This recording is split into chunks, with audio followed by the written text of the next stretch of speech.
Hello and welcome to another stream of Tomb Raider 2.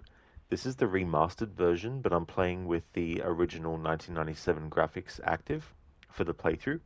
I like to do that for my annual playthroughs of it. Just makes it easier using the remastered versions for PlayStation 5, and that way I can just switch the graphics to the old school. You might sometimes see when I'm transitioning from an FMV sequence back into gameplay that you might see the remastered graphics appear for a split second. That's only because I've mistimed the pressing of the button to actually change it back to the old graphics. With the FMV sequences, it doesn't matter which graphics you have selected. If you want to go back to the old school thing, you have to press the button after the cutscene because those FMV sequences are lower quality with the old graphics active.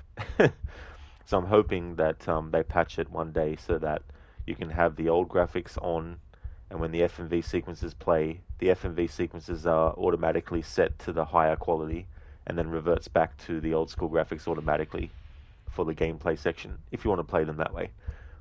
So for this challenge, basically Lara can only do forward jumps from a standing position, side jumps from a standing position. Same with backflips. Can't do rolls, except underwater. So rolling underwater is fine. Just can't do it on ground.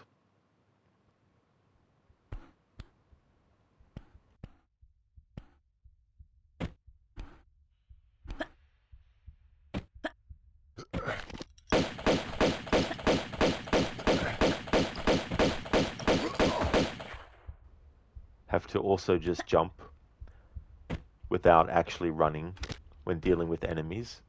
However, if an enemy pushes Lara, that's okay. Uh-huh. As long as I'm not having her shoot and run.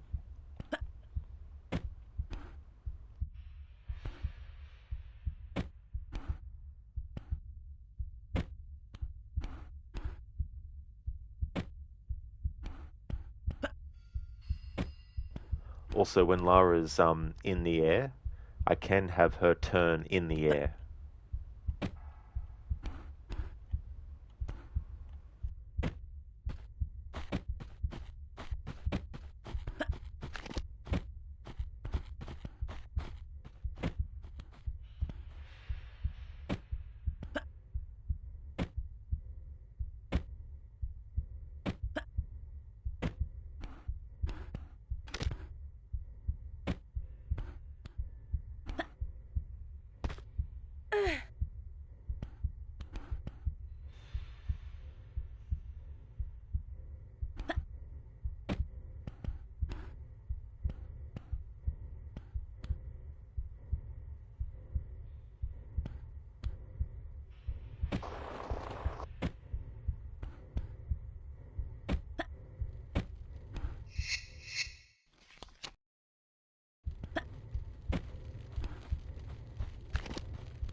Oops, I ran for a little bit there, but we got killed.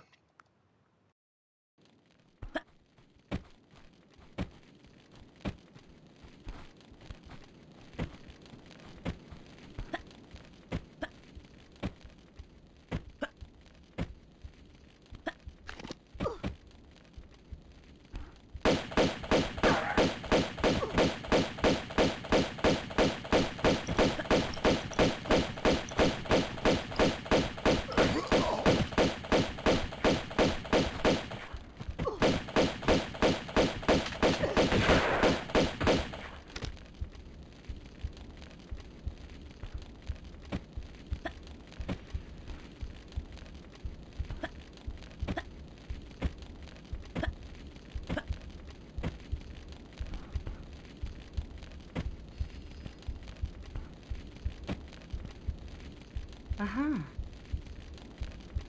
Hello there, Ryu. Hope things are going well.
The game won't let me move left or right. Interesting.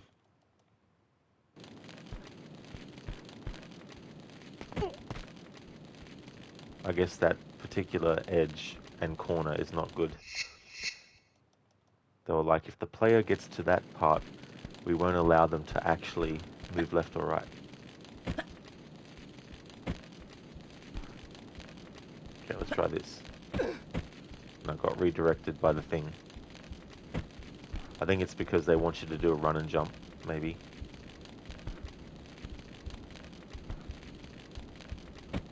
It's funny the kinds of things you don't find out about the programming they've done until you do playthroughs like this.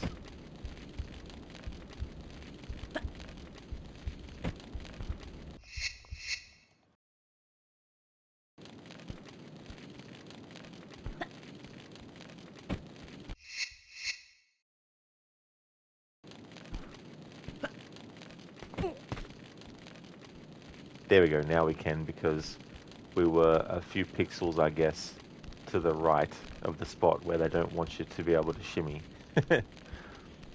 Alright, so we worked out that.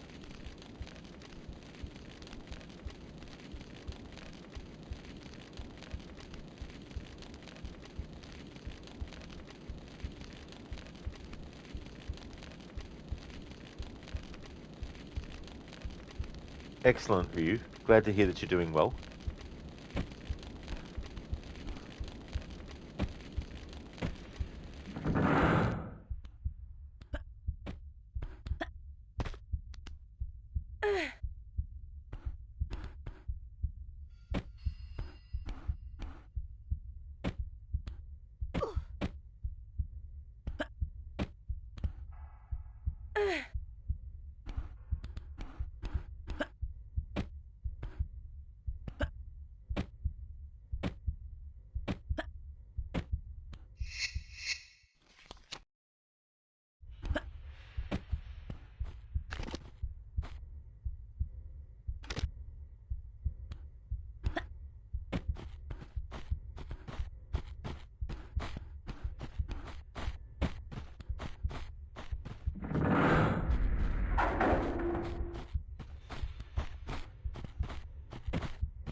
Uh-huh.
Hey there, Sheila.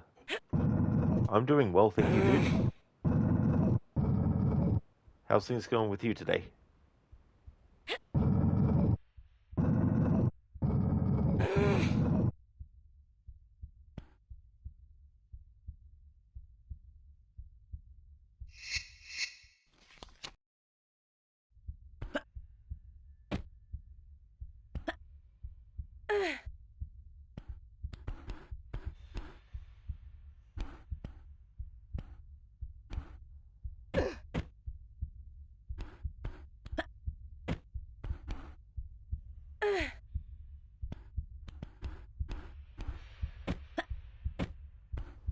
Very nice, Sheila.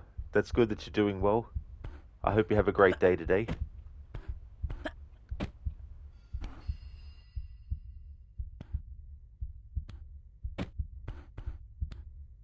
Uh-huh.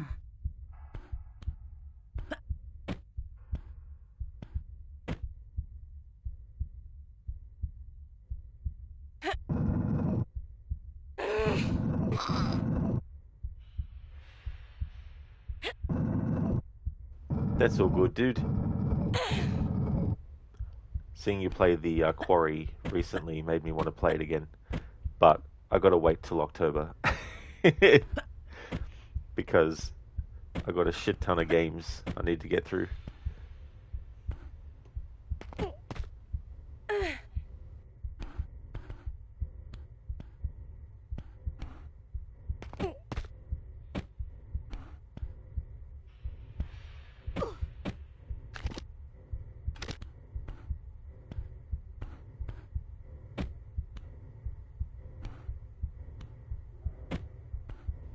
Sheila, at some point you got to play these games. At least you got them now in your library.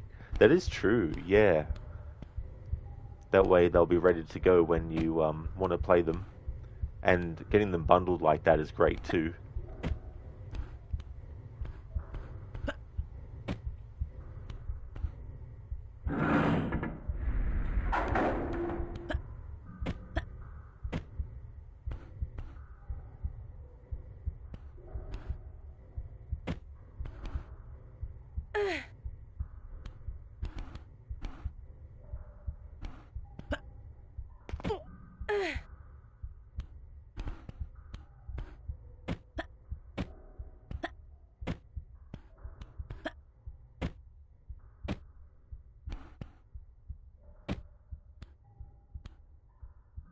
Sheila, I'm glad you don't play the Quarry until October.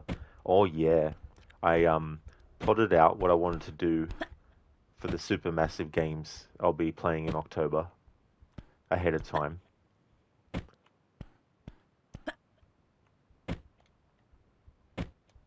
That's what I love about the games too. There's just so many different kinds of playthroughs you can do.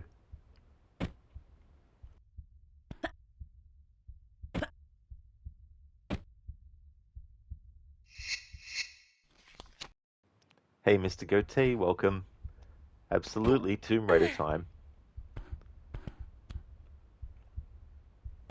Oh, where was my last save? Oh, good. It was right here. Gee, my short-term memory. Saves game. Does a jump. Fucks up. Reload save. Did I save? When did I save last? Uh, a split second ago.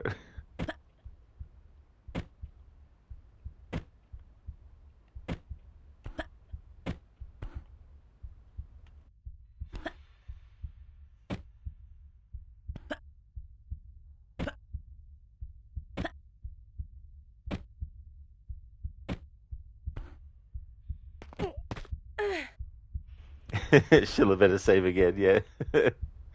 There's definitely something that needs to be done a lot in these games. There can be the classic, I can make this jump, or I don't need to heal right now. Next minute, fuck, I should have healed, or I should have saved.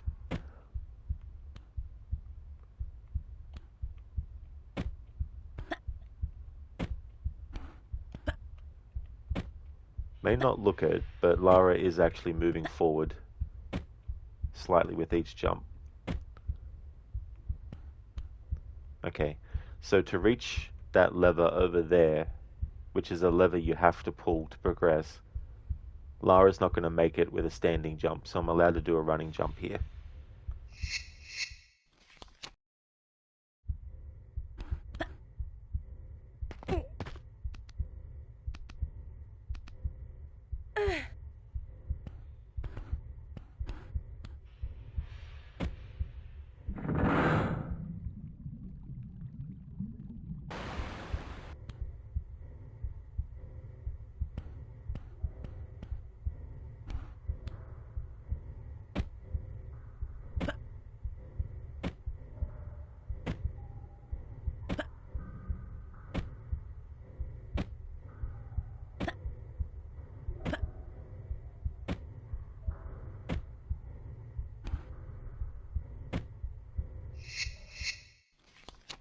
Mr. Gote goes all to the end of the game, forgets to save, goes back to the start. Oh, could you imagine doing a playthrough where if you die, you just restart the whole game? Or you forget to, or you play the whole game and then forget to save until the last minute, and then boom, She'll never heal. Who knows when you need one of the 900 medkits? Exactly, Sheila. Oh yeah, yeah. I mean, the question is 900 medikits enough though? Sometimes I go to say medipacks and then medicats instead of medipacks, medipicks instead of medikits. It's like it's like medical kits, healing things.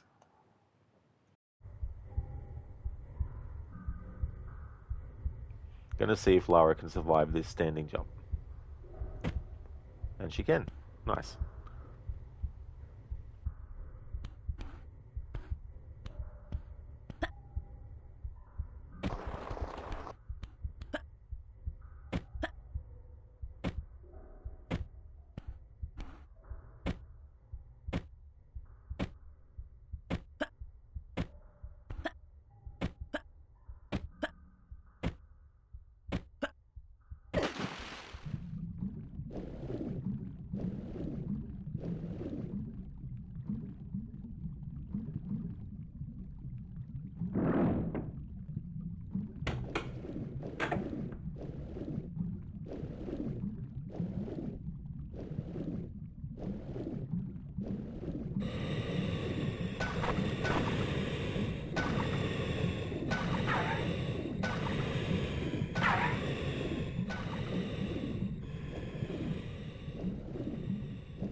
Mr. Gote, games had that in the early 2000s, like Red Faction, Half-Life, etc. Didn't save? Tough luck. That is true. Oh yeah.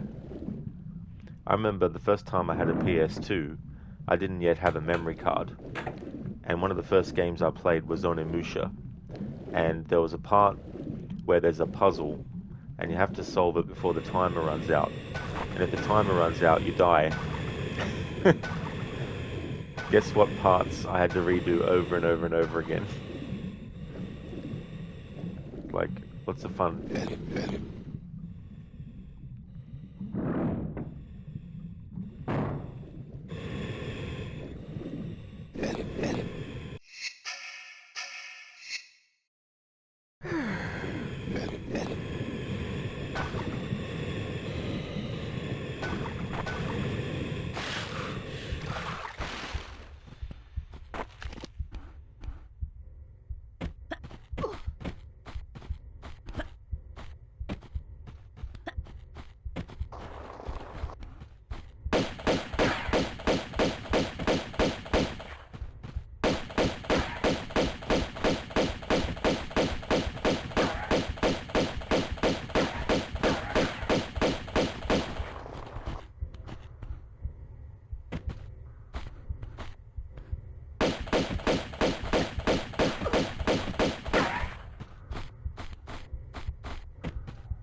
Lara has no headroom here.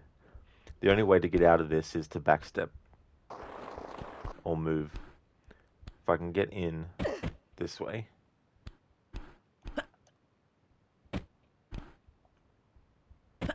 No.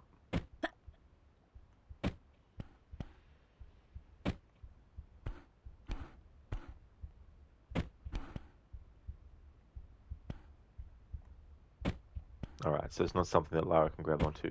Okay, so to get to this switch, I need to have Lara in this spot where there's no headroom for her to actually jump.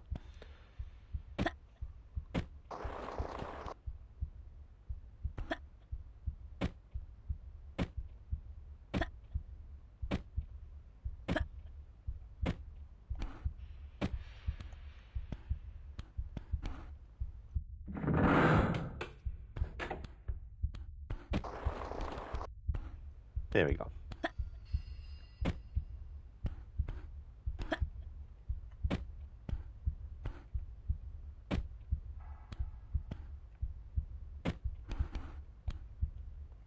Schiller, yeah, die or desync for any reason, and then restart from the beginning. Cries an AC2 challenge.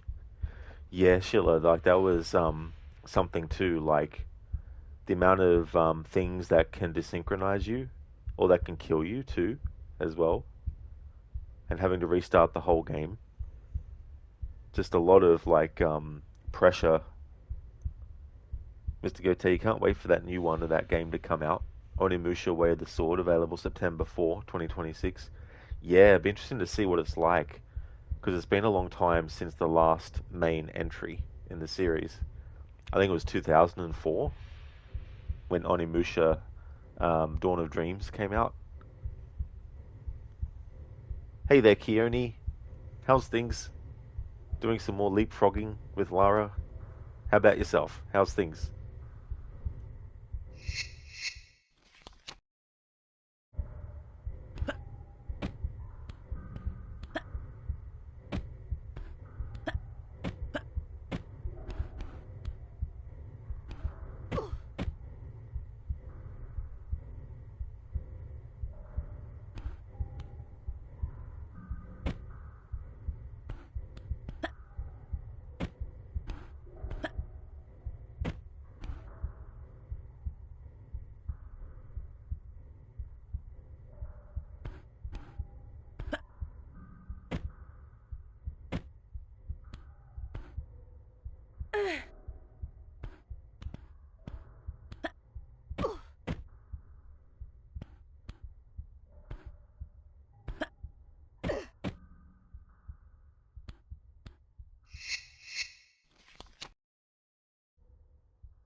Okay, so there's no way that Lara is going to be able to make it to those platforms by just doing a standing jump.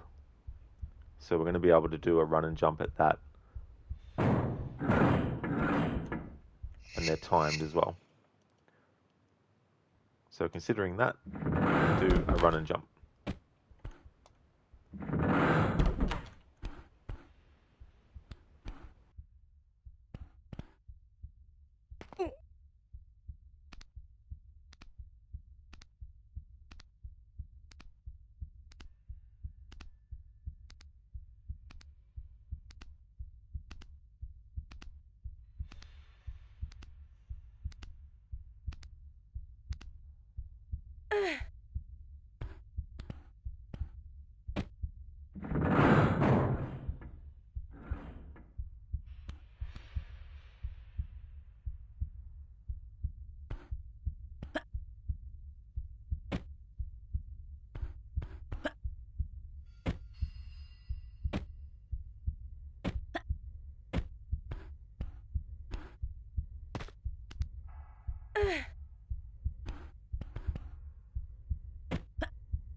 Alright, so we can't do a standing jump and then grab as Lara falls, even though the height is right for her hands to reach that.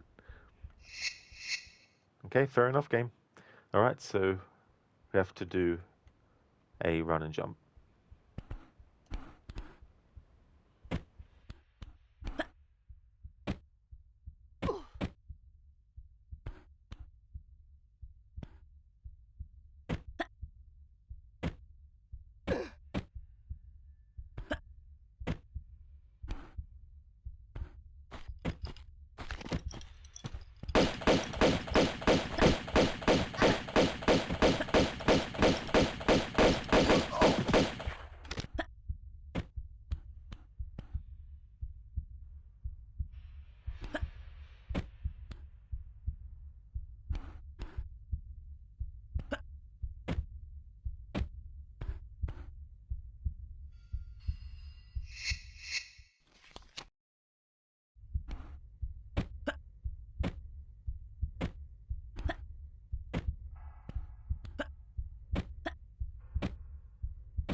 Alright, that's just to get a secret. Not worrying about secrets in this playthrough.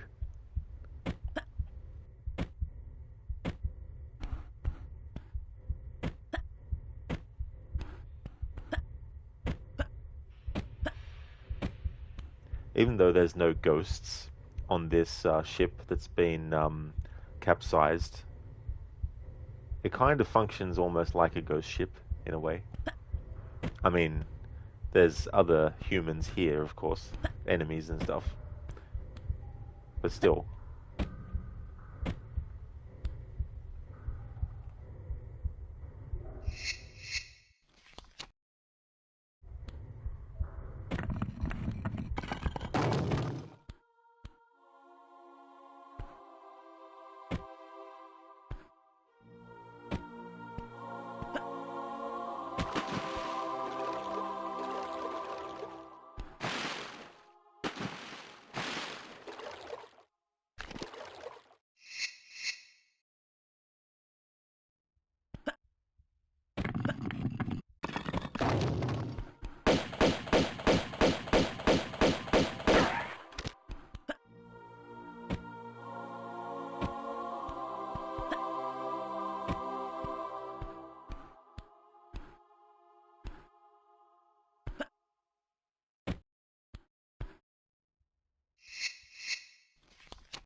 It can be very, very finicky with this, with water that is this high on Lara. Sometimes the game will let you incrementally move forward as she jumps up out of the water, and sometimes it'll only let you do it to a certain point. So this is the certain point it only lets me do it till. And every single time Lara lands back in the water, she gets reset to the original jumping position. So we can wait a bit in that situation.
Kearney, have you done a playthrough of the Arkham games on stream? You can't recall.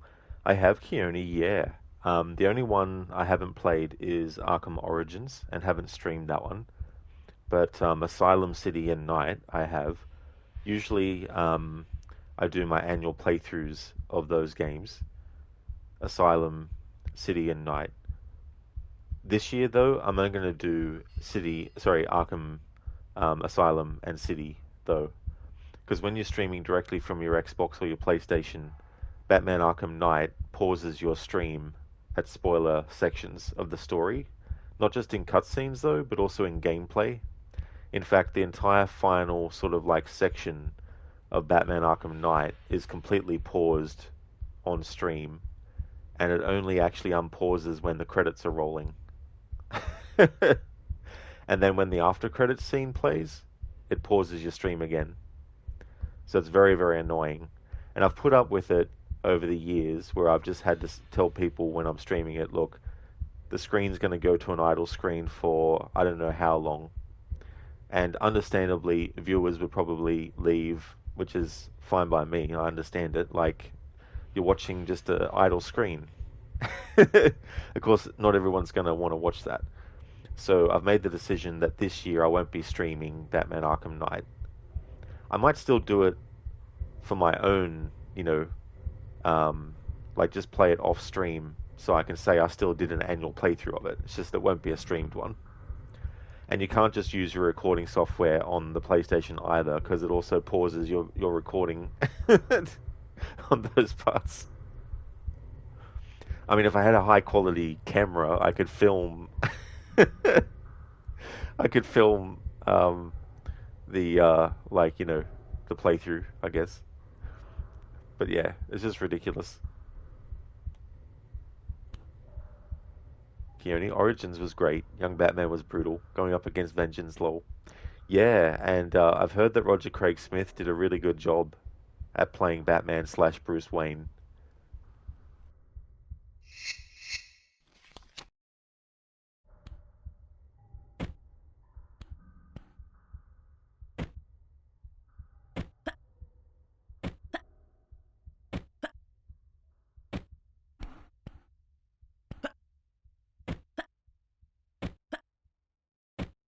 If they ever do a remaster of Batman Arkham Knight, and I'm sure they won't, but if they were to, please, for the love of God, make it so that it doesn't pause streamers' broadcasts during spoiler sections. Let the actual, streamer decide whether or not they want to warn their viewers about the spoiler section coming up, you know, and if the streamer chooses to do so, then, let that be enough. Don't need to pause the damn thing.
Oh, great. I've got Lara stuck. Okay, we can walk off there to get her out of that.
No.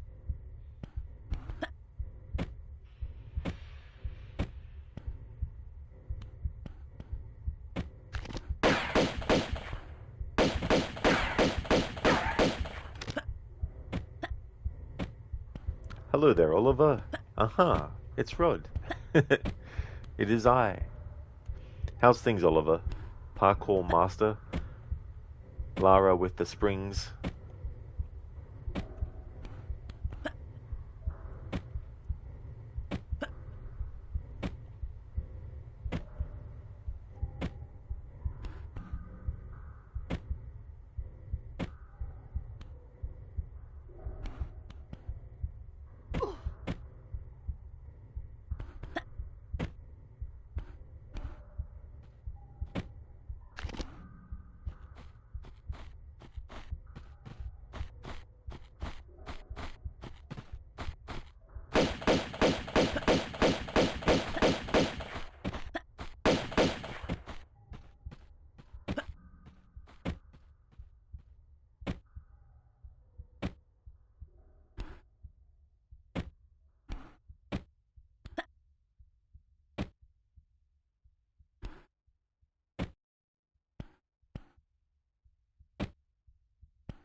Oliver, things are good. Just woke up to make some coffee and breakfast and then head to work. How about you? You had a great weekend off. Was hot as fuck though. Oh no, dude. Yeah, I hope you can find ways to stay cool. Like the bloody heat is so annoying. Like friggin' hell. I'm glad to hear that things are going good though. I hope you enjoy your breakfast and that work will be good today. As for me, I'm doing well. Doing some more of the leapfrogging. Finished off Assassin's Creed Syndicate, and then also started and finished Assassin's Creed Chronicles China. I was even doing a slow-paced playthrough with that game and still managed to finish it in one day. I'm like, maybe this will take a few streams. 2 streams later. Okay, and that's the playthrough finished. Because the game crashed, so I had to restart. Had to start another stream. I love you, mean. It still is a bit warm, lol. It's nice to wake up early so you can enjoy the cooler part of the day. Oh, absolutely, dude. Yeah, take advantage of that as much as possible.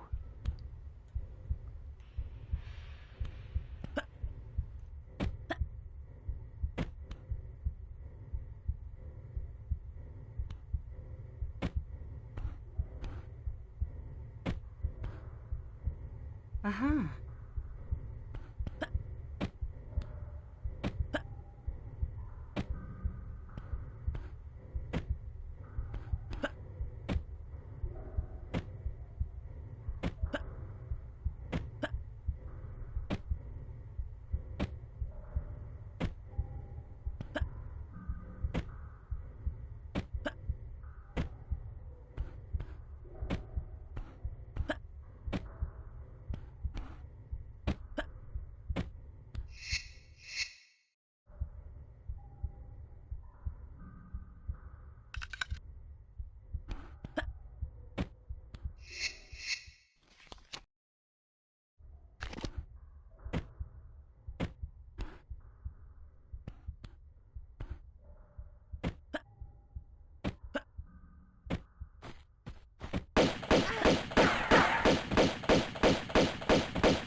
Hello there, Pete.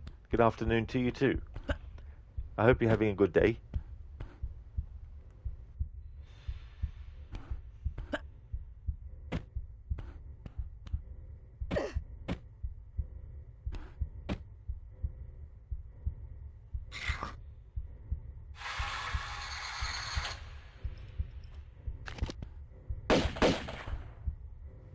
Fuck. I stepped back.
Uh-huh.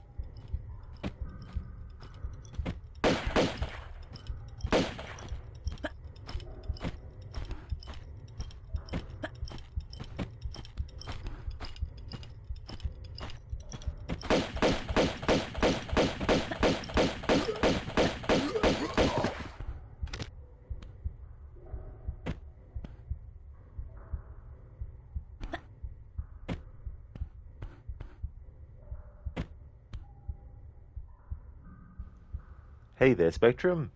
Things are going really well. Jumping around. Lara's doing a lot of leaping. The jump count would definitely be above 200, I imagine, by now at this point. Hope things are going well.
Uh-huh.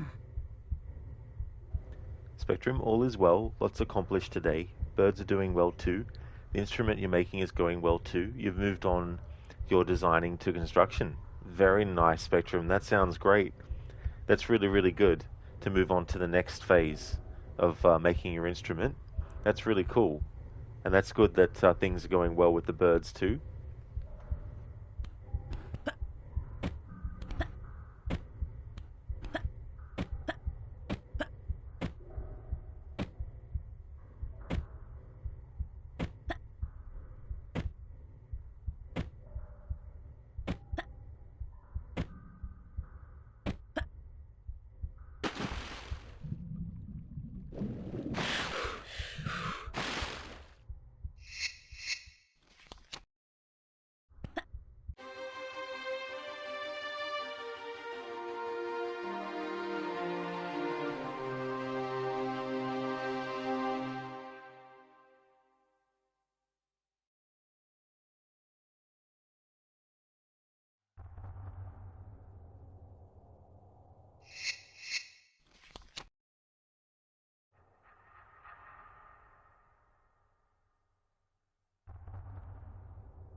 Uh-huh.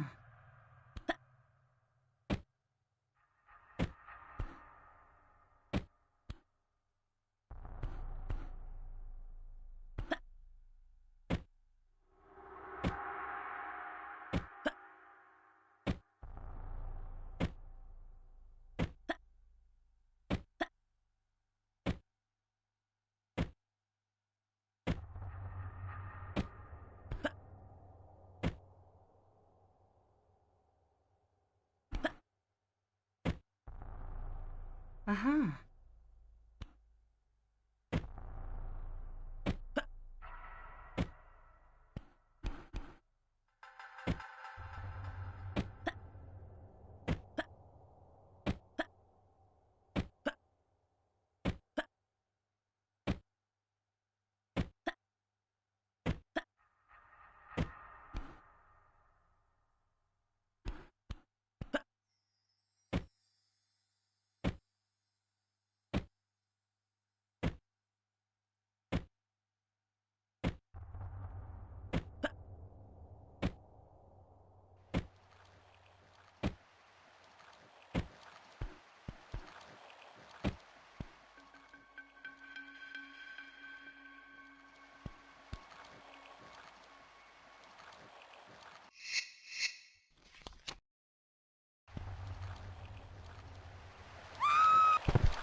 Damn it, missed the water.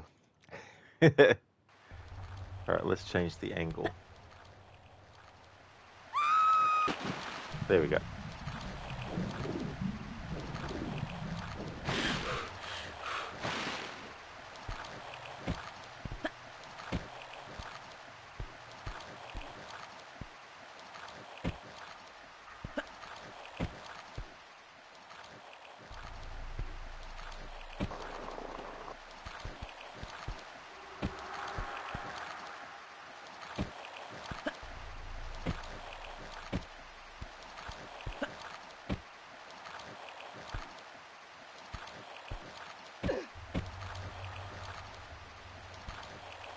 Uh-huh.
Uh-huh.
Aha.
Uh-huh.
Uh-huh.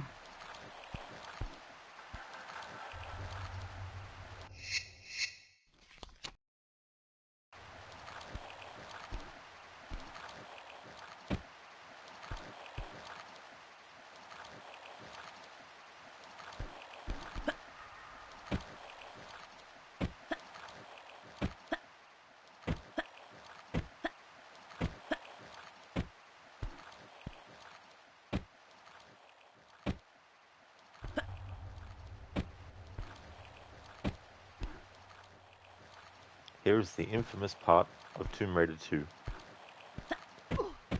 For those who haven't played this game before, there's certain things that you can't avoid, and one of them is taking damage when dropping down where I need to go, which is why they give you a large health pack before the drop, because Uh-huh. you need to have full health. Lara at this health will die,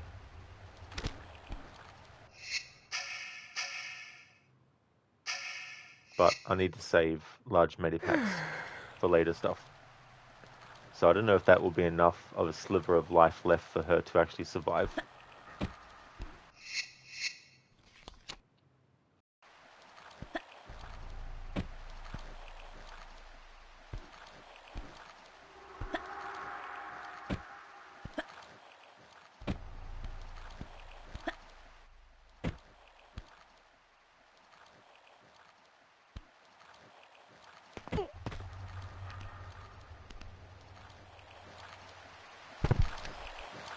Nope.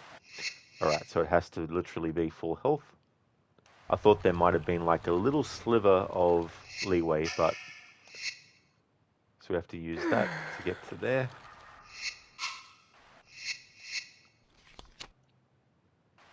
Alright.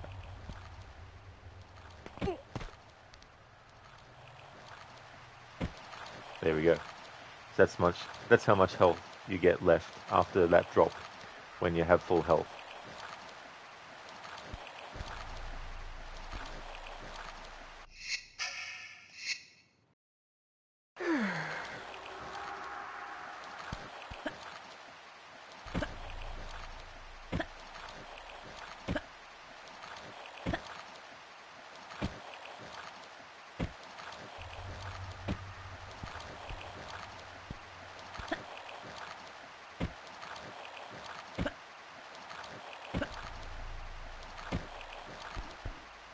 Aha.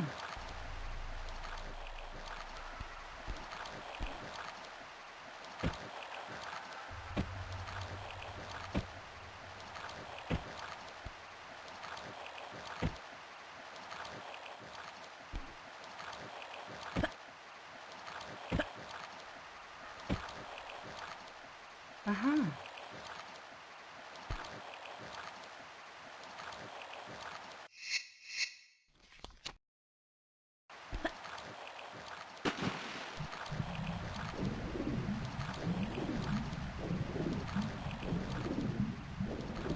In the second Tomb Raider movie, The Cradle of Life, Lara actually punches a shark,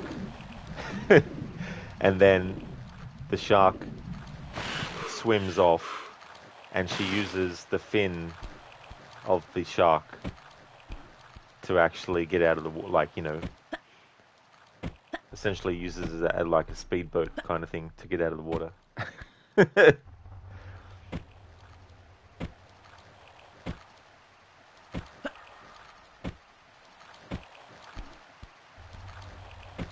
Hey there, bootleg.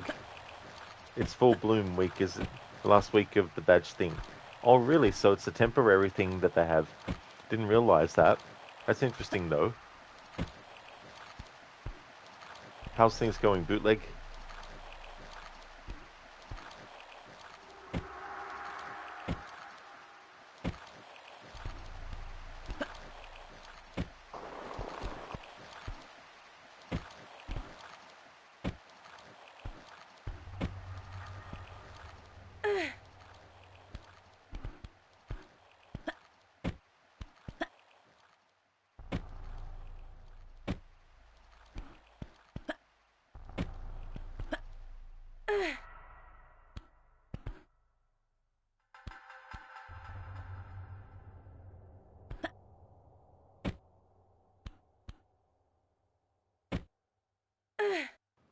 Bootleg, yeah, you missed out on the last one. Sorry, Blossom, not Bloom.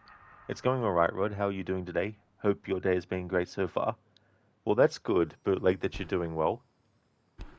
As for my day, it's been going good. Staying warm. It's one of those things where, like, sometimes it's like jumper on and then jumper off. Jumper on, jumper off. But doing well.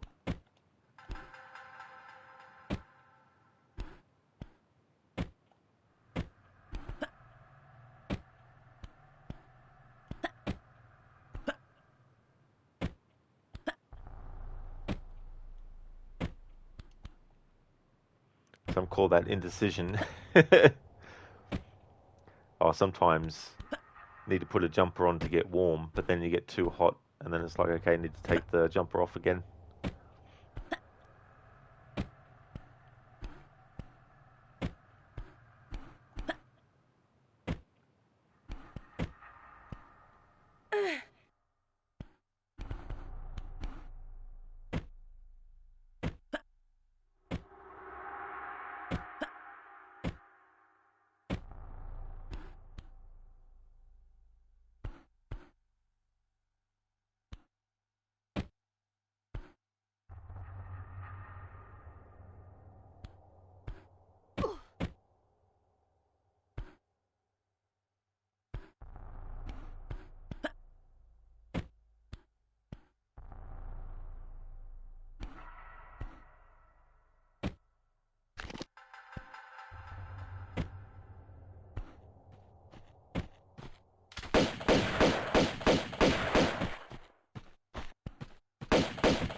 Aha.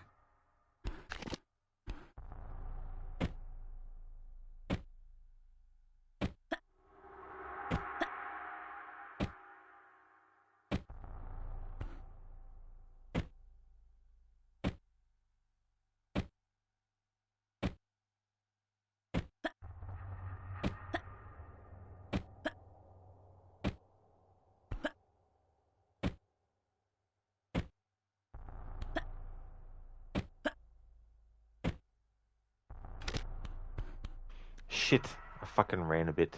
Bloody hell.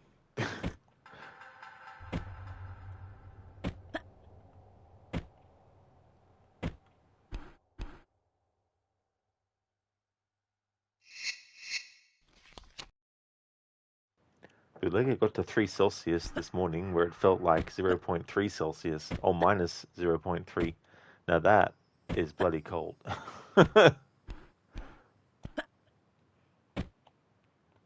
I like uh I like winter, but I don't think I like it that cold though.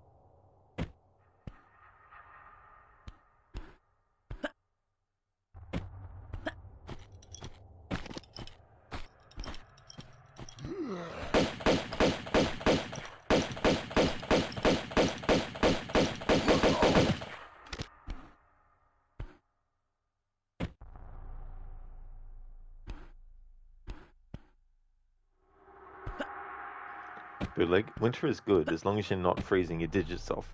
3 shirts and a fan heater. Yeah, that's it, putting extra layers on as well. I mean, that's why I prefer when it's cold or when it's winter because like I find it easier to warm up,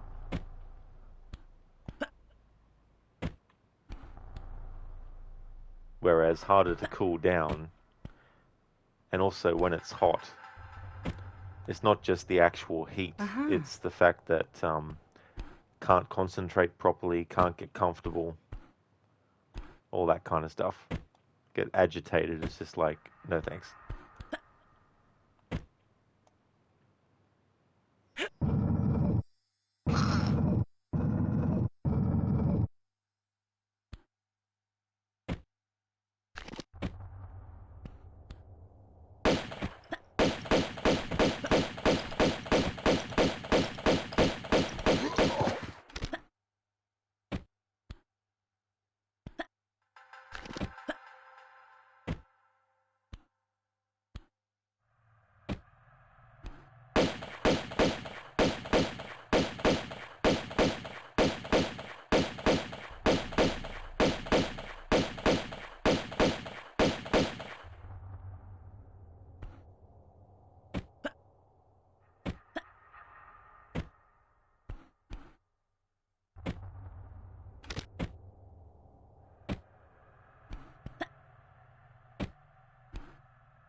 Aha.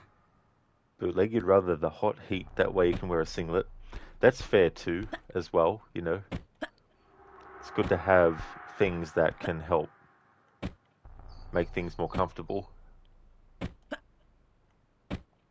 Damn it, you forgot to put a drink in the freezer before stream. It's going to be frozen. Oh no. Yeah, I know what that's like. I've done that before.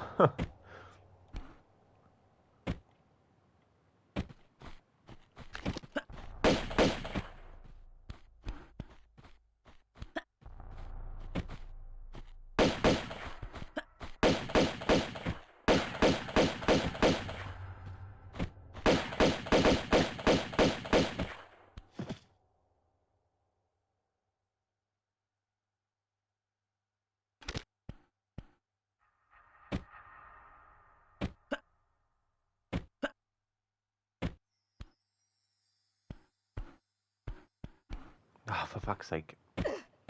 Ran a little bit.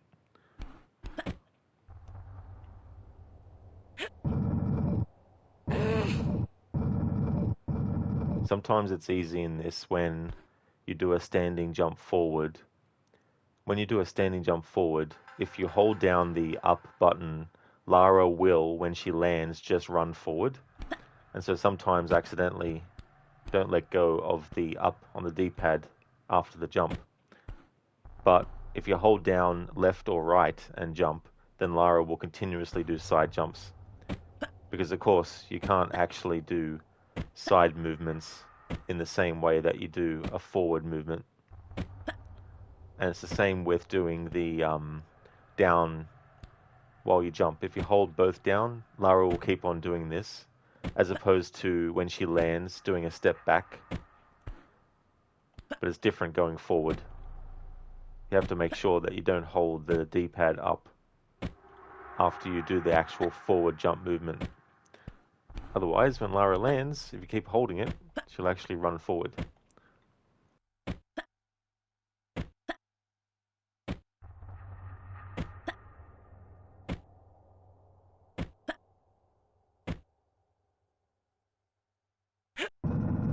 Bootleg, if you do it too often, you need a timer set for it.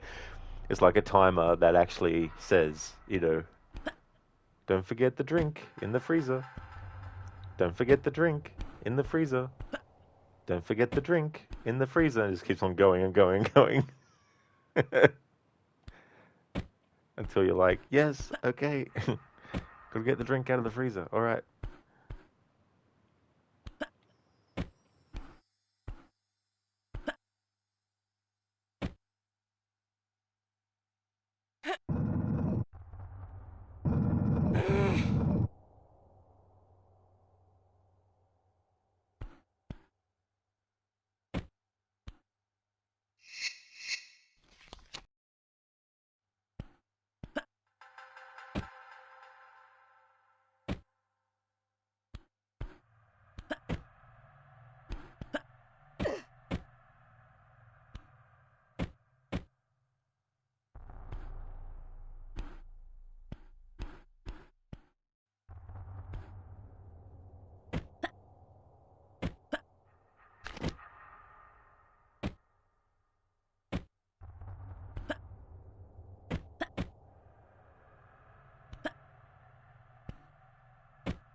Hey there, Vegas. Welcome on in. I hope things are going well. The playthrough is coming along nicely, actually. I just finished the level called the Living Quarters, and we're getting closer to finishing the parts of the game that are set around a ship, a big ocean liner that actually capsized and sunk to the bottom of the ocean. So it's all upside down.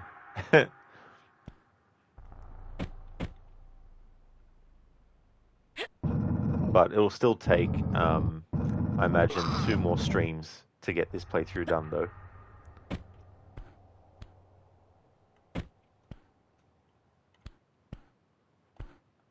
How's things going with you, Vegas?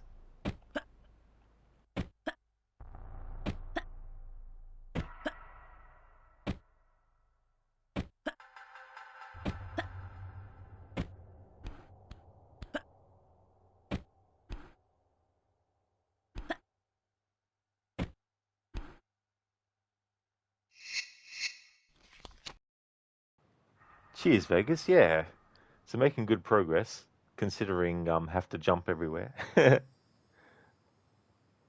Like boing, boing, boing. Keone, Tomb Raider 3 next? Absolutely. Yeah, Tomb Raider 3 will be the next one.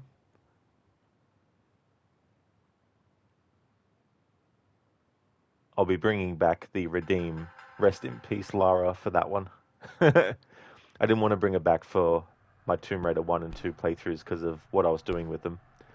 Different types of challenges, but with Tomb Raider 3, I'll be able to have the Rest in Peace Lara Redeem active again.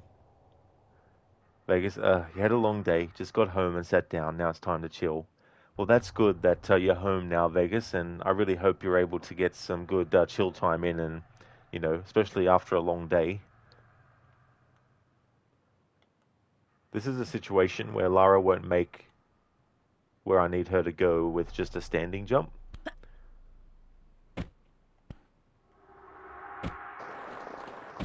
Because that's a slope, so you can't stand on that.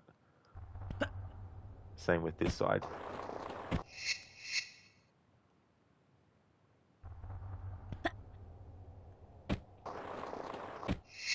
So we make an exception for the rules for this one, so I can have Lara take a step back to get enough distance. I think that's enough distance.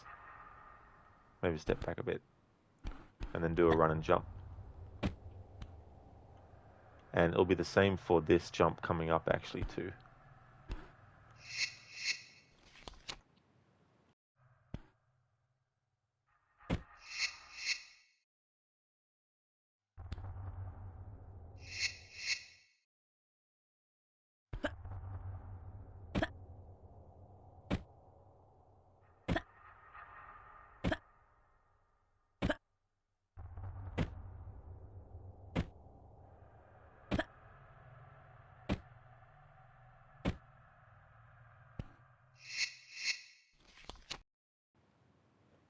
Okay, so Lara won't be able to make that jump from a standing position.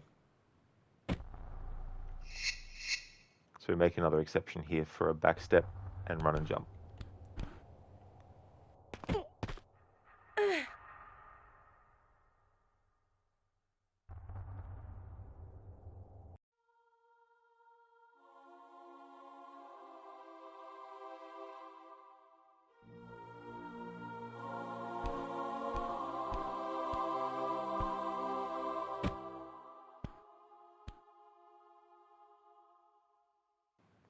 And it'll be the same for this jump. There's no way Lara can make it with just a standing jump.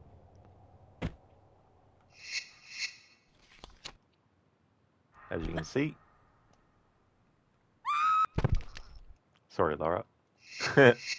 Free rest in peace, Lara there. Okay. So take a back step, run and jump.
Alright, so we can step back.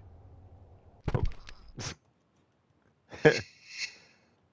We can step back and grab. There we go. Alright, need to go back over this way.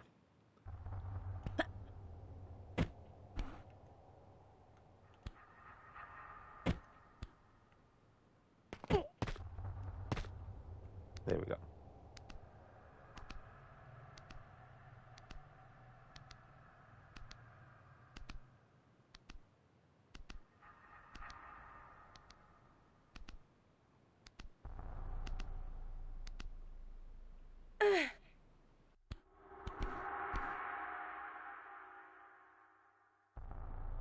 Okay, so we need to do a run and jump to get to there. So we can do a back step and then run and jump. No.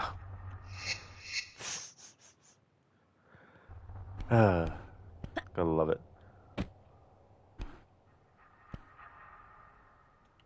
Oh.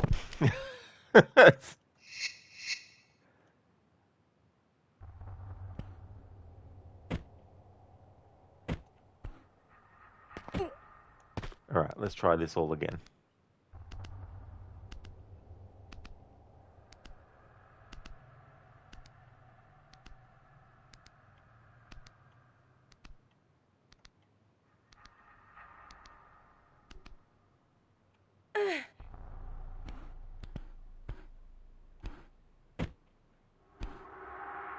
Alright, let's try that again.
Uh-huh.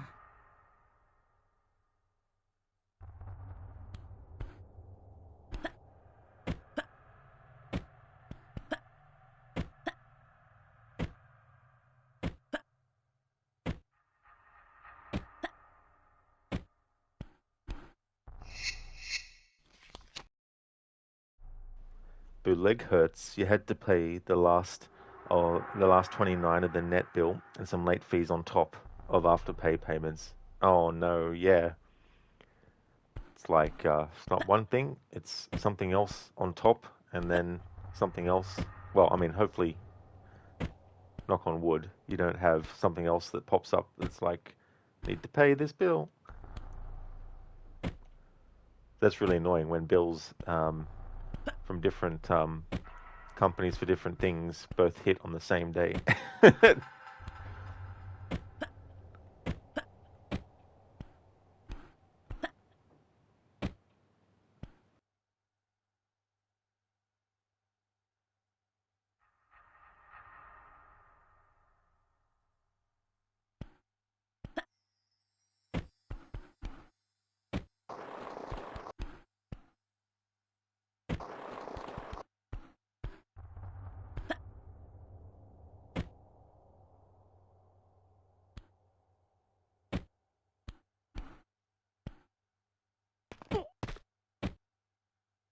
Uh-huh.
Ah, shit. Friggin' ran a bit.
Hello there, Not Fry. Welcome. How's things?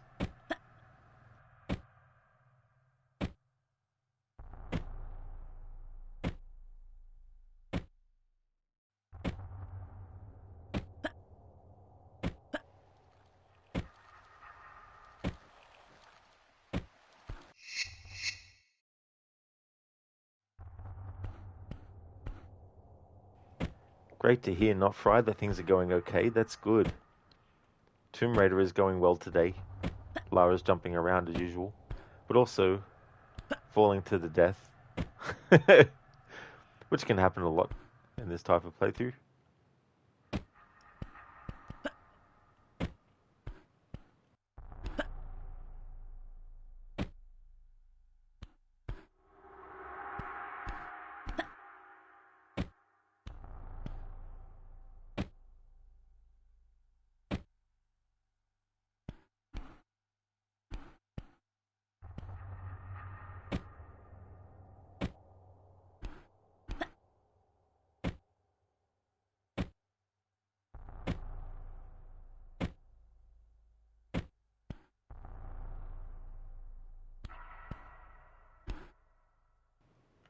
Cheers, not fry.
Oh yeah, Vegas, that's all good, dude. Gonna be lurking for a while, gonna make some chow. Awesome. Well, I hope that that goes well and that you enjoy your food, Vegas. Oh shit, I stepped back. Would definitely like to recommend people check out Vegas Glade's channel, doing a playthrough of the horror game Killer Frequency. Hey there, Max, welcome. I hope you're having a good day today.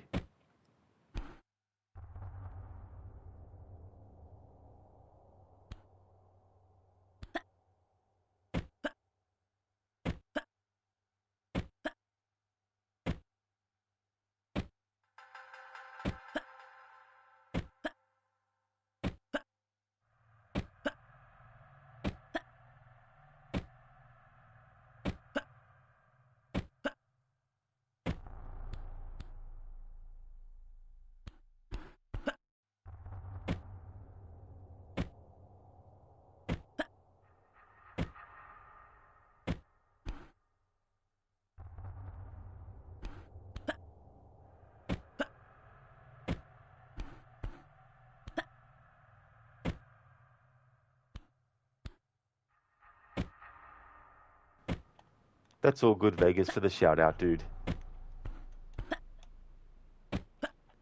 Oh, it's going really well, thank you, Max. We're getting closer to finishing these levels that are related to the capsized cruise liner. We'll be going to Tibet next. The Himalayas. I see you leaping nicely. Lots of leaping. Definitely would have passed the 200 jumps mark by now. Not that I've been keeping track, but given how many levels I've done, and given how many times I've had to jump, I dare say it is at least 200 jumps.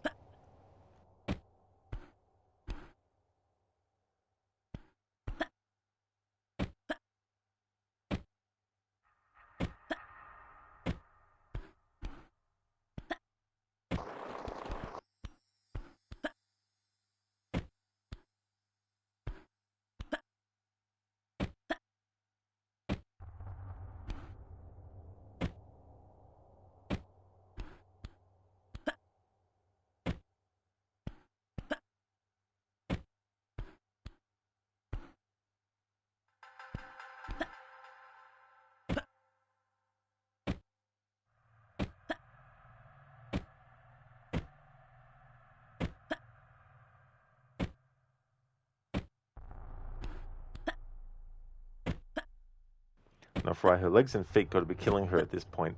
Oh, absolutely. Like the shock of landing on the feet and ankles. Especially when it's like from a great height as well. For like a few broken legs. Well, not a few, unless Lara has 3 or 4 legs, but I mean, a couple of broken legs.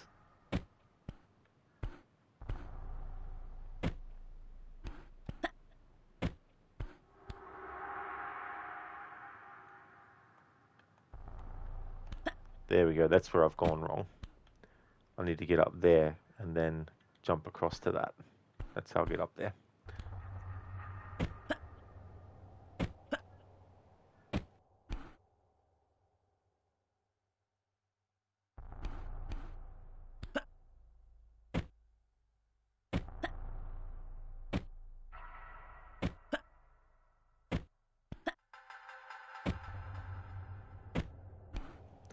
Alright, so we need to go back along the route again. Ouch. Doesn't matter. Reload the save anyway.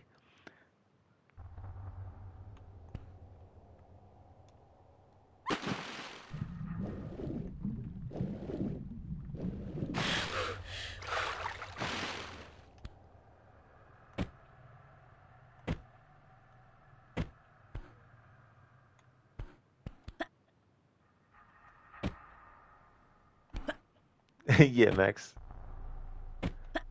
Not fry and all the rough terrain. That is true. Rest in peace indeed. A lot of that.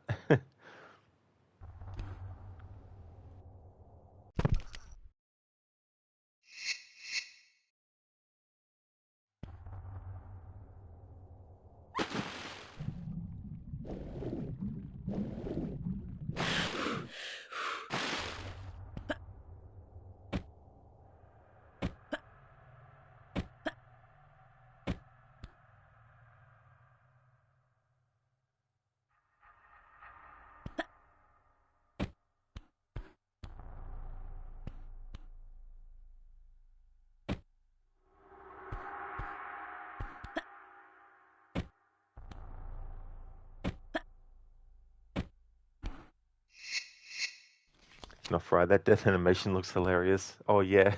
It's quite a few different ones.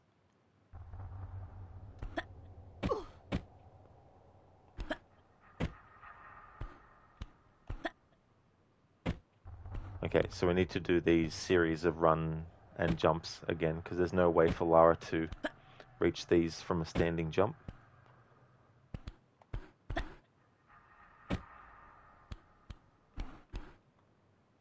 Same with this one.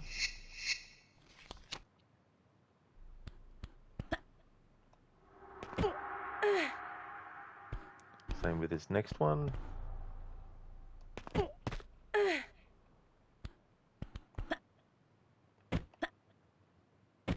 And for this next part, can make an exception for doing back steps to be able to drop down from here and then grab and then drop, or drop and then grab again. Shimmy, shimmy, shimmy, shimmy till the break of dawn.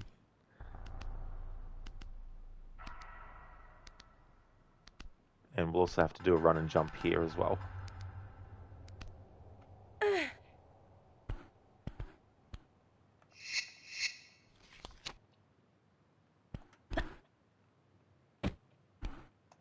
Oh shit, freaking ran a bit.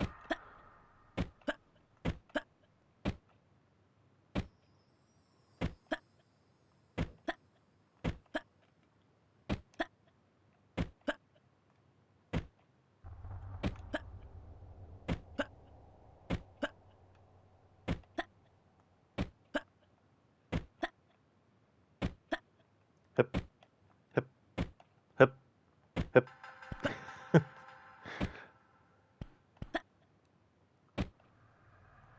Sounds like Lara's got the hiccups a bit.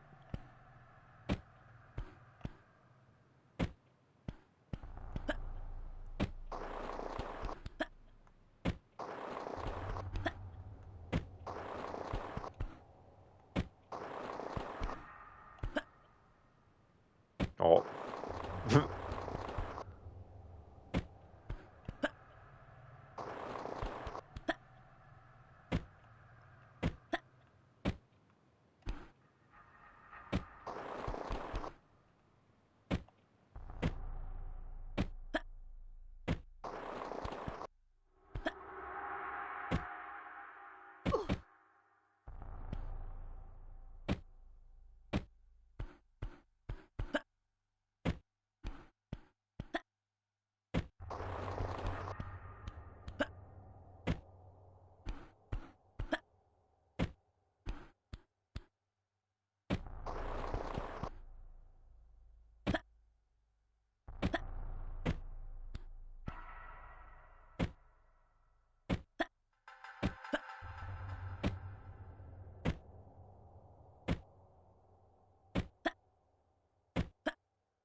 There we go. Had to do a run and jump to get over to here.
Uh-huh.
Uh-huh.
Hello there, Dreadnought. Good morning to you. How's things?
Dread, it's going. That's what you will say, but not in a good way, and with you.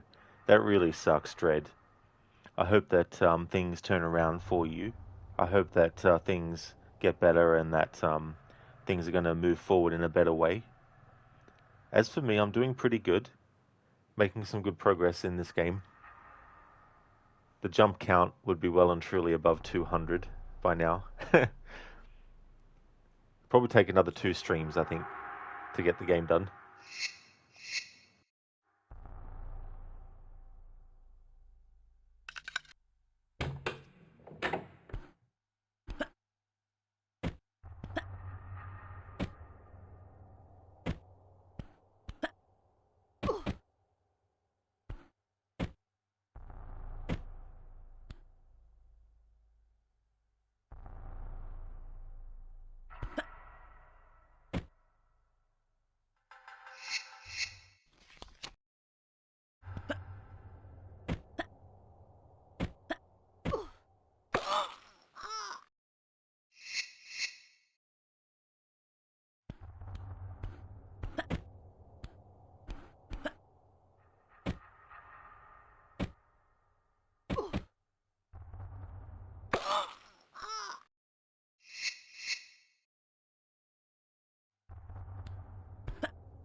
Dread, you found out your ex-nephew has only 7 months to live and has broke a piece of you as you really cared about him as a nephew. Damn, Dread. Like knowing that, like that is just, you know, just makes things, so terrible too to think of, like giving like a time like that. Hopefully, he'll get longer than that, like unless there's something that, comes along that can cure or. But yeah, I mean that's rough, dude. I don't blame you for how you're feeling.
Dread, as the doctors say to him, there is nothing that can stop it or help fix the problem, and he just got his life back together from what happened to him when he was younger. Oh, damn, Dread.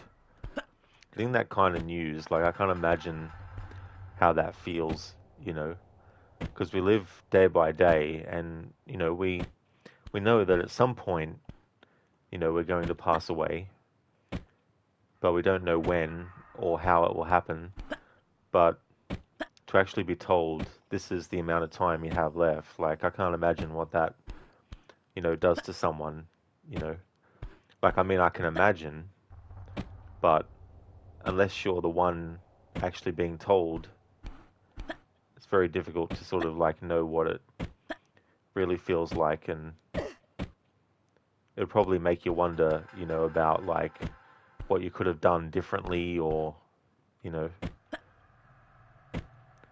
but especially too after, getting a life back together after something that happened before, like the days and all that it took to get to that point, and then now to get that news, definitely be devastating.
I can't believe that Lara can't make that jump, even with arms outstretched to grab.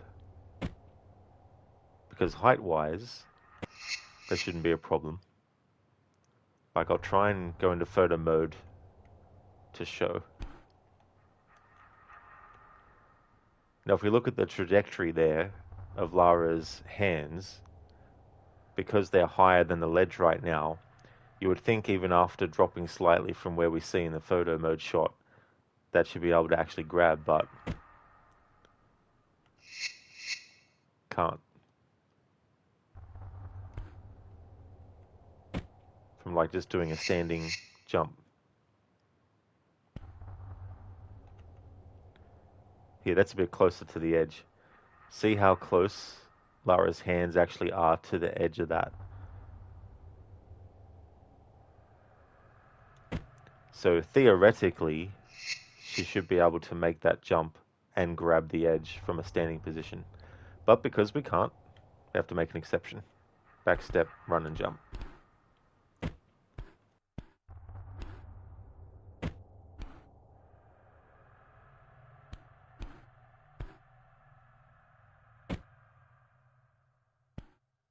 Uh-huh.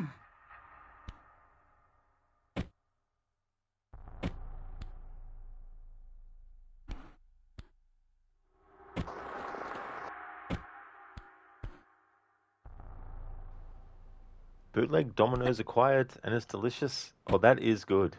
I hope that you enjoy your pizzas.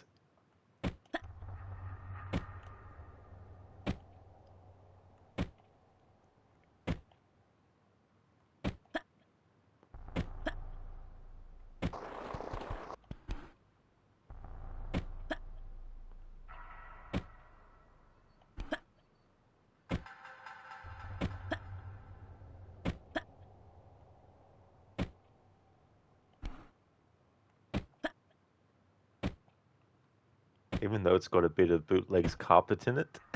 It does. Oh no. Did you drop it or something?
Bootleg placed the box on top of the PC tower and then it slid off because the lid hit the wall. Oh no. Damn.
Bootleg. Nothing like challenging your immune system, though you did manage to brush most of it off. Yeah, it's one of those things too where you think it was cooked and then it was packaged and then you went there and then you got it and then you brought it home. Like all the process to get it home and then for that to happen, like holy shit. Aha.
Bootleg, damn, you wish you had more of it though. You already finished the pizza itself. Yeah, that's the other thing too, when there's something that you've dropped and you can salvage some of it, but it makes you think, damn it, the other part that I had to throw out could have had that too. Hey there, Code. Jumping into the bush there. I really like Lucinda's emote there with the stealth, the sneak. Hope things are going well, Code. So we've now reached the Himalayas.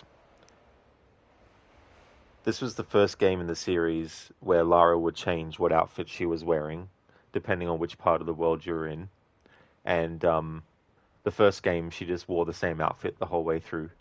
In the remasters, you can access all the outfits from Tomb Raider 1, 2, and 3 and wear them across the three games. And then same with the remasters for 4, 5, and 6 as well. They're not um, in the title. They don't have 4 or 5 or 6 in it, but they are the fourth, fifth, and sixth entries in the series. The Last Revelation, Chronicles, and Angel of Darkness as well. But the outfits have to be unlocked. Like you can't just load up the game and they're like, "Here's the outfits." You have to finish with the Tomb Raider 1, 2, and 3 remasters. You have to finish at least one of the three games, and then that'll allow you to access the outfits in any of the three games. However, it's only with the remastered graphics that Lara wears the different outfits. At least I'm pretty sure it's still that case. Maybe they might have changed it.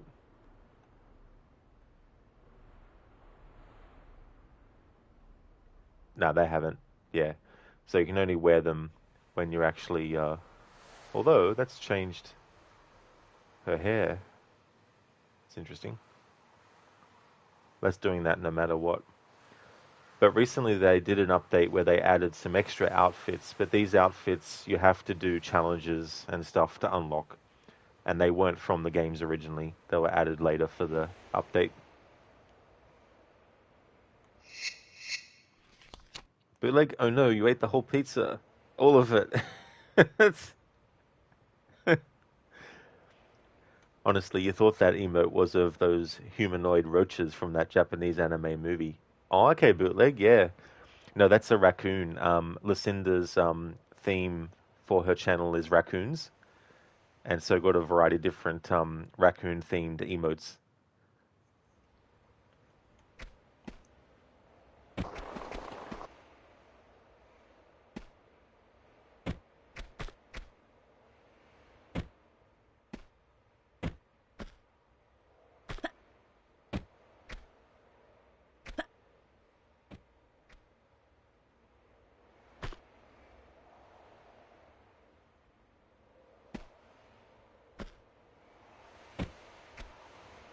Oh, bootleg the Arno dance one that Vegas used. Yeah, yeah, that's from Assassin's Creed Unity. That one, and that dance move thing.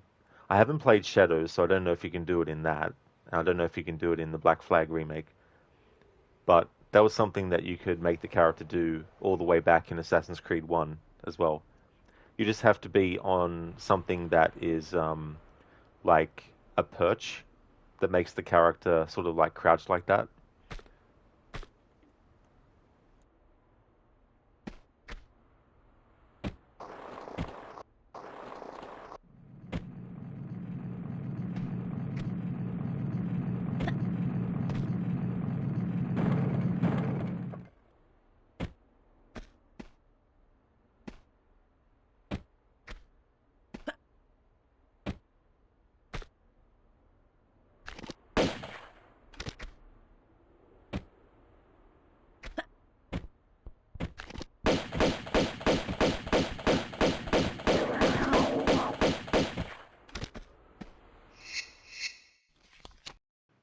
Bootleg, you think Schiller made Resynced Edward dance, but you can't remember? Oh, cool. That's interesting if you can still do it. In Syndicate, it's a bit harder to do it fast because if you do it too fast, the animation will change to something different. But for the other games, you can do it pretty fast.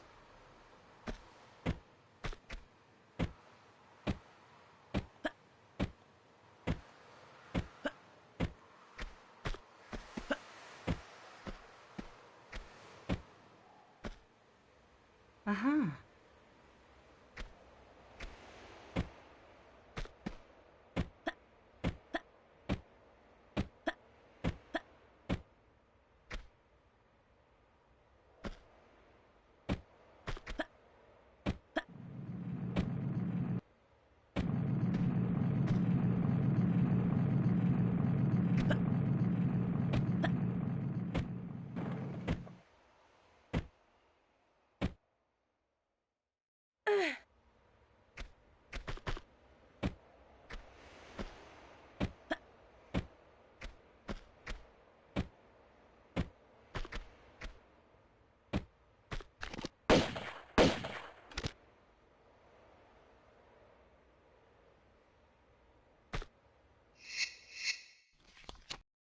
Bootleg, you think Lara would have a concussion from all those head bumps? That is true, exactly.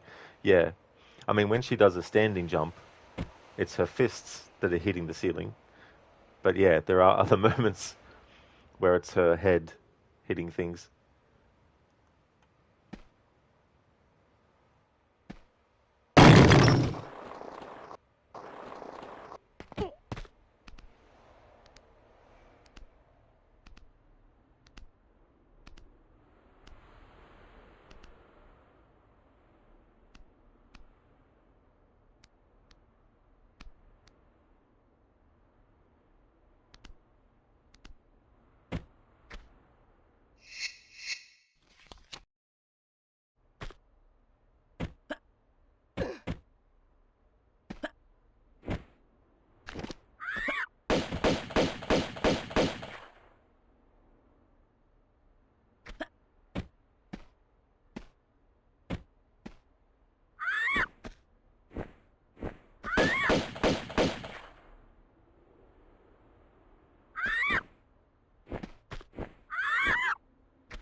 take care of the eagles, otherwise they'll just keep on flying at Lara and getting even more annoying.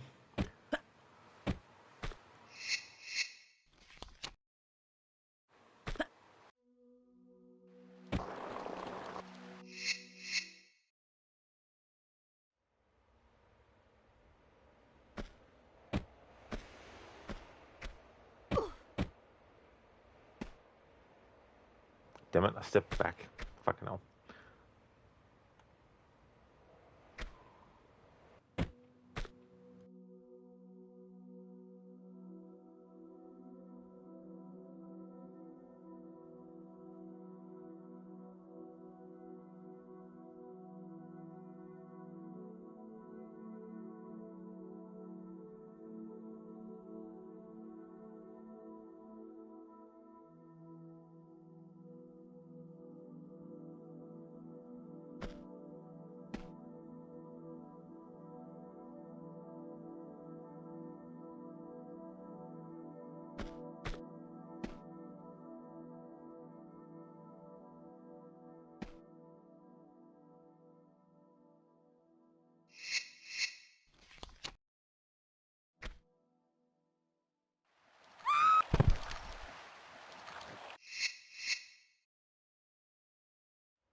Bootleg. She looked like an NPC wondering where she was with those movements she did. Oh yeah. It's so funny, like when you see people who haven't been to a location before, especially when they're in a group of people, the whole walking slowly while looking up at everything kind of thing. I guess that's what you were meaning, Bootleg, something similar like that. Like, oh, look at the grains on the wall there. Oh, that's pretty good. Yeah, there's a few grains there. Yeah, going horizontally. But like, yeah. Oh, there's a little pebble on the ground. Look at that. Oh, what's it over there? Oh, look, it's an ant. Oh, look at that.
Bootleg, this rock weirdly looks like George Lucas.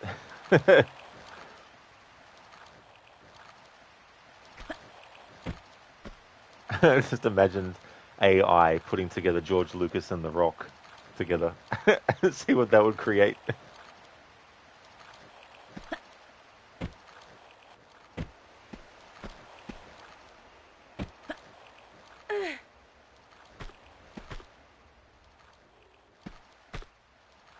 Can Can you smell what the jaw was cooking?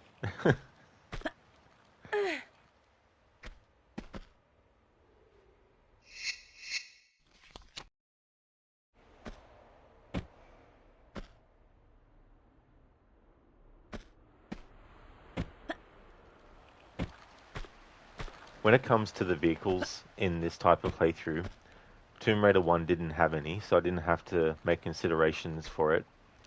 Um, Early on in this game, the speedboats, because they're on water anyway, there was no need to add any kind of rules related to the leaping and stuff. But we're coming up to a point where we're going to get the snowmobiles, and there's no way, at least legitimately, there's probably some skips that speedrunners use to get past it, but even if I knew those skips, and even if I had practiced them and knew how to do them, I wouldn't be able to do them for this playthrough. So we have to get through legitimately. And so because we have to get the vehicle at some point to a point to actually get progression, it means that what I've come up with for this playthrough is it's going to be unavoidable at all to get into a vehicle and bring it to the spot I need it to be in to be able to progress. There's a certain amount of distance you can cover without actually stepping on the vehicle and using it, but I'm going to have to use it at some point. So to make it even more of a chore, instead of just making a complete exception where I can roam around on the snowmobile, I'm going to make it that I have to go as far as possible without the vehicle, can clear any enemies that there are, but when I get to a point where I absolutely cannot progress unless I have the vehicle, that's when I'm allowed to go back to the vehicle. However, when I go back, I'll still have to make sure I'm just doing jumps, so I can't just run back there. So that'll be the compromise I make for this playthrough with those vehicles.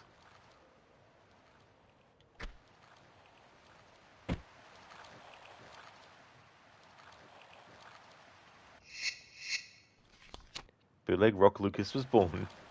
Okay, you finished the 2 garlic breads with the Dominoes. Garlic bread is so damn good.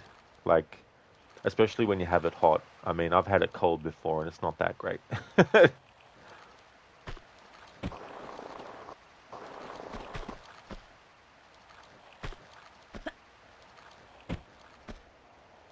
Garlic breadsticks, they're really good too.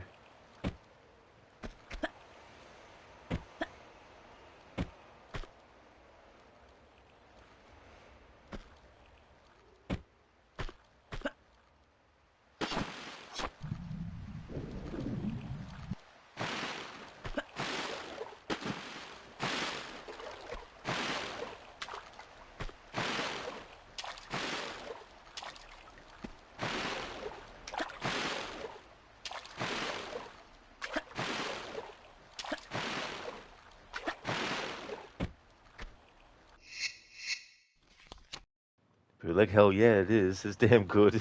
Absolutely. Plus the smell can be nice too. I mean, if you don't like the garlic smell, of course, then that's understandable. But yeah, garlic bread smell is good. Garlic breath smell, not so much. Not Fry, you have to agree, garlic bread is really damn good. Absolutely not Fry. Oh yeah. All this talk about garlic bread. It's like, might have some of that later.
Hey there, Amanda Nicole. Garlic bread sounds good now. It really does. You're not wrong there. I hope things are going well. Aha, we have another eagle.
Uh-huh.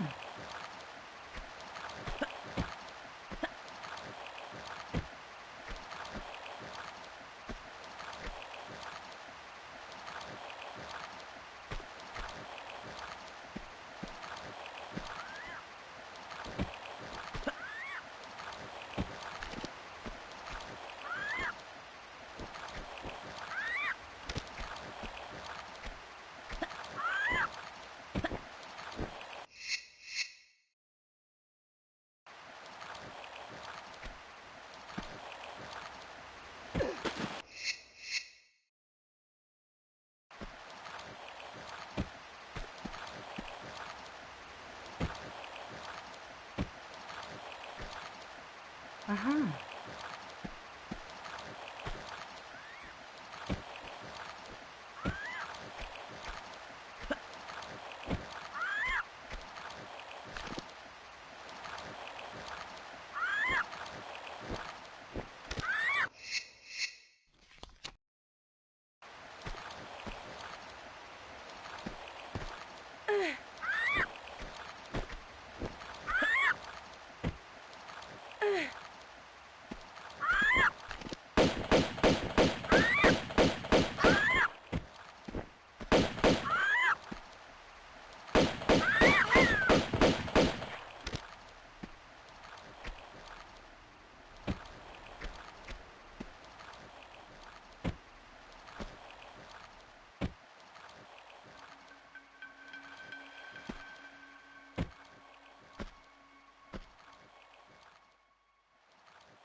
Fuck, I ran. I hate when that happens.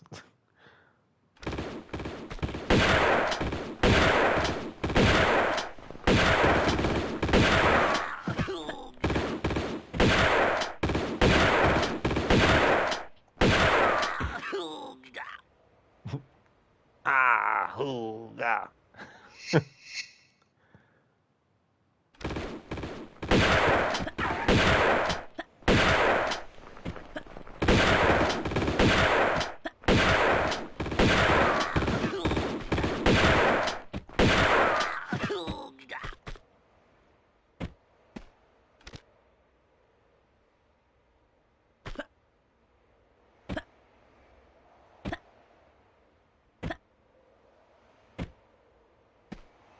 Uh-huh.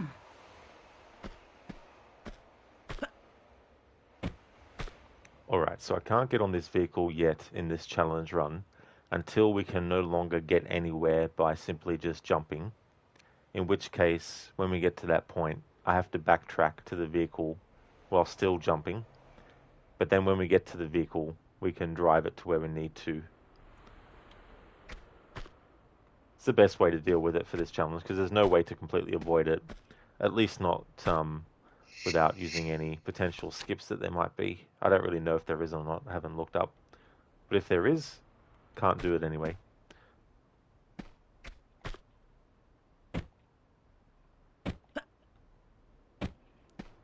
Bootleg, it's funny because it's like orders Domino's, small feed pizza and two sides and sees a drink and one garlic bread.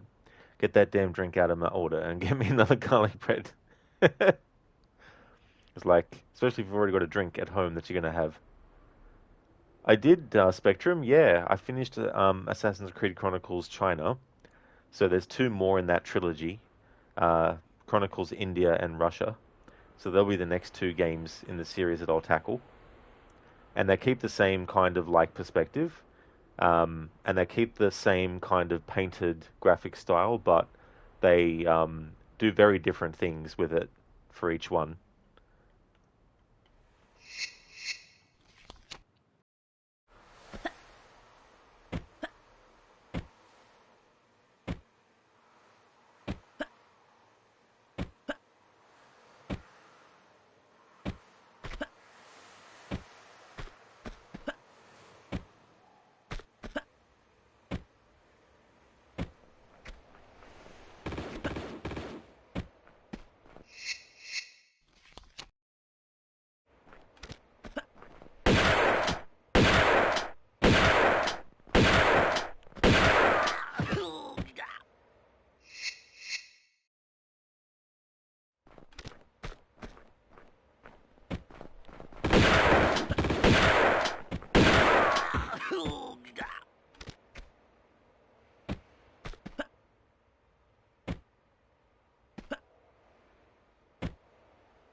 Uh-huh. Spectrum, she's like a gymnast in this game. That is true, yeah. As the series went on, the games that were done by Crystal Dynamics for the first time was Tomb Raider, Legend, Anniversary, and Underworld. In those, Lara still has the ability to do a lot of like gymnastic kind of stuff in those, but it was the reboot trilogy from 2013 up until 2018 with the first entry in that trilogy, and then Rise and then Shadow, where they took that out as well.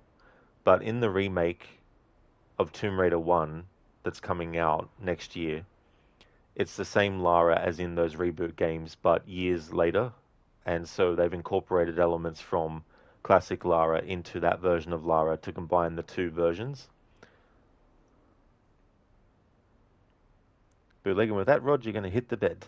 Lurk, have fun. I'll see you later, if not on your break. That's okay, Bootleg. No trouble at all. I really hope you get some good rest. Would like to definitely recommend people check out Bootleg's channel. Been doing Avon Colony. Thank you for leaving the lurk.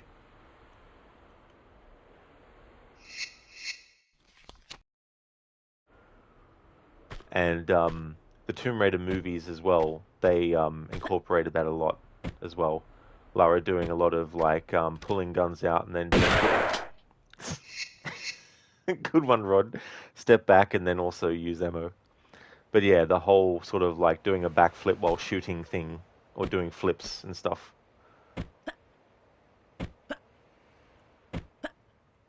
There's also a scene where she's doing bungee ballet in her mansion before some henchmen turn up and break into the mansion.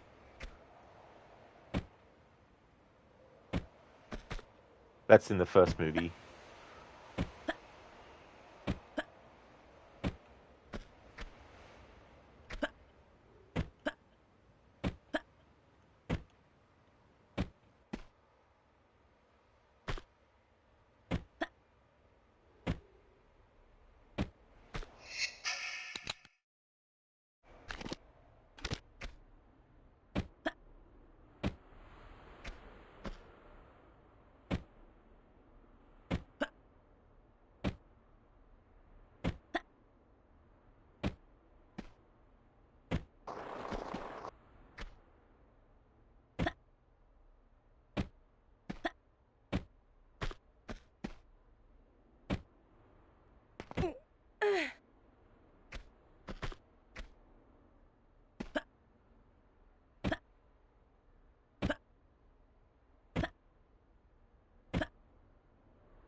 Well, I do need the Smurmobile, the snowmobile to get to where I have Lara right now.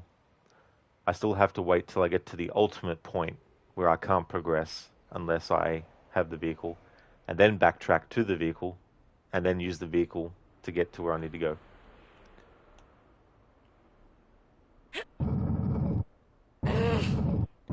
Oh yeah, Coffeeton. So in this playthrough, not allowed to use the roll not even when doing like a jump in midair. But I can do it underwater though.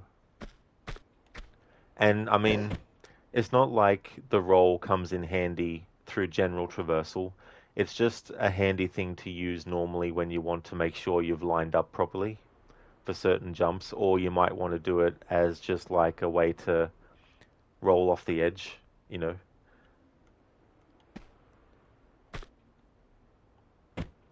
So it technically doesn't matter if I do it, but it's just the discipline of making sure I try not to do it as part of the challenge. Because I find that certain games, if you have a certain way of playing them all the time, there's muscle memory and instinct and reflex that you develop. So doing challenges where you have to actually ignore that instinct can be part of the challenge itself.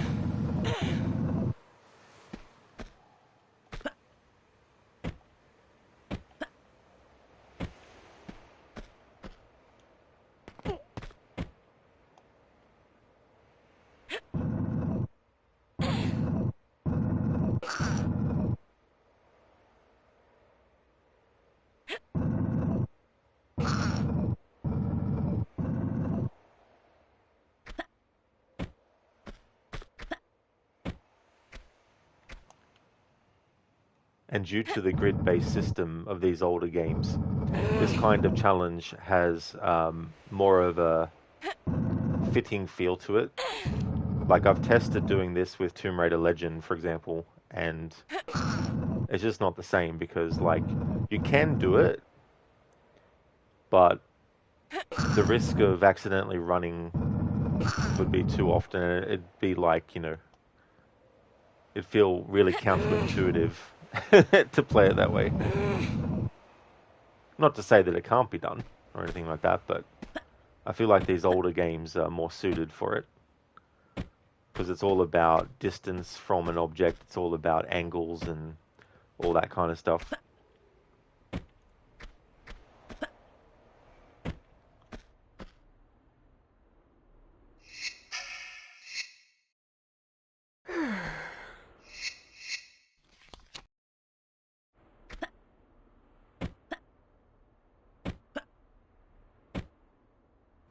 I mean, never say never. Like, there might be a point where I'm like, you know what?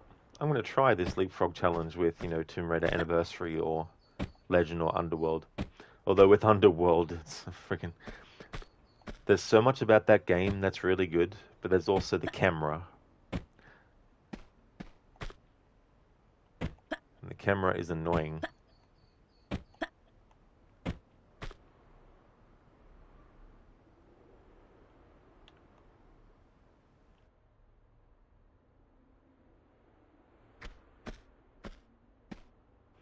Coffeeton makes sense if it's making harder to play.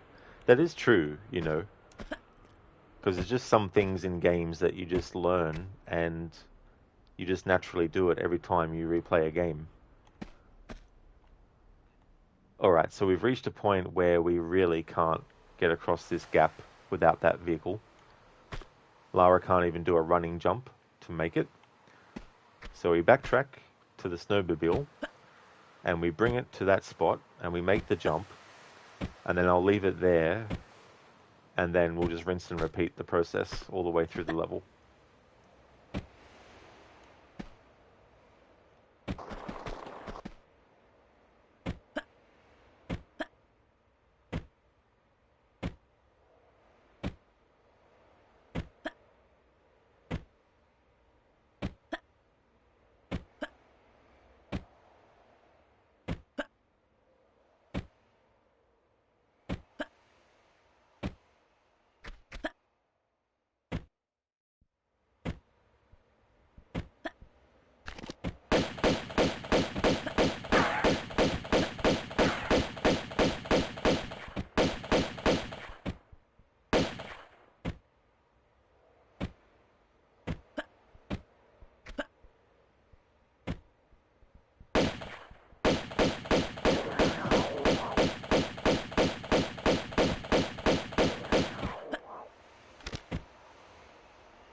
Okay. The music that plays when you get on this is such a great piece of music.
That I take that opportunity, while still sticking to the challenge rules, to do a dance.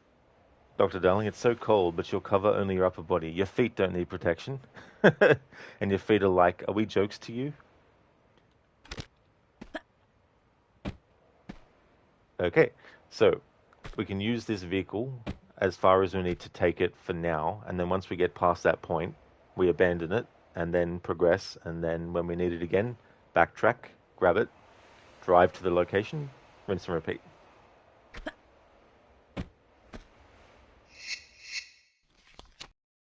The vehicle can jump, Dr. Darling, but not on its own. Like you can't just get on it and press the button and make it jump. But it can jump when you reach a certain speed and hit a ramp type thing. If not, then you must go on foot. Well, we can't finish the game unless we have the vehicle at some point. So that's why I've made the rule that Lara can only use the vehicle when getting to the ultimate point in the level where the vehicle's required. And then once she's reached that point, get off the vehicle, and then once the vehicle's required again, backtrack and then grab it and then drive it to the location that she needs to be at, and then rinse and repeat.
Alright, so we have to abandon it again for now.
Uh-huh.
Code Lara is also the most lucky archaeologist with time-traveling pals, as they did not forget to go through all the places and set weapons, ammo, and medical support. Yeah, that is so true, you know.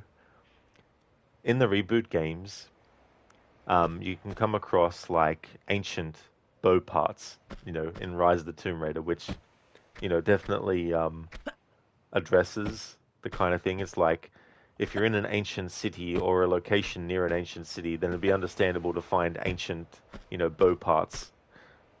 Not so much, you know, parts for a shotgun.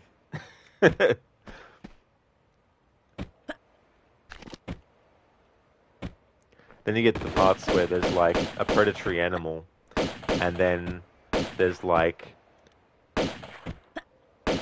there was something blocking the entrance, and then you unblock it, and then there's a predatory animal that just so happened to survive in that little alcove for potentially, you know, years and years and years.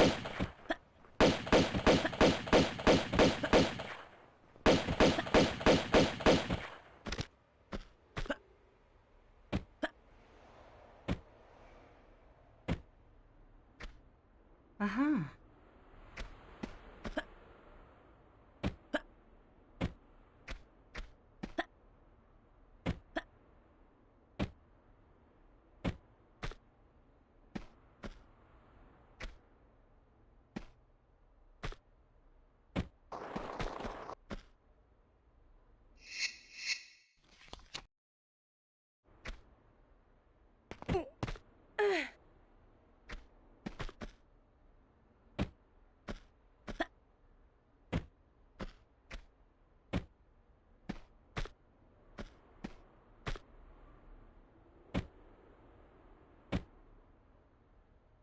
Uh-huh.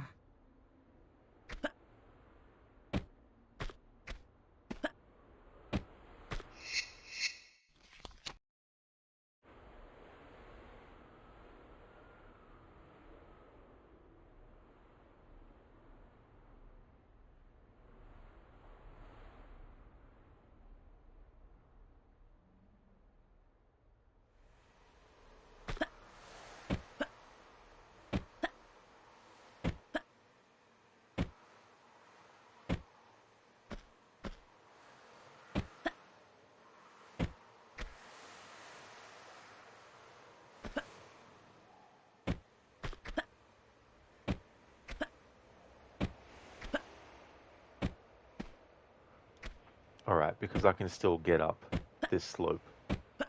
That's good. We don't have to yet go back for the snowmobile.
Alright, so we we can't do a run and jump to get across this as Lara. We do need to get the vehicle to make the jump. However, there are still some things I can go ahead and do on foot first before we go back for the snowmobile.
Shit, I ran a little bit.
Uh-huh.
Alright, so Lara can't make this from a standing jump, but I think we can from a run and jump, so an exception for this one.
Oops, ran a bit.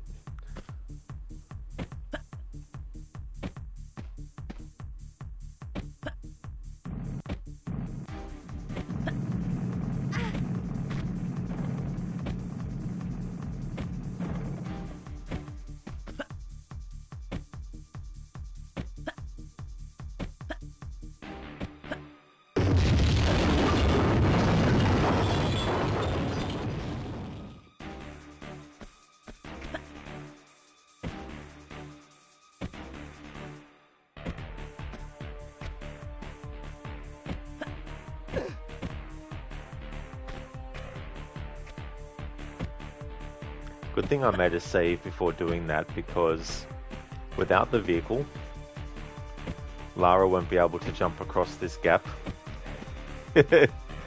Which is where I need to go, because I need to get back to where I was before, where the avalanche happened. So yeah,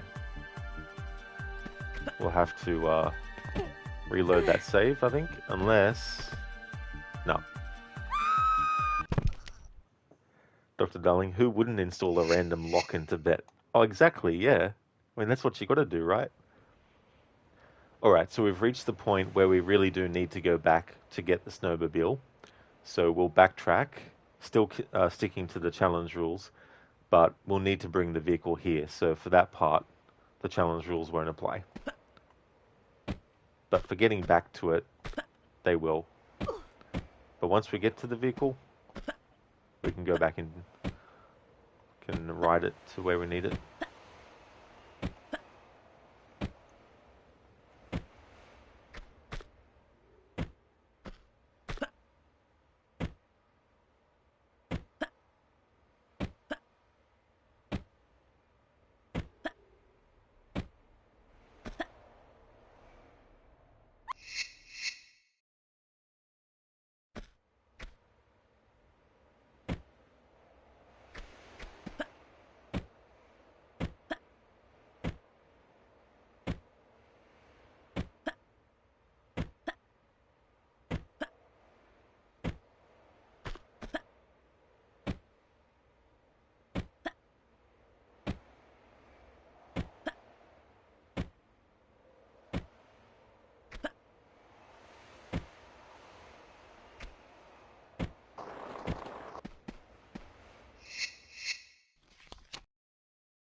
Okay, so we need to make an exception for a run and jump to get to this other side.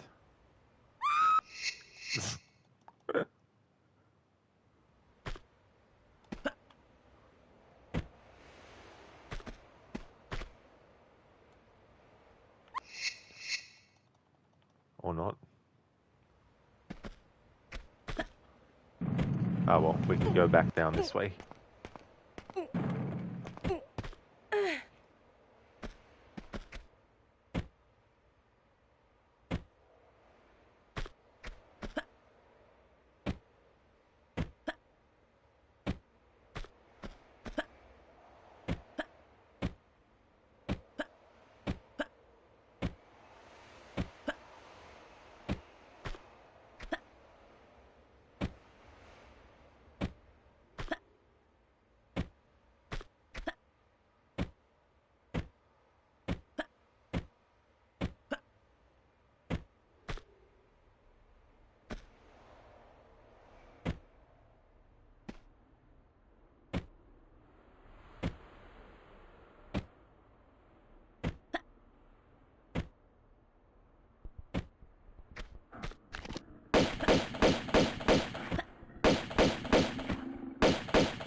Oh, of course. It looked like I could do one more jump increment forward.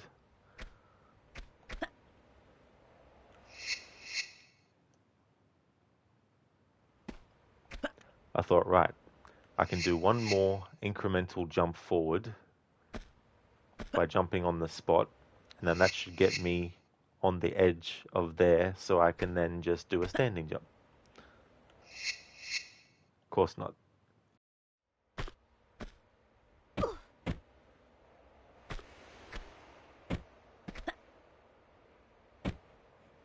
Ryu. Oh, did Sam Neill die?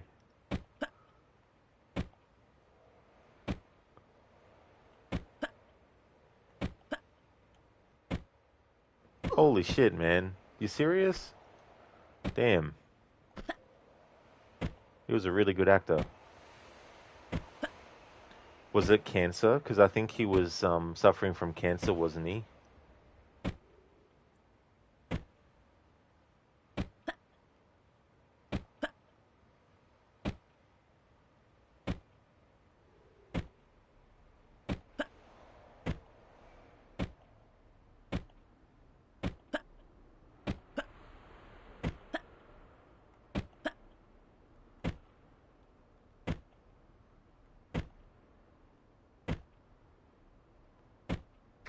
Ryu, they didn't specify the reason, but it could be likely. Oh, damn. Yeah, he was a really good actor.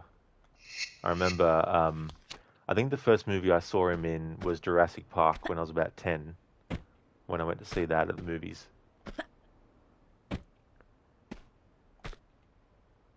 I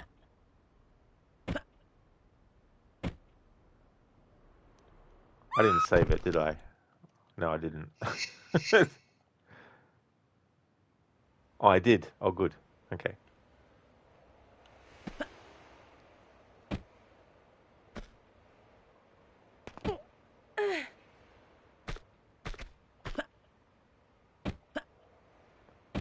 Bootleg, no fucking way. Yeah.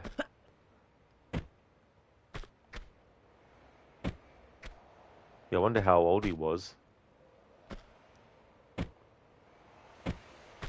Ryu Jurassic Park is his most legendary role. Event Horizon and In the Mouth of Madness are solid too. He was 78. Yeah, those movies, like, I mean, as you know, Ryu, I really like those movies a lot. Event Horizon and In the Mouth of Madness.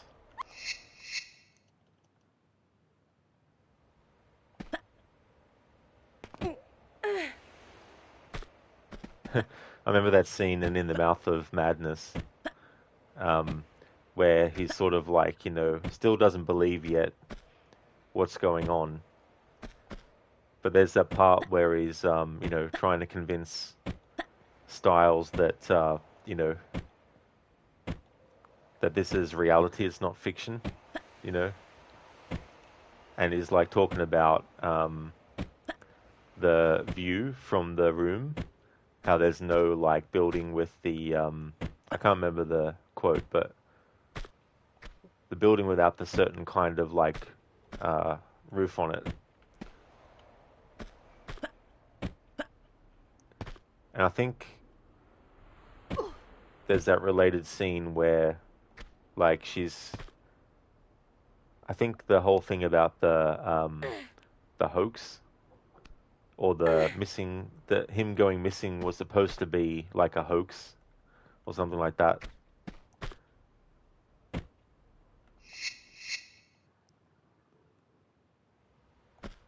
Or maybe I'm forgetting which exact part it is. But there's that part where she says something and he's like, "Well, fuck that." The way he said that, it's always stuck out in my mind.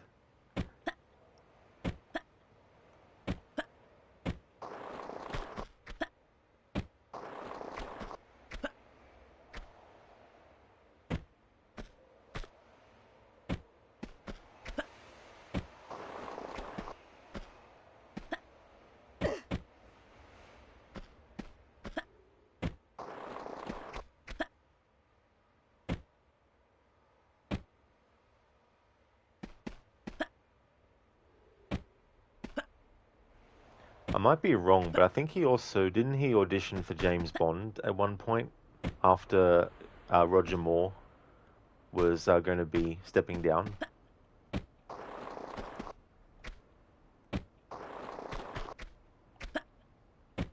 or maybe it was when Timothy Dalton had finished as Bond.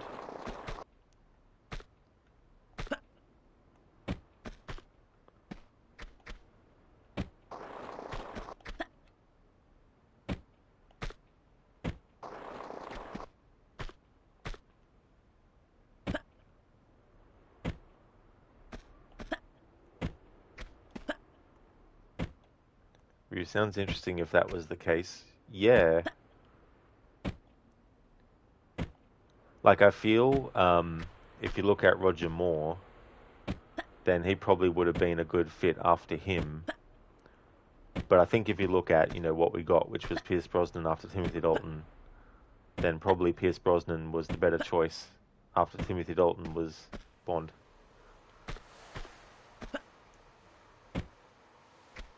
Okay, so we can use the snowmobile again now until we get to a point where we can progress a little bit on foot.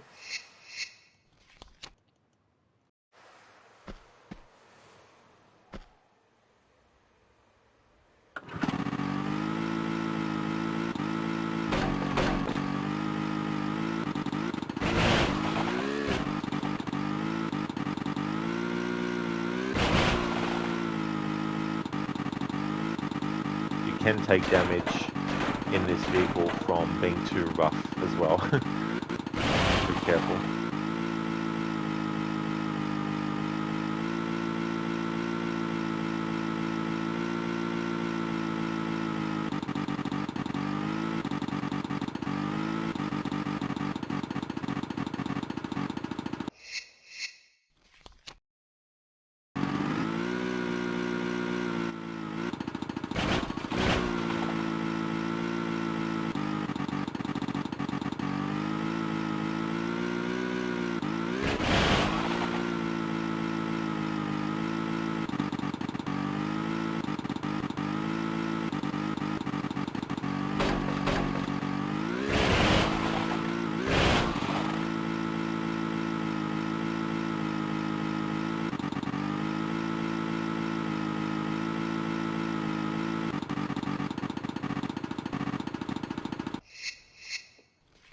All right, so we're back to this part now.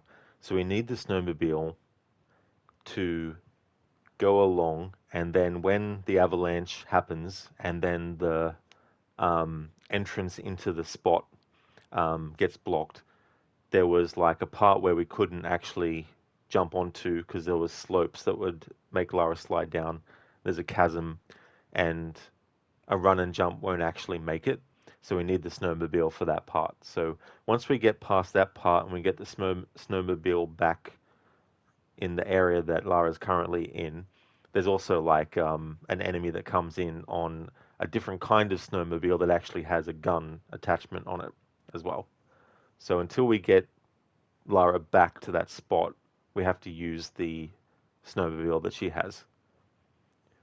We actually auditioned for Bond in The Living Daylights. Ah, okay, yeah. So after Roger Moore and before Dalton got the role to do The Living Daylights, because that was his first Bond movie, The Living Daylights. Yeah, I mean, that definitely makes sense as well. Covington, who was the Satan in Omen 3. That is true, yeah. Yeah, the Antichrist Damien. He played him in the third Omen movie. I think there was a movie called Possession as well, but I've never seen that one yet. He was in that. And then there was a movie, I can't remember the name of it, but it was about this couple and they went sort of like camping or something in Australia somewhere. I can't remember where exactly. And they ended up losing their child. Like there was like a whole big thing about it, like a dingo and everything claimed that a dingo had taken the baby or something like that. There was a movie that was made on that, and he played the husband in that.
Ah, do you know what 50 Cent did when he was hungry? 58. Do you know what 50 Cent did when he was hungry? 58. That is a good one, Dr. Darling. Thank you for redeeming it as a Bane impression. I've heard it recently though, so but yeah, that's a good one though. Thanks for redeeming it as a Bane impression. Cofferton anti-dingo propaganda. Yeah, I mean I can't remember the details of it actually. Like it happened decades ago, and I don't remember any sort of like news reports at the time of it because I was too young. But yeah,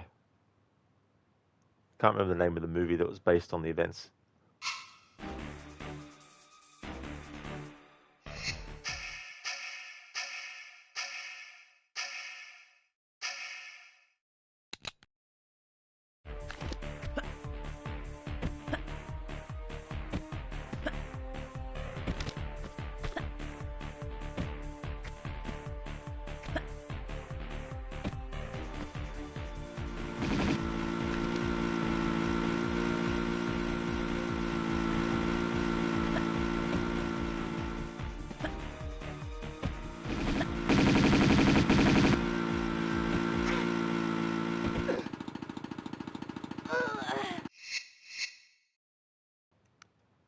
Why did the chicken cross the road to take a shit?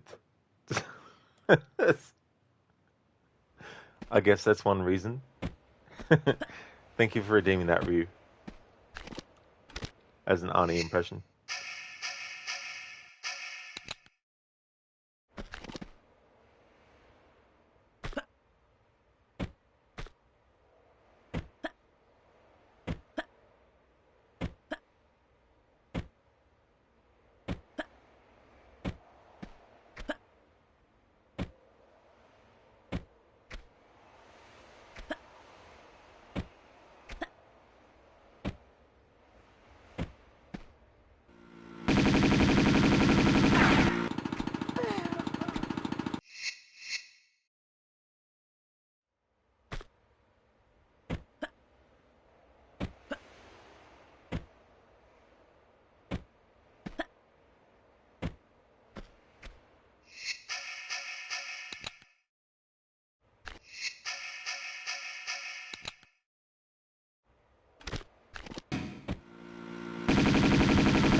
This enemy's annoying usually, let alone in a challenge run where I can't run and shoot.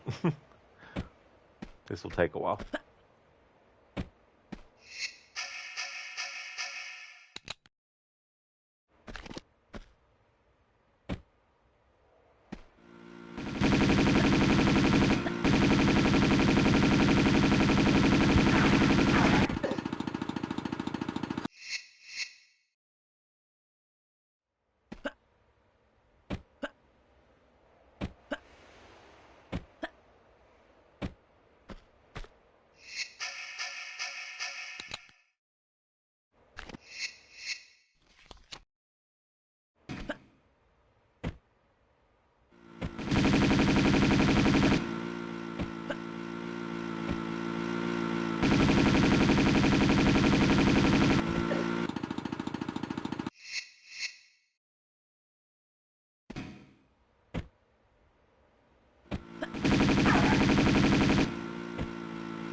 That motherfucker looks like he is respawning whenever he feels like it.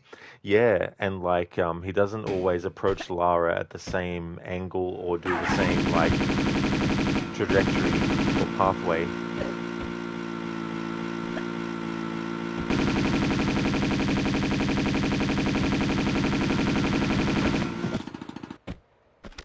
There we go. Got him.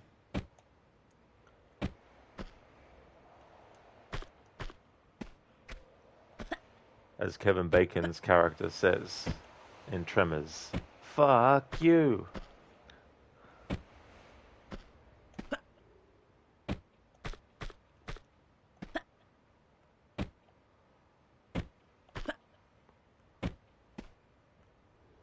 Alright, so we've done that part. Now I need to actually grab the key, and then I'll save it.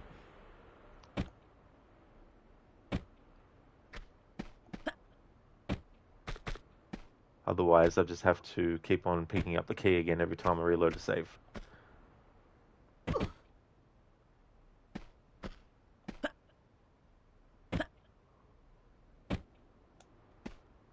Uh-huh.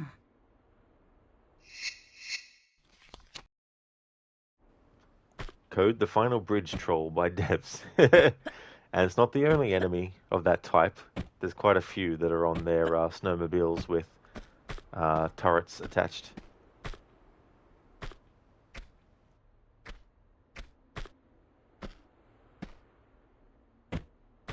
Alright, so this is going to be a really long backtrack because there's a lot that I can do without using the snowmobile. And then once that's done, we have to backtrack to get the snowmobile because there's parts where we need it again.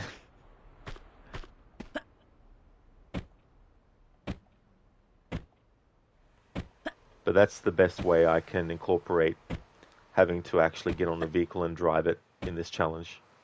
I had to step back there because Lara's head was stuck.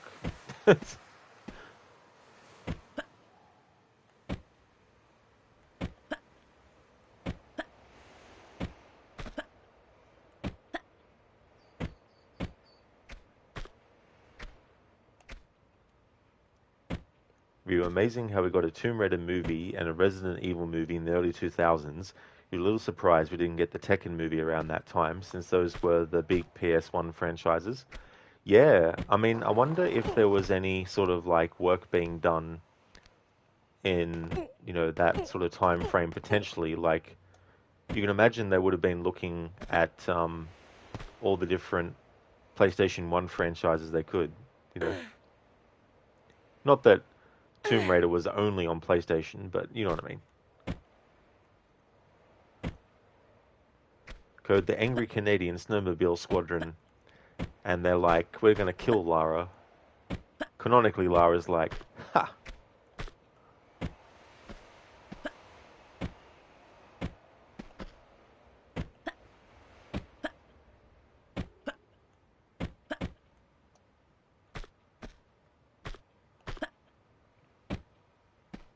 Alright, so we go here, and then we jump forward. Forward!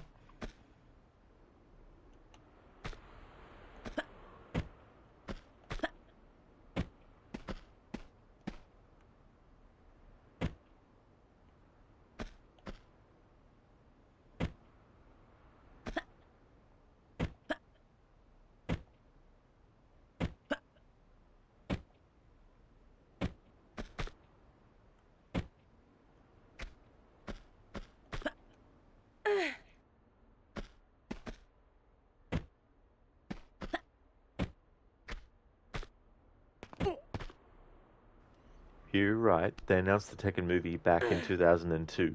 That movie kept going through issues during pre-production until they eventually made the film in the late 2000s. So when was that Dead Alive movie, Dead or Alive, whatever that franchise is called?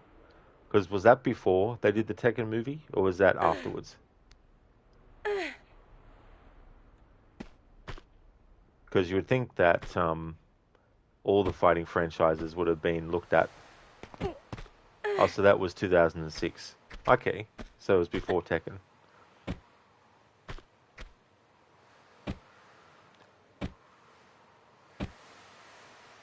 It's like, I remember that game, River City Ransom. First playing that when I was really young.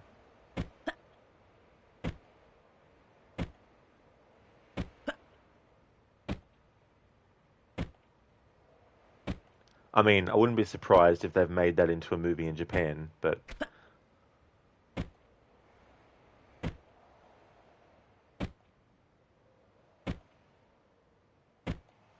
you would think the success of Mortal Kombat 95 would have made studios want to adapt Tekken sooner. You would have thought so, you know. It's like, shit, Mortal Kombat's a success. Get us any other fighting game franchises you can. How about Pit Fighter? Yeah, get that too. I never actually played that game. It's like, what was that? Clay Fighter, that's right. It's like, let's make a Clay Fighter movie.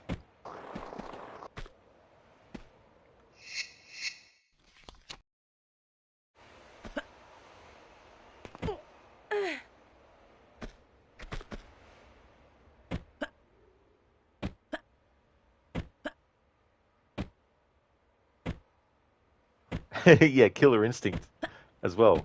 You would have thought, yeah, let's make a Killer Instinct movie. Accidentally did that roll in midair.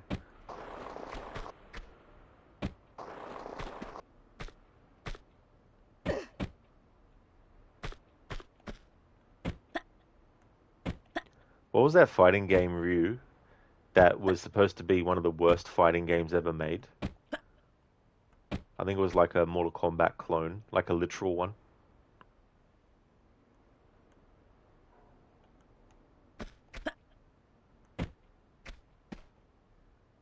Alright, so I might have to actually bring the snowmobile already. Because I don't think Lara's going to make this jump.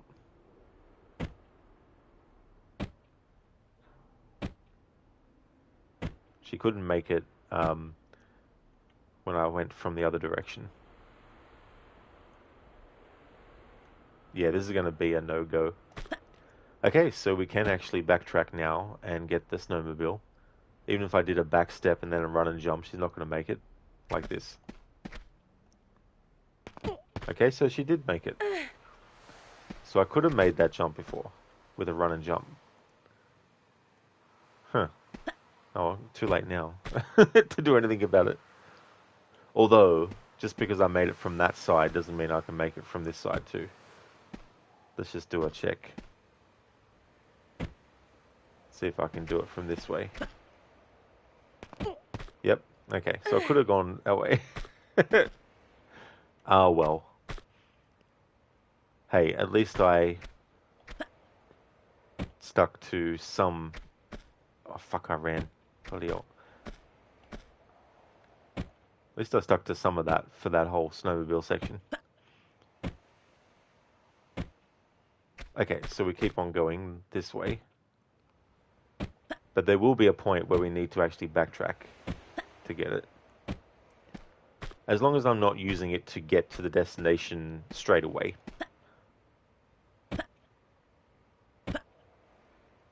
That's it, Ryu. Yeah, Tattoo Assassins. That's it. That's the one I was thinking of. It's like, let's do that as a movie. It's like, is it about tattoo artists that kill people? No. I mean, maybe it is. I don't know. Never really looked into it. Okay, so we can make an exception here. Run and jump and grab and pull up. Hey there, Inmita. I'm going well, thank you. Having Lara jump around again. Jumping around Himalaya now. The Himalayas now, I mean.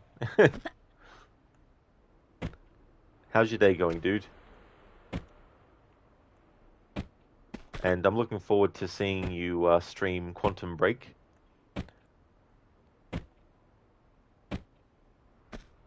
Is that today in Meta? Like, because that was your Monday and Tuesday game, wasn't it? I think. Cheers in Meta, yeah. So making good progress. Yeah, Lara's bumped ahead quite a few times.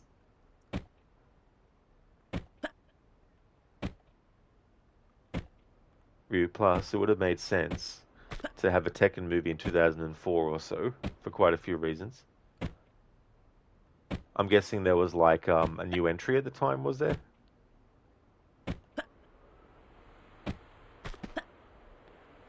That's excellent, Amita, that you're doing well, getting ready for work. It's today, it will be your Monday and Tuesday game. Oh, nice. Yeah, I'm very much looking forward to seeing what you think about Quantum Break.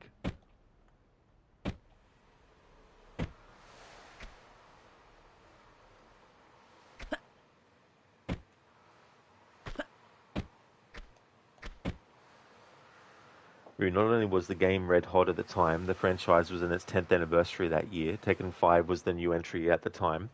Plus, martial arts movies were still visible in the or viable in the theatrical market. Yeah, I mean that sounds like it would have been a great time. It's like when there's a game that celebrates an anniversary and they're making a movie of it. You know, it'd be good to have the movie come out on the anniversary date.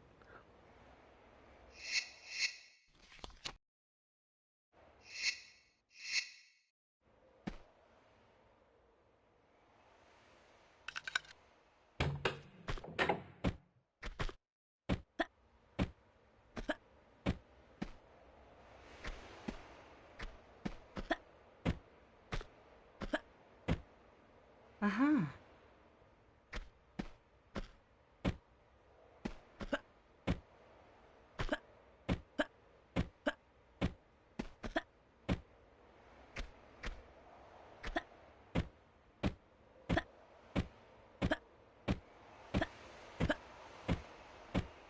It might not look like it, but Lara's actually moving forward very slowly with each jump. Uh-huh.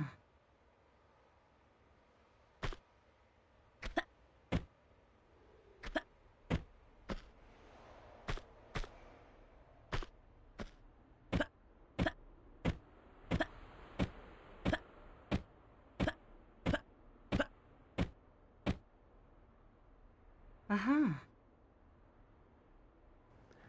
Emita, uh-huh. You're curious to see how it will perform as well, because Remedy games are known for their poor performance on PC. Oh, yeah.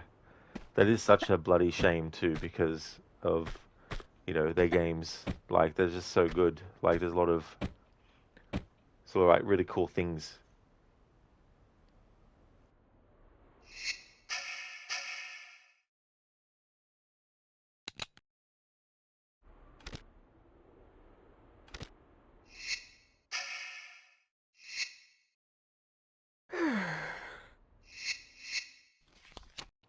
You believe the early 2000s was when you had stuff like the Matrix sequels, Rush Hour 2, Kill Bill, Ong Bak, Jet Li movies like The One and Kiss of the Dragon, etc. Oh, that's a good point too, as well. You know, being in like the mainstream, plus Spider-Man and Blade 2. That's true. Absolutely. Yeah, the early 2000s, you had movies like that as well.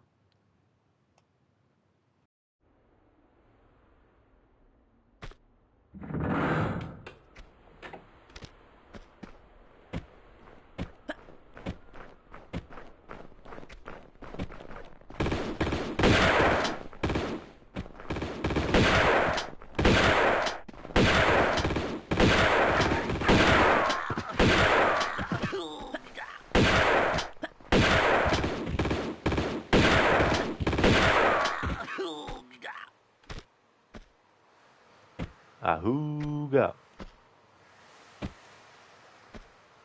Uh-huh.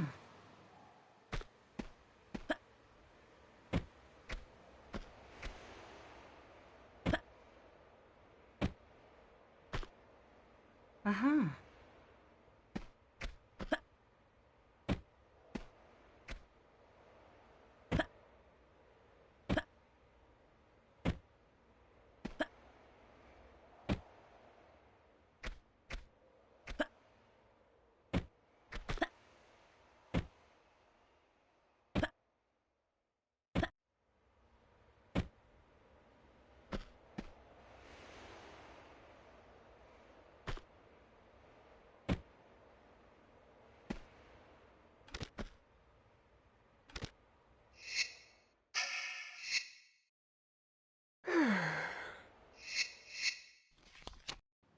Ryu, that also could have been a good opportunity for a third Mortal Kombat movie.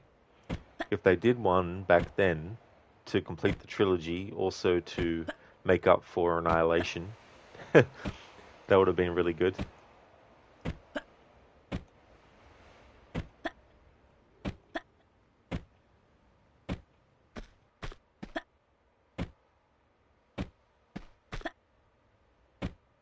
Okay, so here we have another one of those assholes on the snowmobiles that have guns on them.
Wasn't happy with the amount of health loss.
view, the Tekken movie wasn't really bad on its own.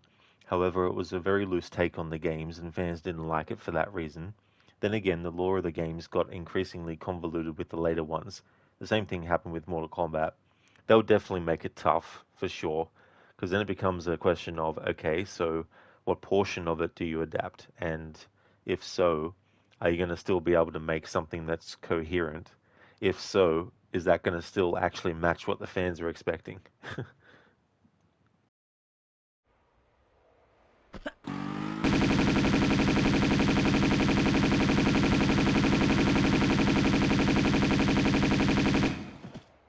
There we go, much better. Happier with the amount of health loss. I think Lara got shot for a split second there and lost a little sliver of health.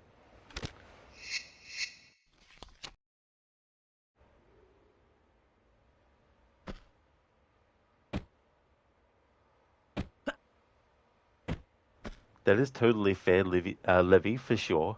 Can't stick around because you have a bunch of trainings to deliver. Just wanted to say hello and wish you a wonderful stream. Also, hope you and everyone in chat is having a good day and morning. Thank you so very much, Levy. Absolutely. Yeah, the stream is going well, making good progress in the game. Lara's been jumping around a lot, hitting her head, shooting mofos on snowmobiles with mounted machine guns. You know, just a usual day in the life of a Tomb Raider. But I hope that things go well with the trainings that you need to do. And thank you so much for popping in for a bit. Brain cells were lost. Yeah, just a few here and there, perhaps. But that is true, yeah. But definitely having a good one. Things are going well. Would like to definitely recommend people check out Levy's channel. Levy is streaming God of War 2018. Sometimes we'll do streams of putting puzzles together. Also a big fan of games like Night in the Woods.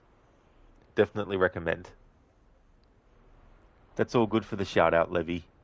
No trouble at all. I really hope that the meetings go well and very smoothly too.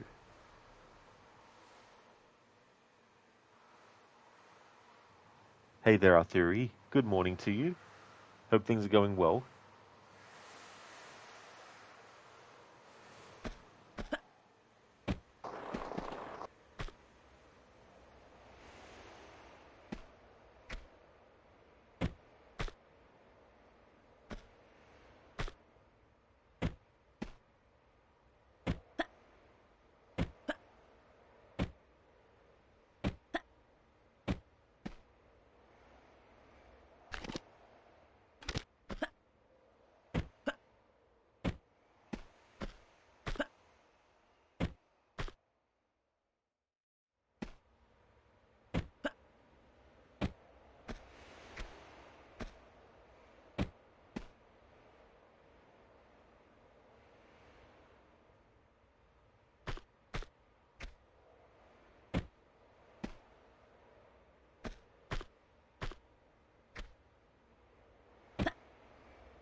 Arthuri, you're fine. New week, old things. Afternoon, you have a training session. So morning, a little bit of working and, of course, gaming. Very nice, Arthuri. That's good. Glad to hear that things are going well. And I hope your training session goes really good in the afternoon too.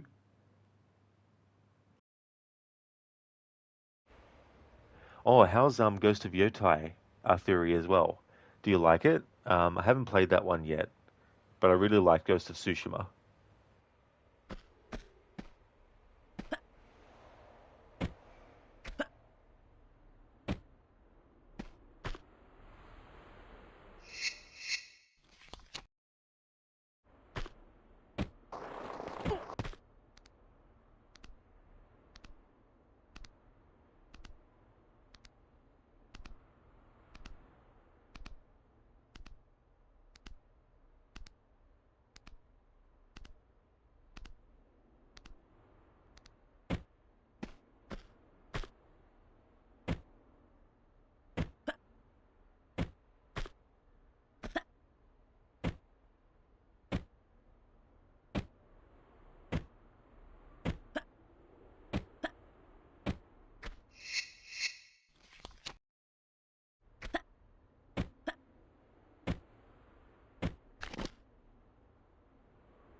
A theory, yeah, the finale is close. You can't say yet which is one is better, but generally speaking, you've liked it. You find yourself comparing it a bit too much to Assassin's Creed Shadows. You played Tsushima to 100% completion and got the platinum. That's fair too, as well. Sometimes it can be tricky when you have two things that you really enjoy to try and figure out which one is the better one of the two. But that's good that you're getting closer to the end of that game. Do you think it's one that you'll also do 100% completion and the platinum for?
A theory, you do not this time. You have a little burnout of gaming, generally speaking.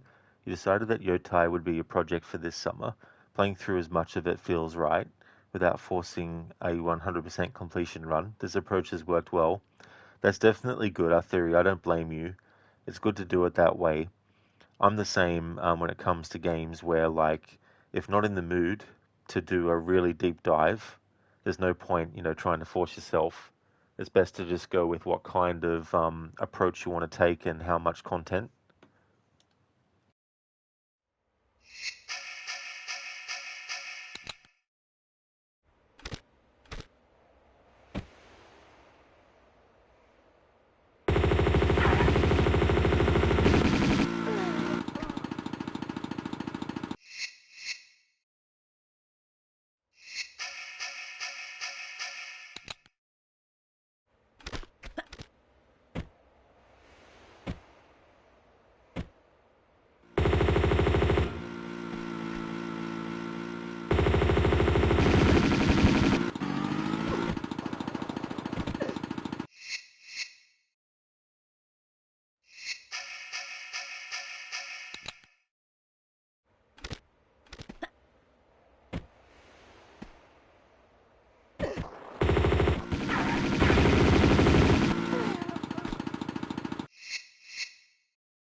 where I've saved it versus how much time I have to get to where I wanted to go is not ideal.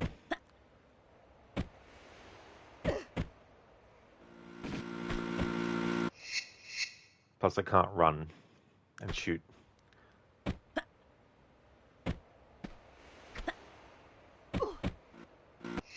And where I have Lara standing at the start of the reload is not spaced out enough to be able to just do 3 of these side jumps to make it up there without.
Hate using a large health kit, but if that's what it takes to get past these assholes, that's what we need to do. I want to save the rockets, not the rockets, the grenades. That's why I haven't used the grenade launchers against them.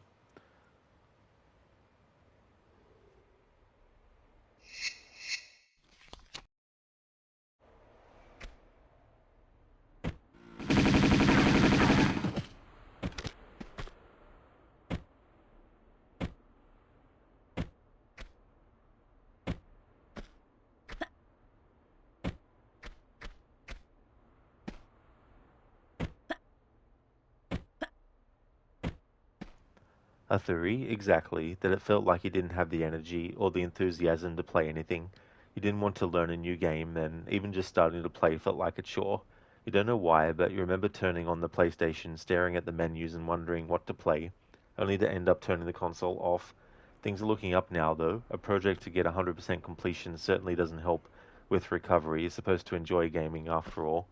Oh, that is true too, you know. Like, even if you're doing a harder difficulty of a game, like, there's no point bashing your head against the wall and spending hours and hours on one thing, you know, if that's not where your sort of like motivation or even concentration is at that moment, you know. It's good to just have a game too where you can just jump into it and play it, not have any pressure, don't have any sort of like specific things you need to do, just enjoy the game. If it's one with a story and you like the story, just enjoy that.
a theory, but Yote, that is never feeling hard work. You're playing sometimes only 1 to 2 hours times, and that's enough. So now when you're closing final and main story, you've been playing for that or more. Yeah. I mean, that's the other thing too, taking things in bite-sized sections, whether that's like levels, if you only want to do like 1 or 2 levels, or if it's like a time thing, as you say, like, 1 to 2 hours.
All right, finally did that level. All right, now we're up to the Barkang Monastery.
I'm going to take a break, but I want to put it in a photo mode shot while I go on my break.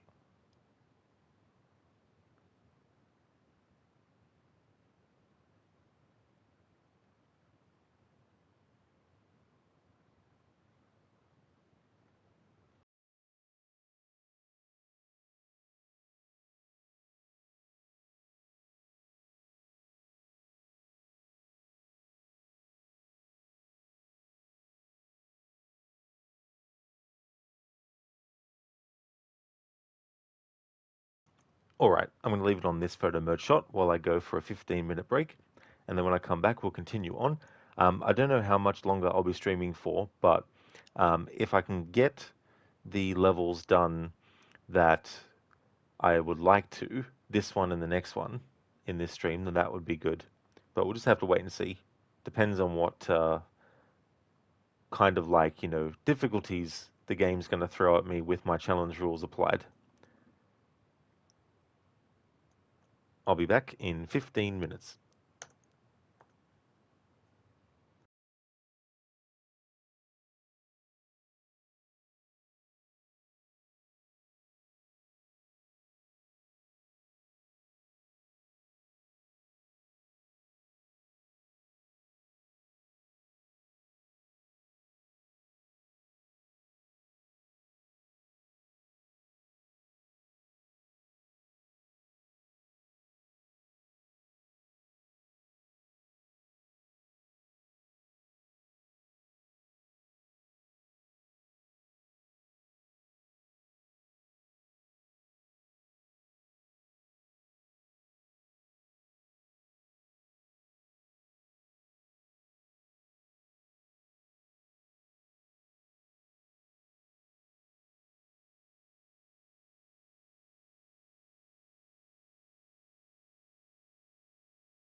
Alrighty then, back from my break.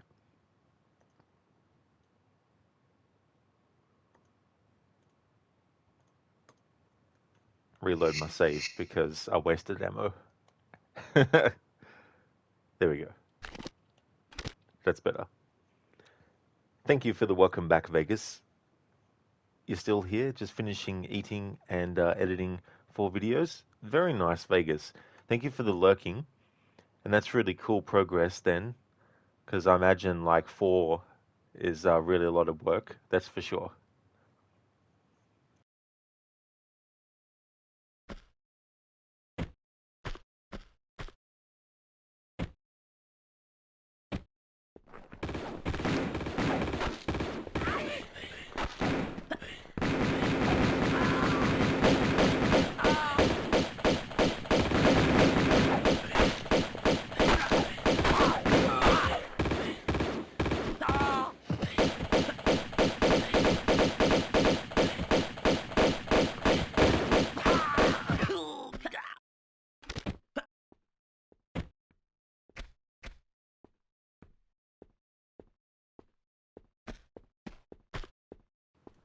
For those who've never played this game before, these monks will not attack you unless you actually shoot them. If you shoot them, then they'll be after you, as well as the other enemies. But if you don't, they can actually come in handy too, because they'll kill enemies for you.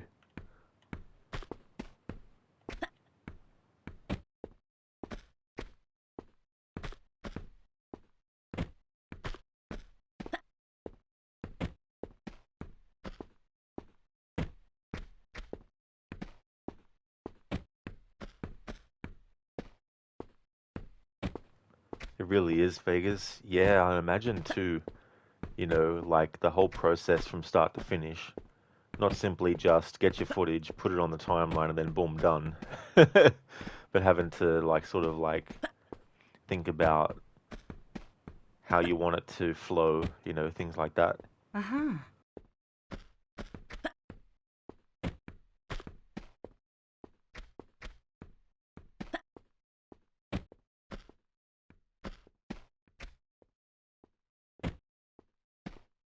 Uh-huh.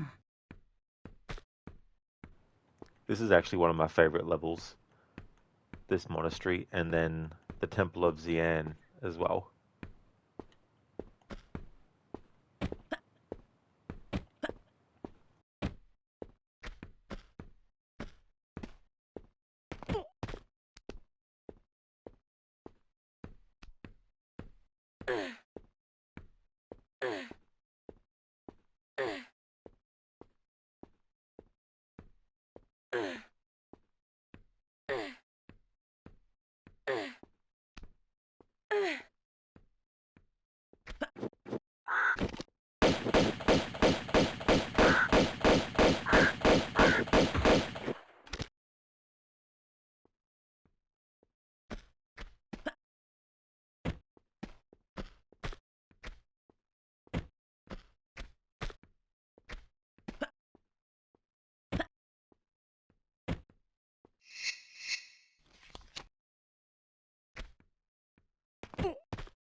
The annoying thing is, though, with the monks, they won't attack you first. But the problem is, Lara will actually still aim at them. So you can imagine if you have enemies mixed in with the monks, you might think Lara's aiming at the enemy, but she's aiming at the monk. So when you start to shoot, the monk is like, what the fuck? And then they'll be after you.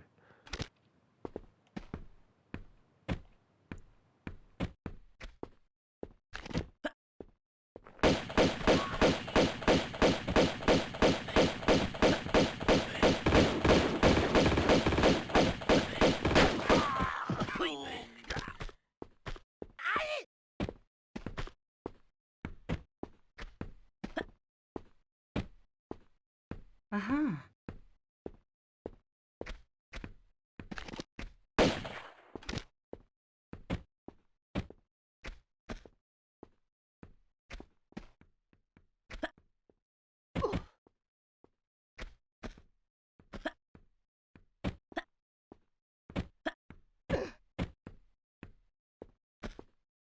Uh-huh.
Uh-huh.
Uh-huh.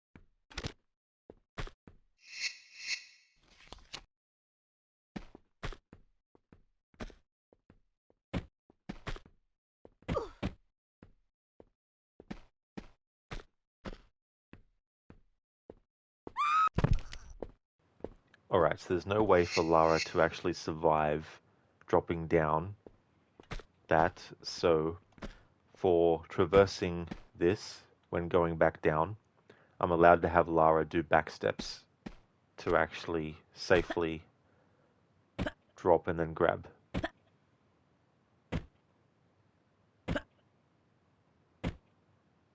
So we can do that for this part.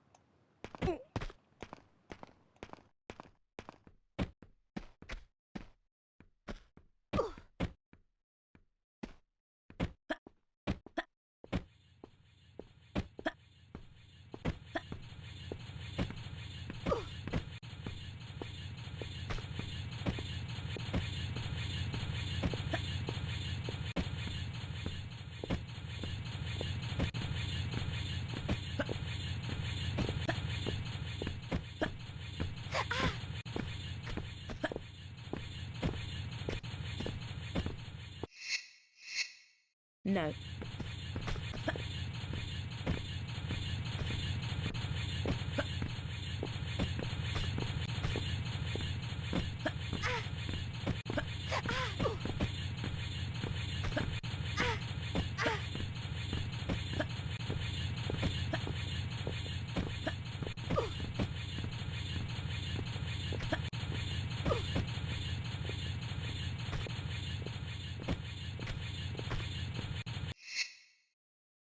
Vegas, that fall was horrific. Her scream and then crunch and then silence, that was actually quite terrible. Yeah, that is true. In the remastered graphics, when that happens as well, Lara just is blinking until it comes up with the load game menu.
Lara and her army of monks.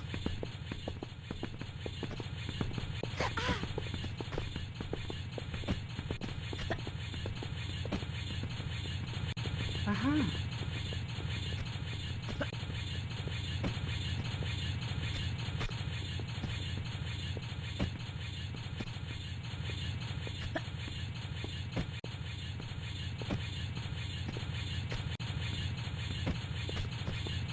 Aha.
Meanwhile, the monk just walks through these blades like they're nothing.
Uh-huh.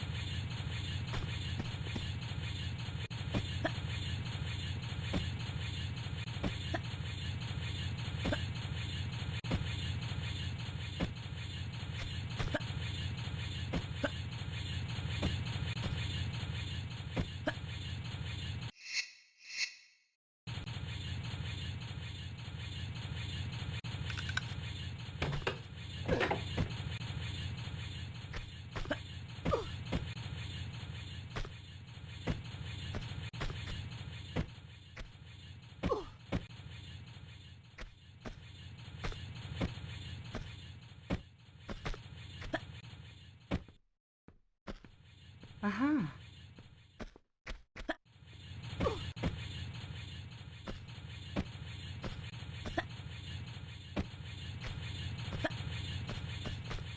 Whoops, accidentally ran a little bit. Lara hit her head on that lantern thing and it pushed her more quickly to the ground. And I was still in the process of about to depress the forward on the D-pad.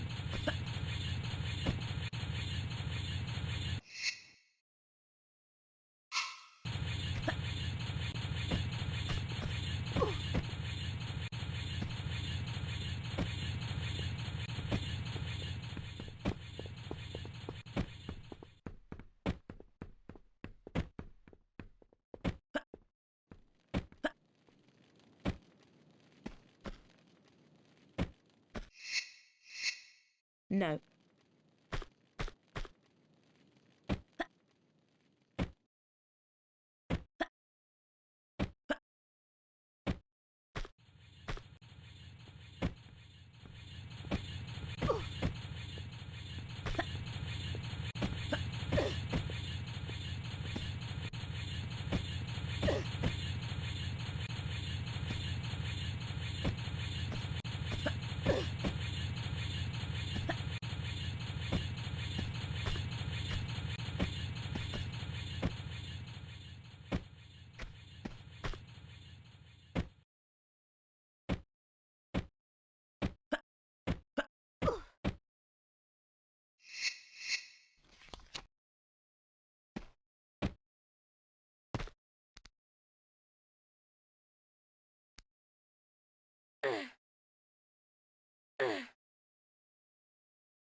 Uh-huh.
Or could do that.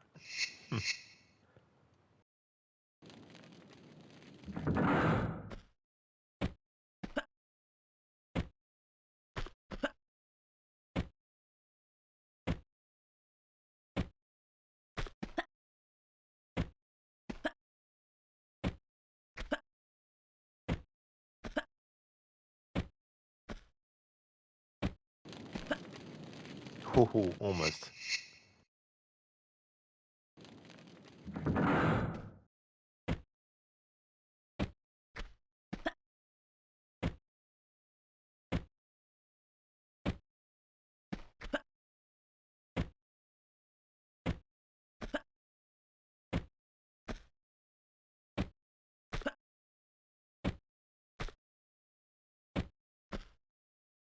There we go.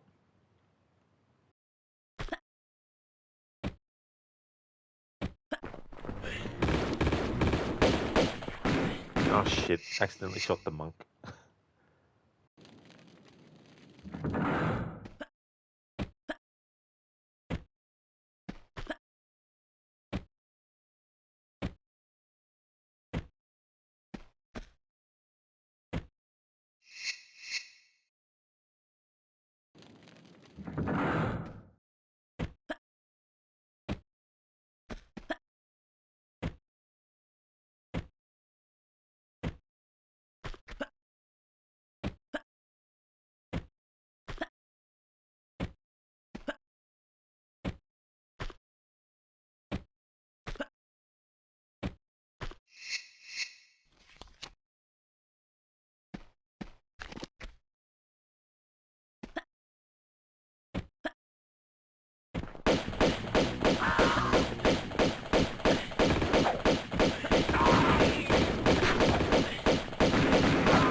Aha.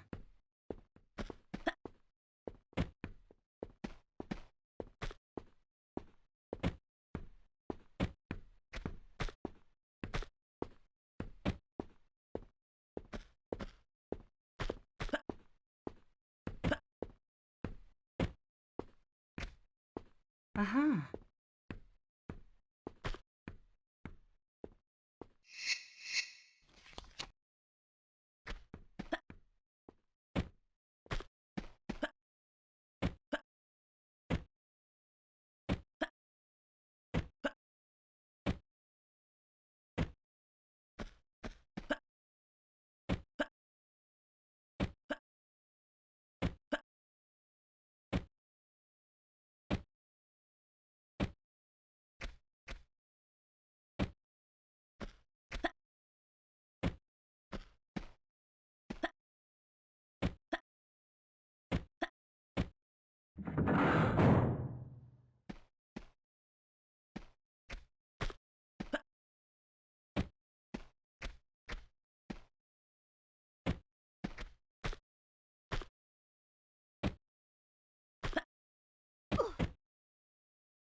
Aha.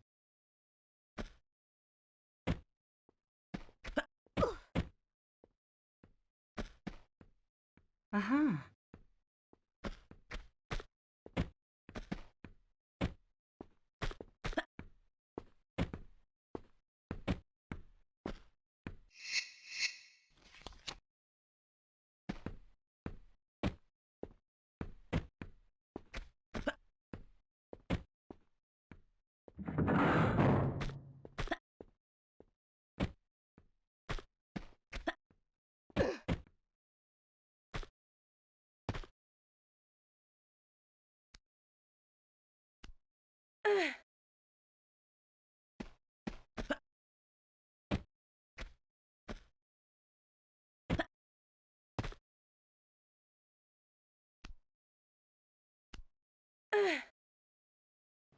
Code?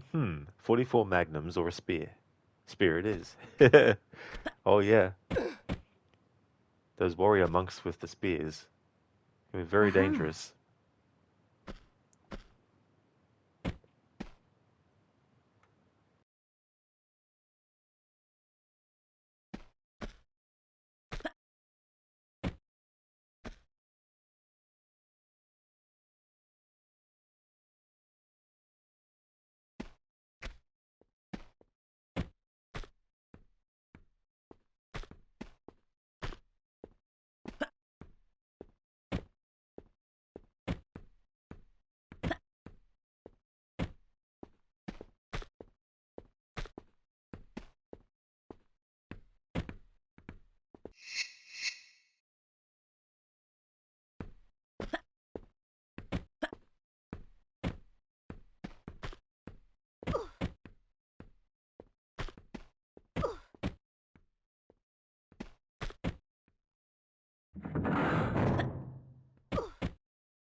I gotta walk here or run because Lara's head doesn't have headroom to jump.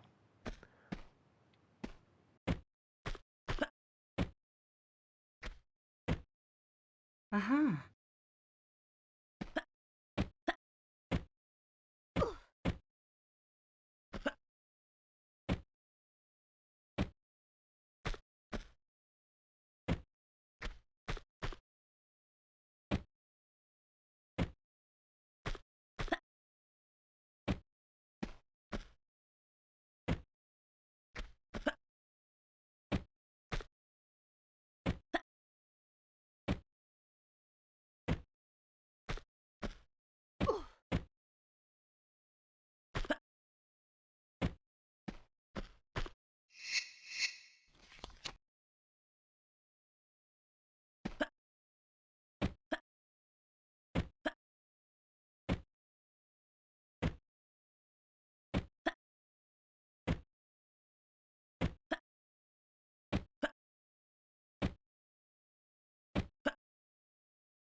Alright, definitely can't make it to that with a standing jump. I guess it's safe to say. Well, that's ironic saying it's safe to say.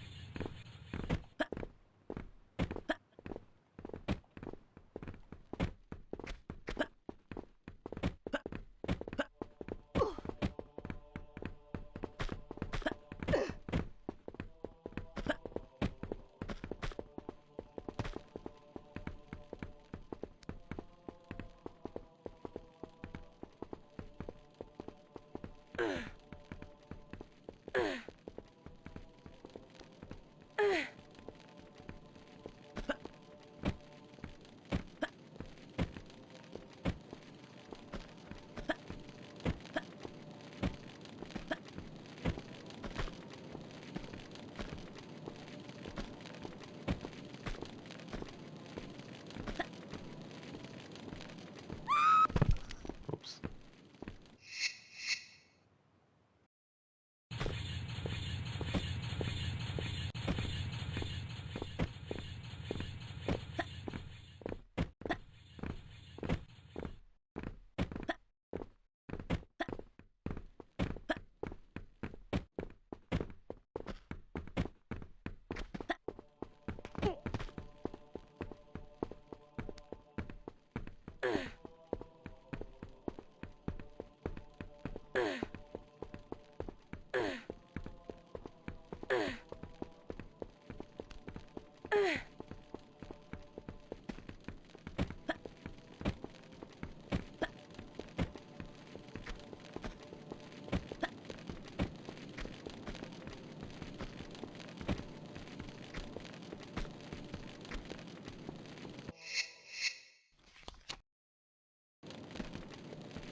Okay, so we can't make either of those with a standing jump, so we can do a back step and then a run and jump.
Alright, so we can't make that from a standing jump. And if I go an increment further, Lara drops down to there. And I can't do a standing jump from down here and grab the ledge. So this is another exception. We can do a back step to get a run up.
Hey there, Senny. Welcome on in, dude. The leaping is going well. Lots of leaping, lots of hitting head on ceilings, lots of falling to death. You know, the usual. Plus, we're in this part of the game where you have these warrior monks with spears who will actually attack the enemies. However, you got to watch out because if you shoot them, they'll start attacking you. And the tricky thing is, Lara will aim at them as well. So when you get a group of the monks and the enemies together, you might think that Lara's aiming at the enemy and start shooting, but find out that she was actually aiming at the monk. So we've got the monks on our side, so that's good. But yeah, pretty tricky to sort of like, especially if you haven't played the game before, and the game has taught you that when Lara's aiming at something, you shoot. And they're like, why are these monks attacking me for? What am I doing? It's like, because you shot them. How's things going with you, dude?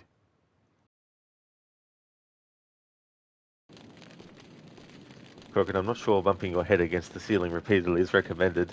Definitely not. It'd be a major concussion. I think after this adventure, Lara's going to have to get some medical attention.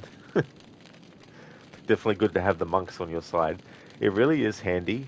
Like, they can be killed, of course, by the enemies, and you can kill them too if you want. But when you have like enemies that can be overwhelmed by them, it's definitely good. Plus, it can help reduce the need to use health packs from being shot at. I mean, you can still shoot the enemy. You just have to be careful and make sure you're actually aiming at the enemy. Because these old school Tomb Raider games, there's no manual aiming. So as soon as you pull the weapons out, it'll lock on to the nearest available enemy automatically. So you've got to be careful sometimes too.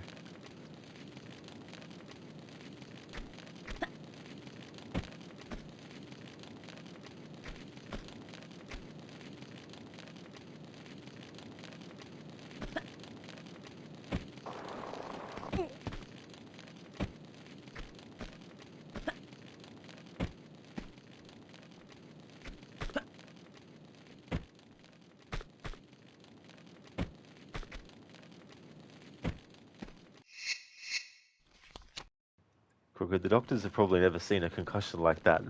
They're probably like, what the hell have you been doing, Lara? It's like you've been banging your head against the wall. You're doing pretty good getting started with your workday here, but so far it's pretty chill. That is great, Crooked. I really hope it stays that way for you today, especially at work as well.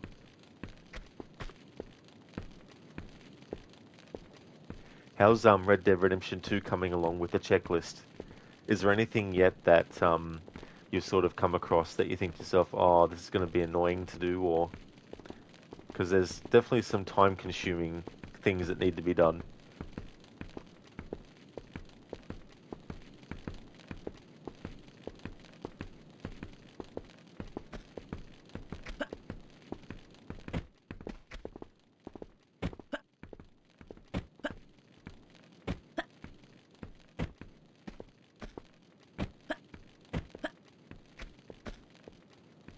Okay, so Lara can't actually jump here because there's no headroom for her to jump, so we can actually move out of here like that. There we go.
Whoops, accidentally made Lara move forward without just jumping.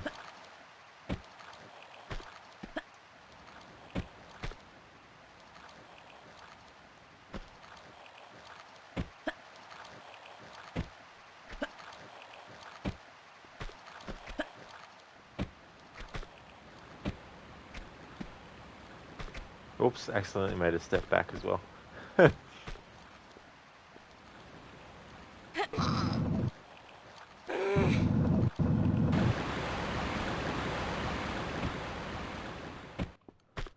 Crooked, there's been a few things for sure, like hunting specific animals and figuring out where to spawn them, but also the prospect of catching all the legendary fish seems a bit daunting. You're definitely going to be using time in between streams to do some of the busy work, because otherwise it'll take many more months to beat. It's good that they don't require you to do literally everything, but it's still a lot though. Absolutely, dude, yeah. Like there's definitely a lot of hours worth of work to do the 100% checklist, let alone do that and then do the extra stuff that's left that's not counted, you know. And the legendary fish, they can be very annoying. Like some of them take a long time to actually appear or seemingly appear, and having the right bait and all that kind of stuff, finding the right spot in the spot. You know, it's not just turn up to where the location is, but find a good spot within the location for it and all that kind of stuff as well. But that's a good way to play it too. Do some stuff in between streams. Because, yeah, like, it's just a big, big time sink for sure.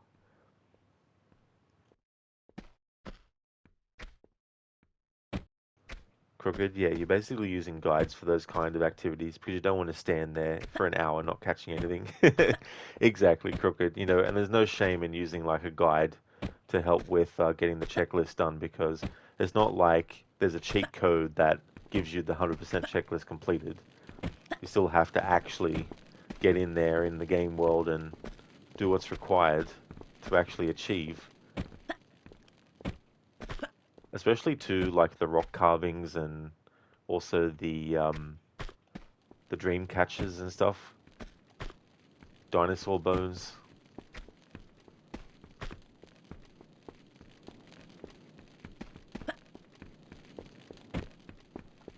Crooked, you could fish in real life if you wanted that. That's it, yeah.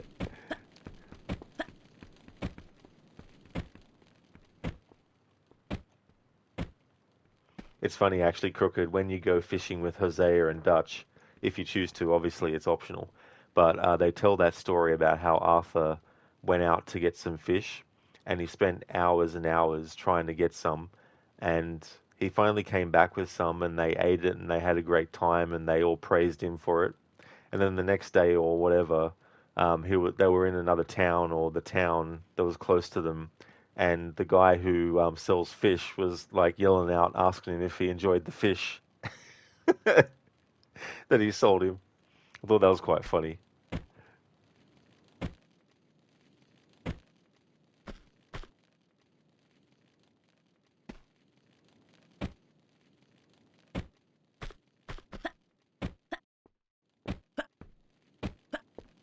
Brooke, I love those kind of moments. Absolutely, you know.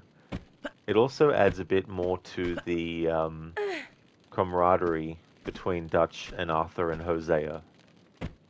You know, you really get to see them reminisce about stuff, and it's the extra stuff that really makes you feel for like what happens, you know, and the devastation, what happens to the gang.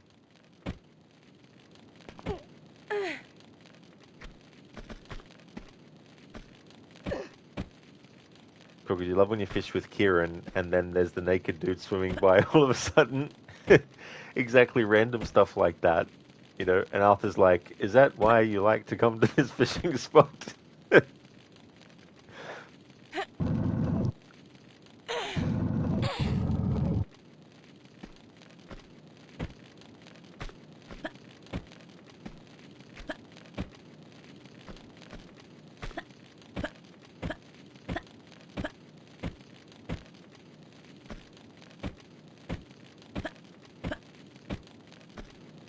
Uh-huh.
Oh, fucking hell. The split second when I started to shoot, Lara automatically switched to the monk.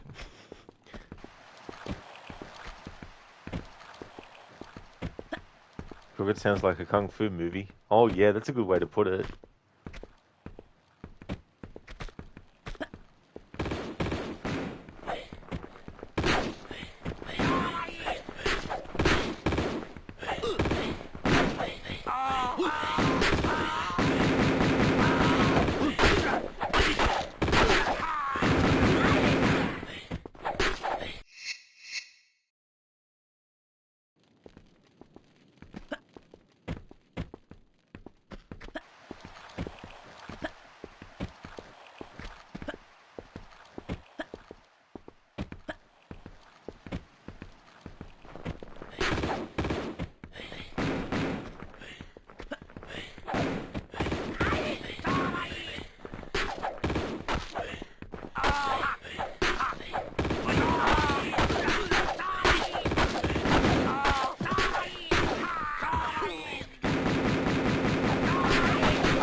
Uh-huh.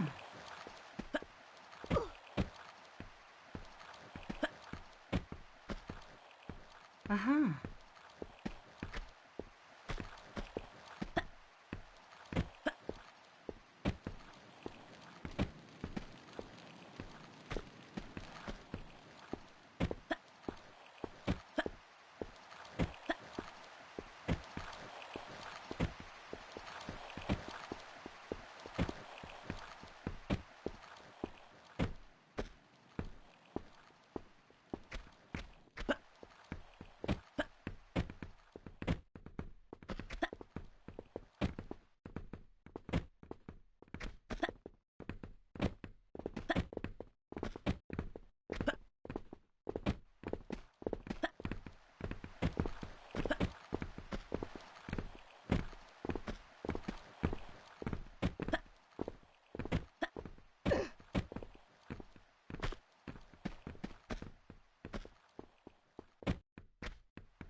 Good Bulletproof Monk. I never actually saw that movie. Is that the one with Jet Li in it?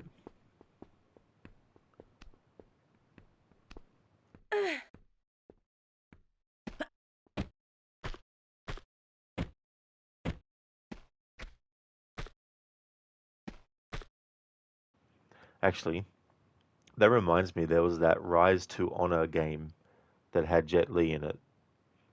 It was interesting because when you were actually fighting, you moved the control sticks in different directions to do your fighting and stuff, which was kind of interesting.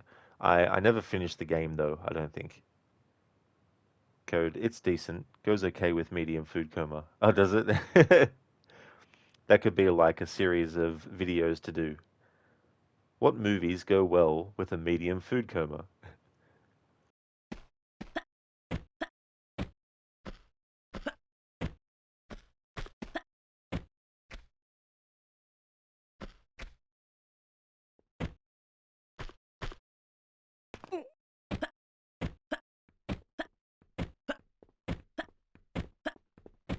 Yeah, Code, food coma rated movies.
I can just imagine people just hearing the audio of this stream being like, what the fuck is that?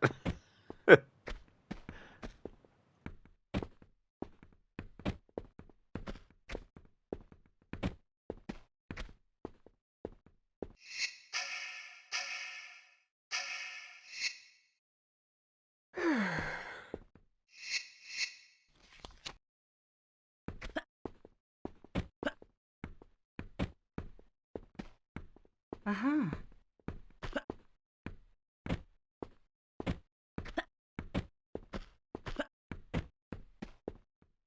Uh-huh.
Uh-huh.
Crooked, are you looking forward to one of the two new Tomb Raider games more than the other? Oh, not necessarily, no. I'm definitely interested in both of them. Um, the Legacy of Atlantis one, which is remaking Tomb Raider 1, they've also talked about how it's not a one-for-one remake either, which to me says that not every single element of the original game is going to be redone. There's definite, like, iconic moments from the original game that I'm sure they won't leave out, and things like that. But it's also the same Lara as in the reboot trilogy. It's just that it's a few years on, and she's changed her, like, look and stuff, which I think is fine. I think it's plausible. Not everyone always stays the same every single year of their life. You know what I mean? Like, just because someone has their hair one way for 5 years doesn't mean for 20 years they're going to have it that way. You know what I mean? So, but yeah, it'd be interesting to see what new things they add as well. And then Catalyst is supposed to be a completely new, completely new story with no elements of the previous games, in the sense of remaking them, that is. Obviously, they'll probably have, like, you know, callbacks and references, I imagine, to a lot of what Lara in these games goes for.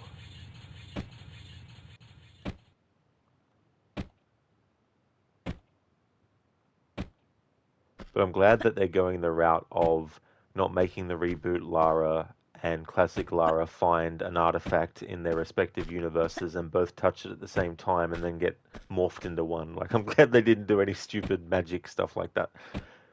Not that there can't be magic in Tomb Raider. I just mean to say, like, I think that would have been stupid to use that way to unify the timelines. But moving things forward, I don't know how many years, like, moving things forward for reboot Lara from that point, because the Lara in the classic games was in her 30s, and the reboot Lara was in her 20s in those first three games.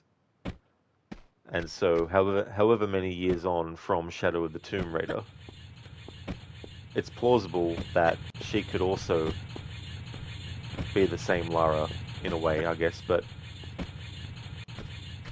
it's kind of tricky because the original Lara, her backstory is very different than reboot Lara, so I'd say it's more that reboot Lara is going to be able to experience the events that we've seen depicted with classic Lara.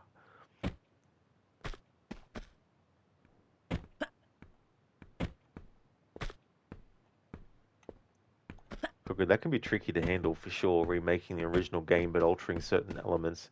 Reminds you of Black Flag Resynced. It looks like a decent title so far, but from what you've seen, you think you still prefer the original.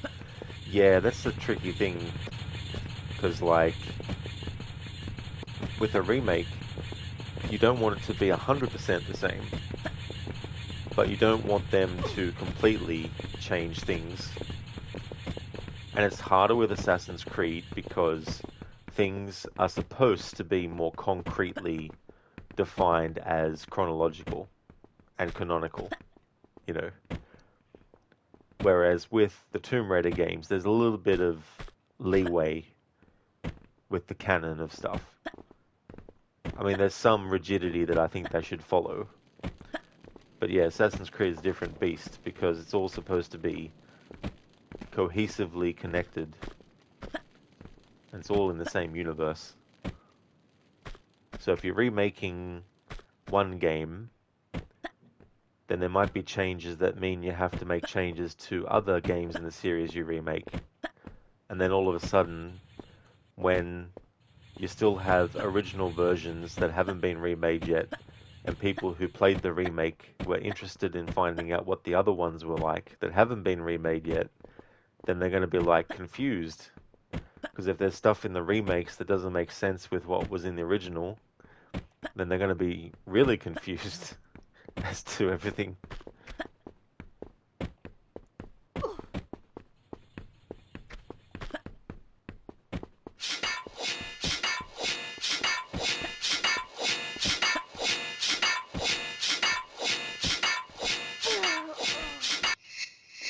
One thing you're definitely looking forward to is seeing Alex Wilton Regan portraying Lara.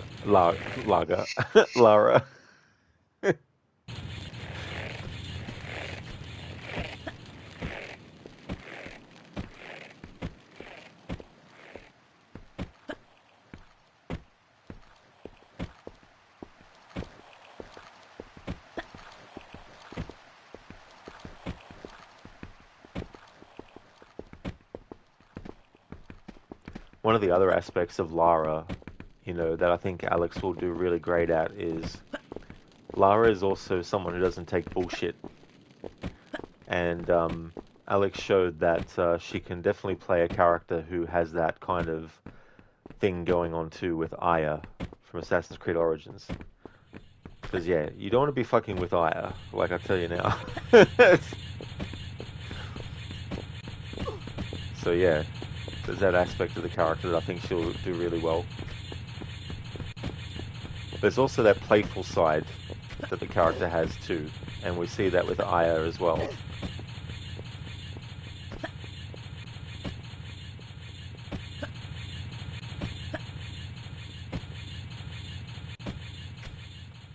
But absolutely, Aya didn't take shit from nobody. Definitely not, no. Unless you wanted to have a mask forced on your face and then both your eyes stabbed with a knife through the eye slits of the mask. Like she does to one of the Order of the Ancients members. I think it's Actaeon, I think.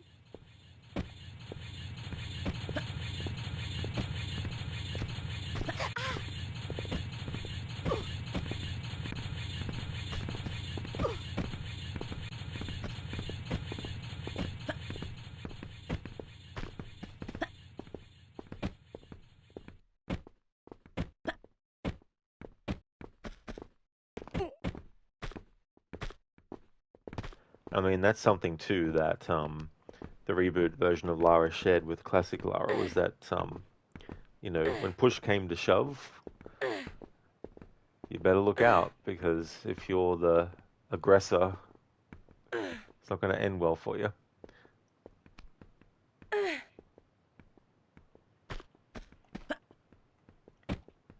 I mean, sure, Reboot Lara does show emotion and vulnerability and cries and all that kind of stuff. But that doesn't make the other aspects, her strengths, any weaker, I mean, the classic action movie example of a female character that, is someone that definitely doesn't take no shit and someone who is very formidable, but also is still going to show emotion is Sarah Connor from Terminator 1 and 2. I mean, obviously she's in Terminator Dark Fate and also that TV series, well, the series they did. But in Terminator 2, there's that scene where she's going to kill Miles Bennett Dyson, who created the processor that would eventually go on to be what basically runs Skynet. Anyway, she's really, really determined to kill this guy. She means business. But ultimately she can't bring herself to kill him when she sees his son trying to shield her from shooting his father and also his wife, and it makes Sarah realize that she's almost becoming a Terminator like the T-1000, and she sort of breaks down and cries. And if that scene where she breaks down and cries makes her any less of a formidable character, then I feel like that's really the wrong way to look at it. Because showing the vulnerability like that, it doesn't make her strengths any less strong. And it goes for any, character that shows emotion or cries or whatnot.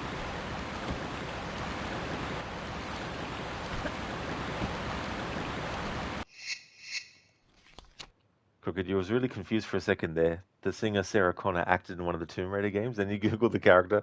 Oh, I got you, Crooked. No, sorry. Sorry, yeah.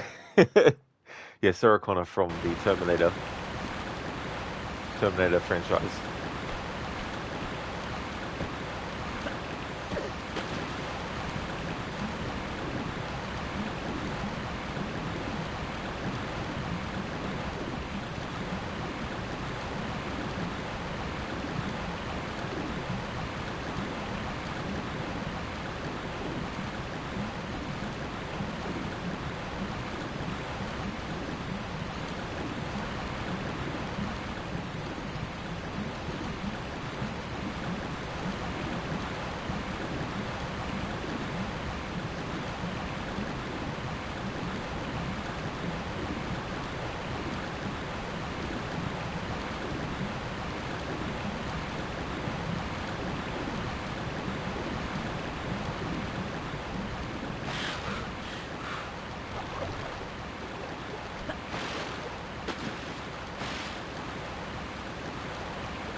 Yeah, crooked. Uh-huh.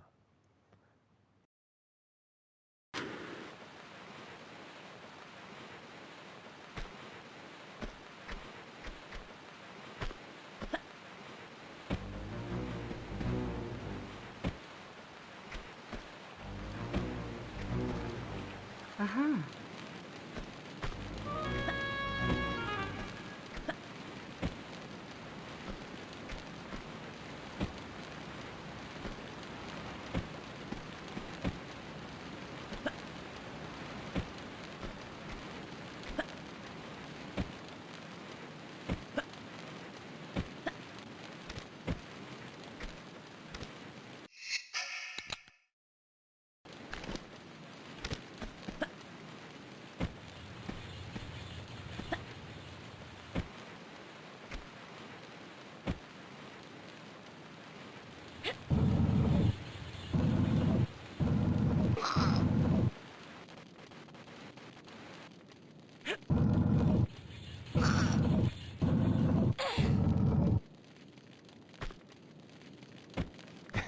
Keone. Uh-huh.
Uh-huh.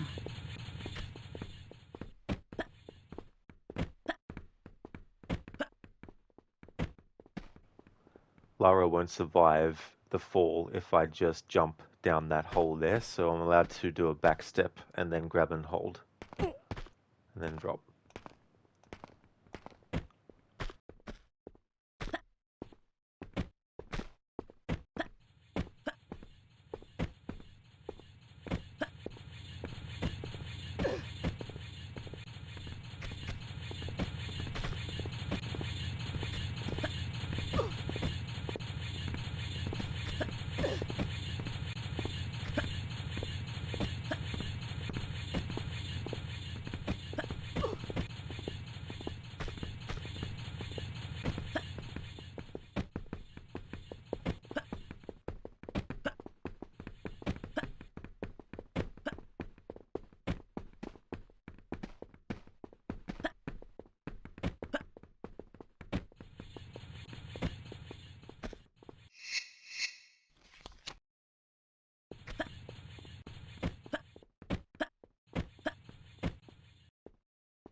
Hey there, Alex. Welcome.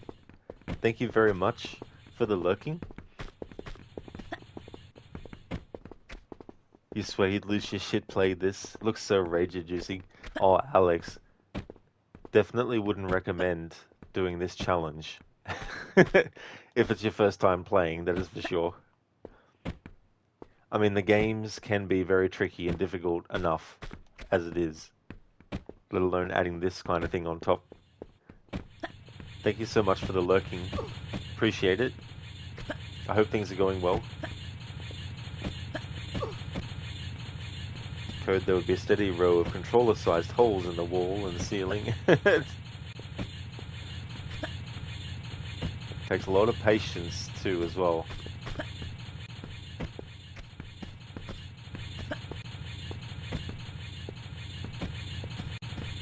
Ah shit, I started running. Every now and again I'll accidentally, through instinctual reflexes, just have Lara start to run.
Okay, so for these parts here, Lara doesn't have any headroom, which means she can't actually jump.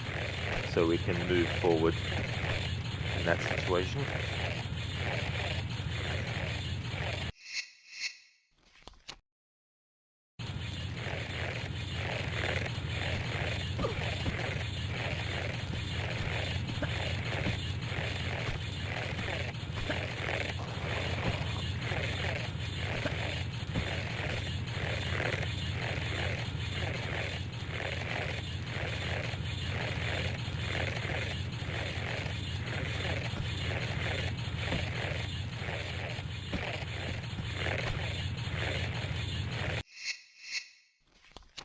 Don't ask me how I managed to do that without taking any damage. Fluke. Okay, no headroom for Lara here either, so she can move forward.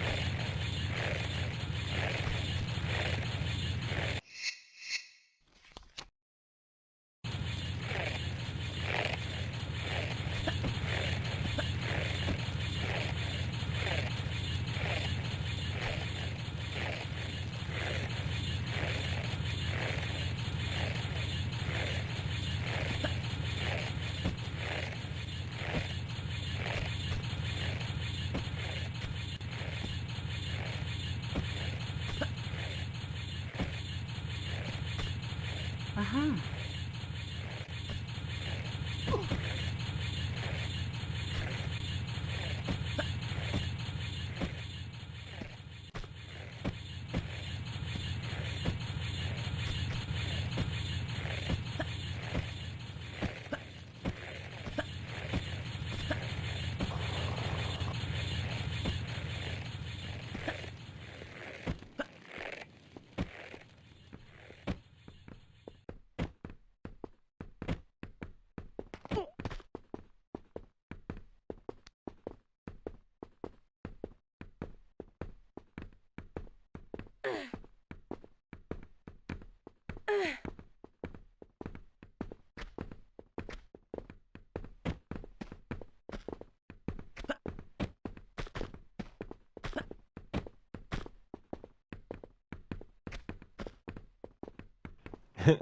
We can move forward because Lara's got no headroom. There we go.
Uh-huh.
Because Lara can't make that jump from a standing position, we can do a run and jump here. So I can do a backstep and then run and jump.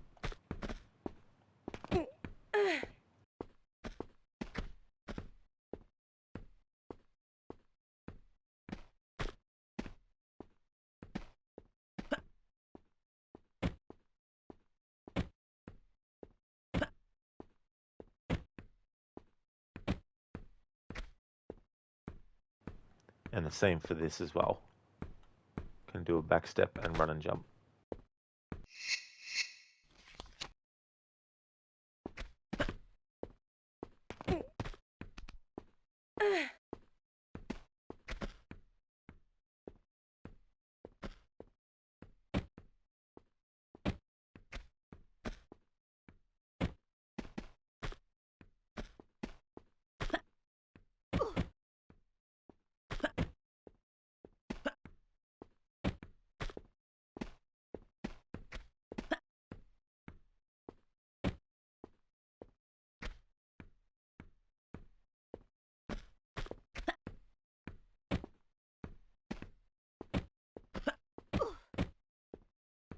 Uh-huh.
Aha.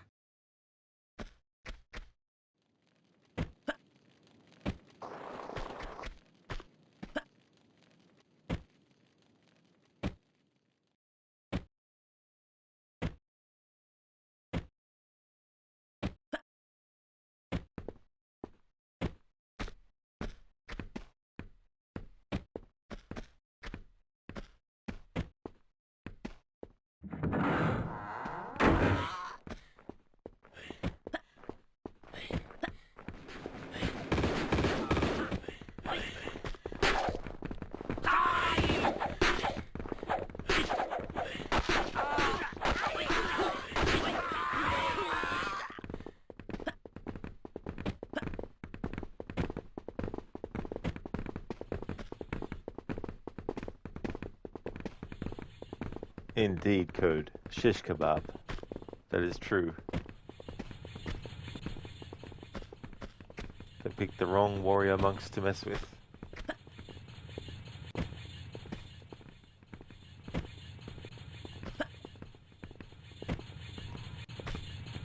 Aha.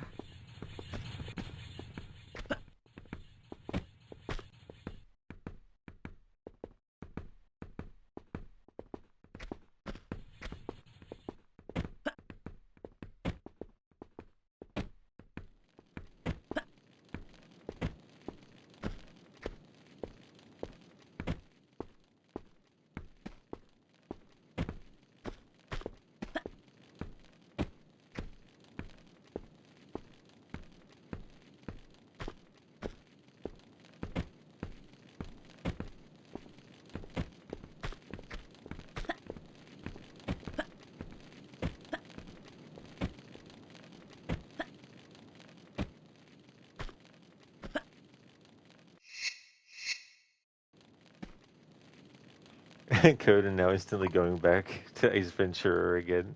It's such a funny opening sequence for that sequel when nature calls. I love it how they're so happy that he's finally gone. They don't have to have him there anymore. I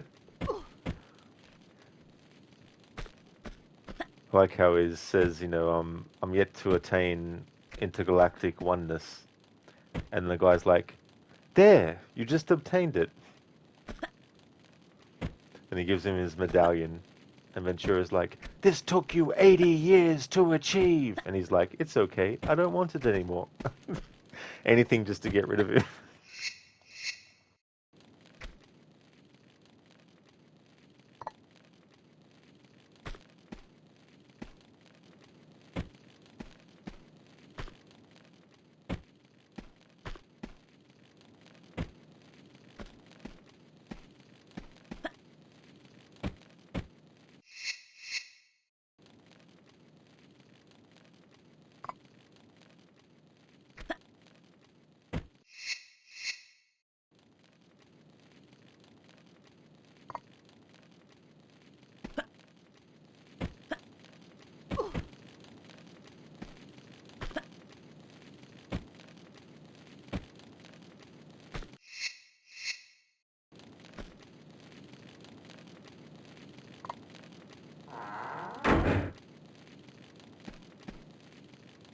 Code, yep, and kind of very telling of trading 80 years plus just to get rid of one person.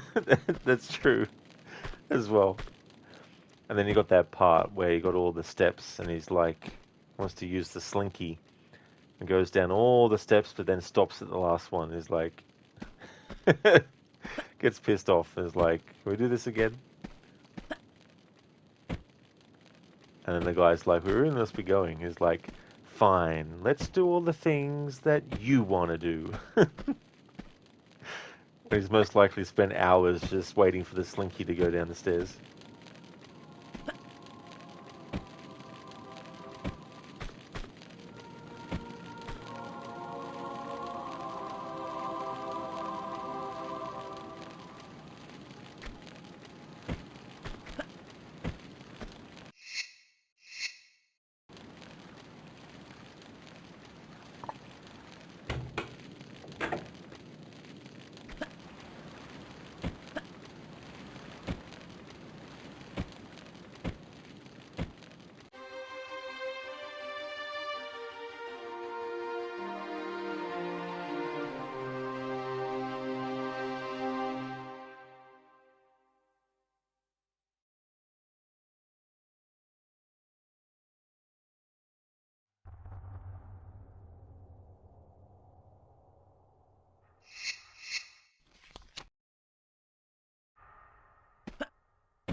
Coffeeton, a proper Tomb Raider marathon has to include the new trilogy. Is it the plan?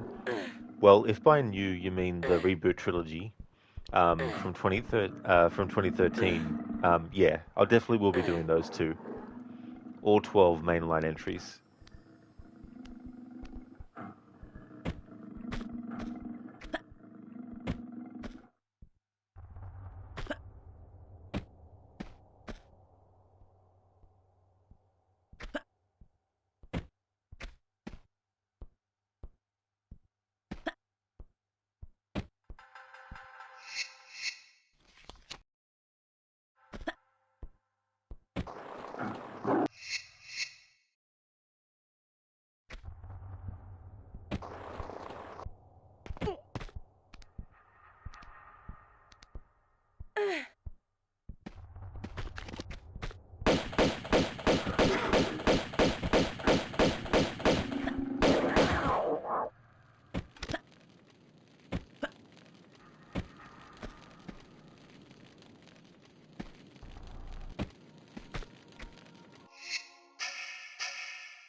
Yeah, Dr. Darling, that is true, unfortunately. Actor Sam Neill died. Yeah, Ryu told me earlier that that had happened. Such a shame. He was a great actor. Well, we call. We won it eyes. Thanks for redeeming that Arnie impression from Event Horizon. Yeah, the first thing I saw him in was Jurassic Park, and when I first saw Event Horizon, I thought it was a really freaky, sci-fi horror movie, and also In the Mouth of Madness became a favorite as well. It was really good in those movies.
Okay, so I don't know if I can actually get here without triggering the snowballs.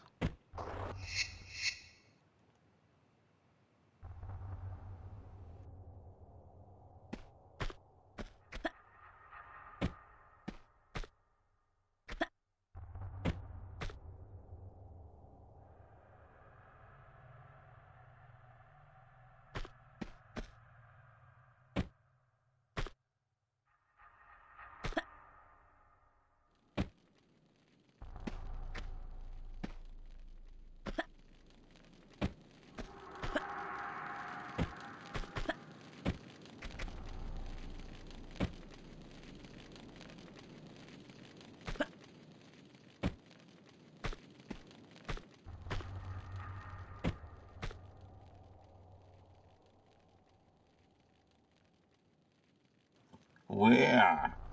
I told you, she won't let me leave. She won't let anyone leave. Did you really think you could destroy this ship?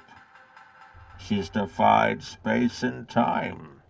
She's been to a place you couldn't possibly imagine. And now it is time to go back. I know. To hell. You know nothing. Hell is only a word. The reality is much, much worse. Thank you, Dr. Darling, for redeeming that Bane impression from Event Horizon. They actually did a comic book prequel to that in recent years that I didn't realize. Also goes into detail about the kind of demon from hell that we're kind of I guess, becomes. Etone, thank you very, very much for the subscription. That's awesome, Etone. Thank you very, very much. Really appreciate that a lot, and thank you so much for using your Prime for that as well, Etone. I hope things are going well.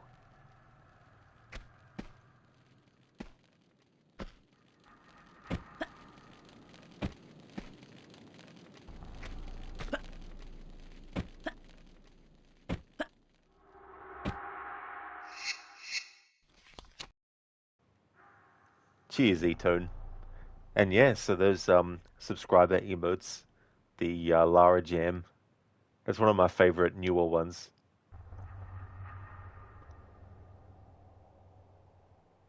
Hey, Ogorki. How's things? Welcome on in. Etone just playing some Witcher 3 at the moment? Oh, very nice. Or do you mean the DLC that comes with the Gwent game? Care for some Gwent? I like that how it's, no matter what's happening in the NPC's life, when they get asked if they want to play Gwent, they're just like, okay, yes. I'm about to die, but okay, we can play Gwent. Nice to hear that you're going great, Ogorki. That's good. It was such a good game, Witcher 3. I was glad I eventually played it. I also was glad that I played through Witcher 1 and 2, even though gameplay-wise there's some really annoying things about those two first games. But when I got to Witcher 3, it was really cool when characters from Witcher 1 or 2 appeared, because I knew them, and had the same sort of like knowledge of history of them that Geralt had obviously gotten. E-turn boss fight? How about a game of Gwent? And they're like, okay, you got me, of course. Let's play Gwent.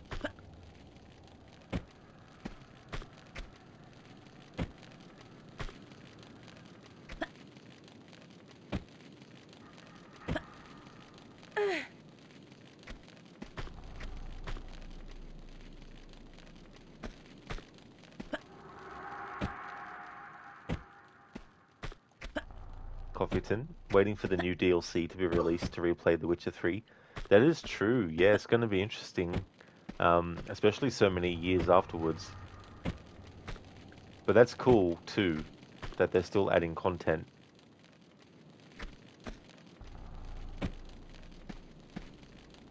Etone, you're jealous of people that got those tattoos from a Witcher 2 save on Witcher 3?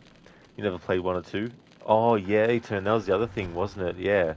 I mean, when I played 1 and 2, they were on different systems. I played Witcher 1 on PC, and then I played the Xbox 360 version of Witcher 2, and then the Xbox One version of Witcher 3. So I couldn't carry over stuff, unfortunately.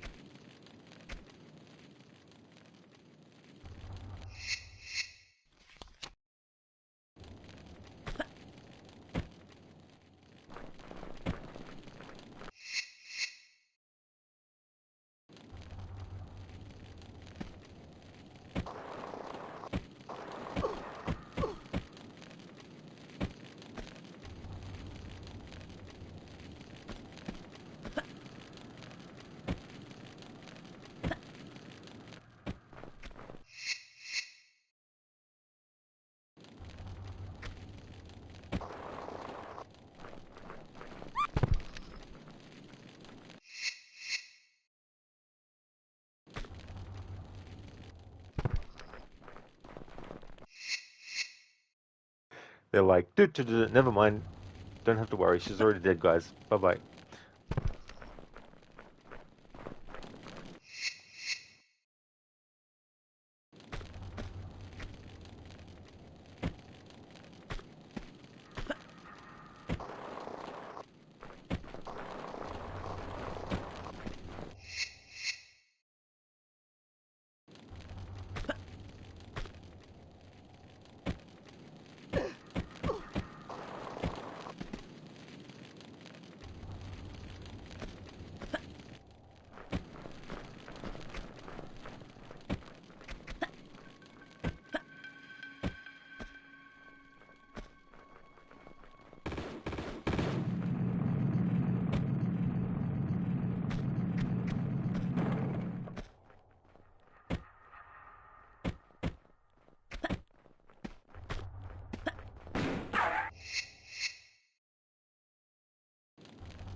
Uh-huh.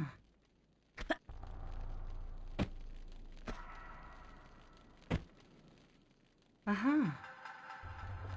Oh, Gorky, thank you very much for the 25 stream streak. That is awesome. Thank you.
Uh-huh.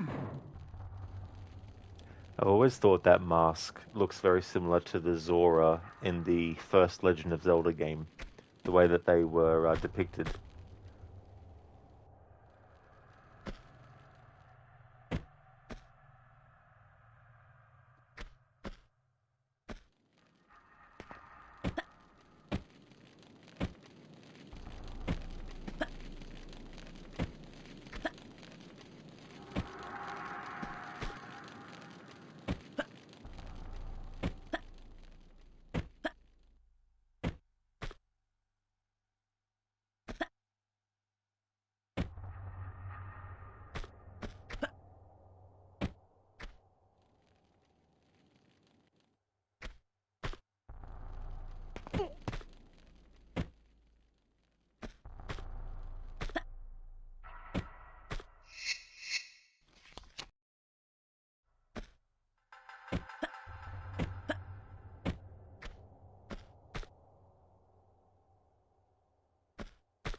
Uh-huh.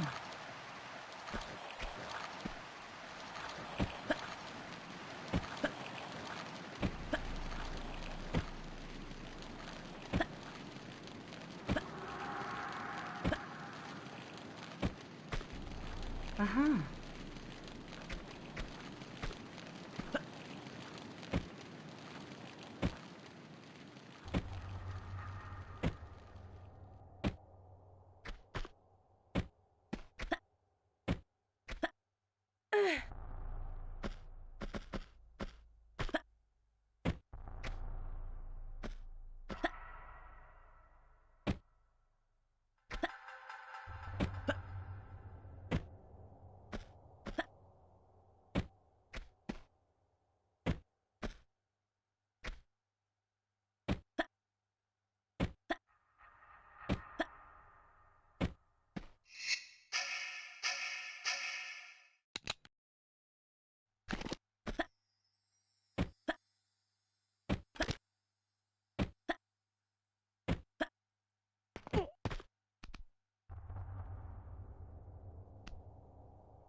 Uh-huh.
Oh, hey there, Sheila. You're on a work break. How's Tomb Raider going? Oh, that's awesome, Sheila, that you're on a work break. Thank you for popping in to check in on what's going on. Tomb Raider's going really well. This will be the last level that I'll do in this stream, and then there's only a handful left then, and I'll be able to do them tomorrow. So making really good progress. I hope work's going well.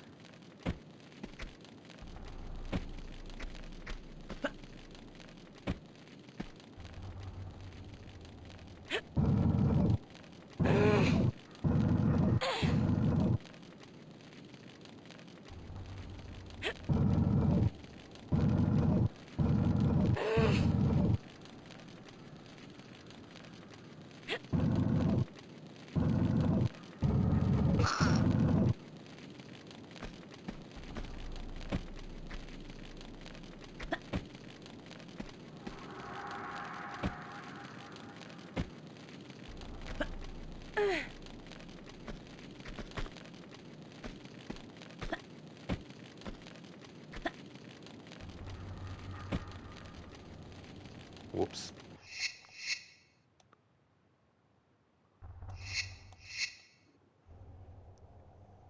That's great, Sheila. That work's going good.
Uh-huh.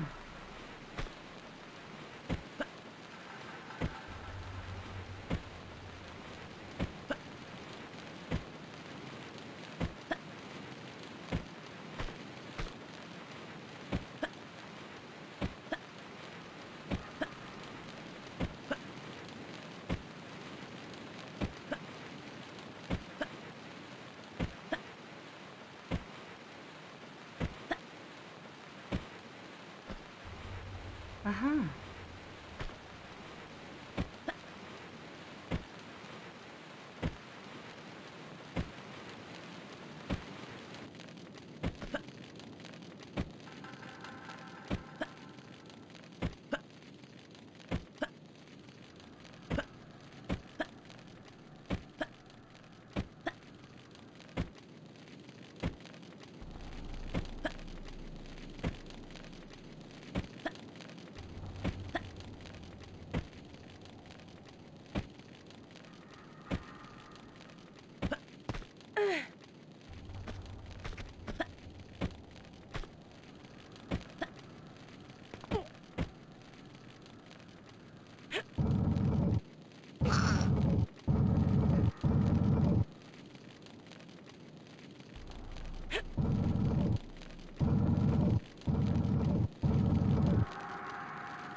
Uh-huh.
Uh-huh.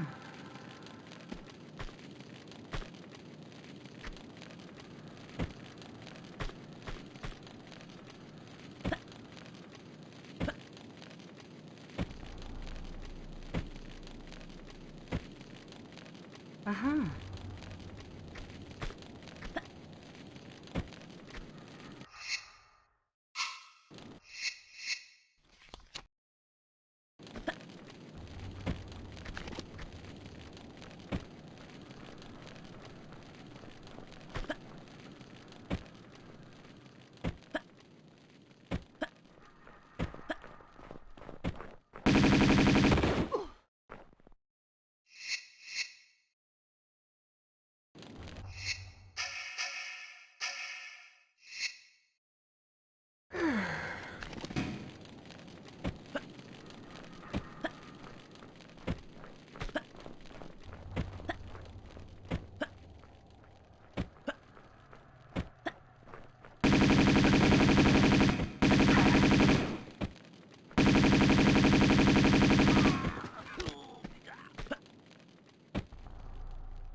Okay, so since we can't reach that with a standing jump, I'm allowed to do a backstep and then a run and jump.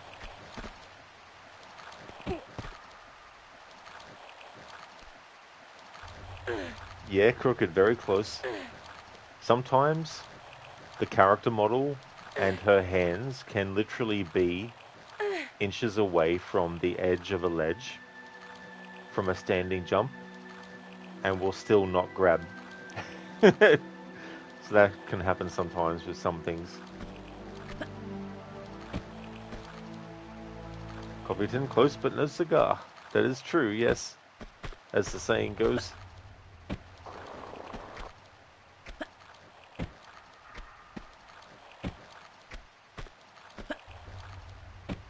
It's funny some of the sayings that still get said.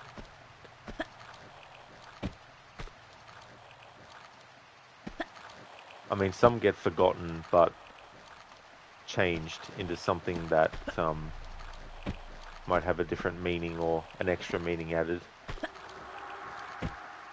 Or similar analogies will be made.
Okay, so we need to make an exception for that one too.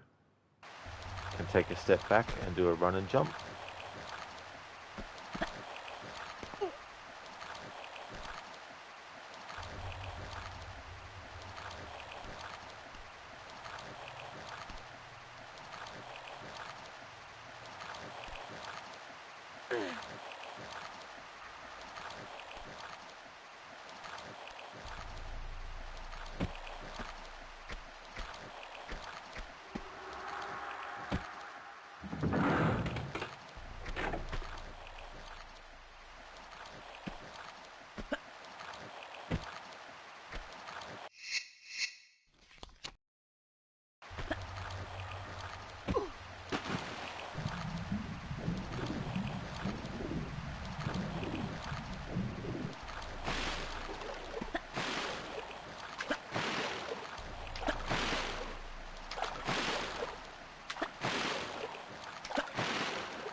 have to wade through the water there a little bit.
Uh-huh.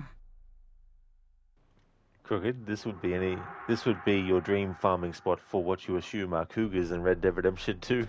Oh yeah, like I think these particular ones are, I think snow leopards, I think.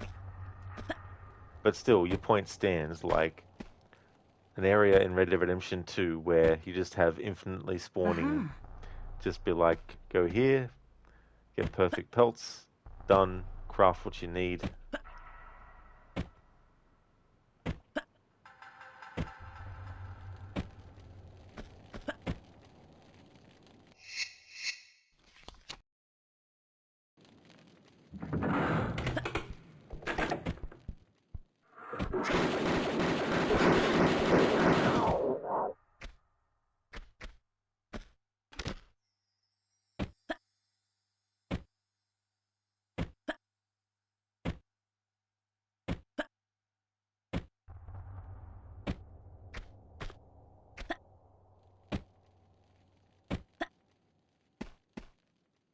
Oops, accidentally ran for a little bit.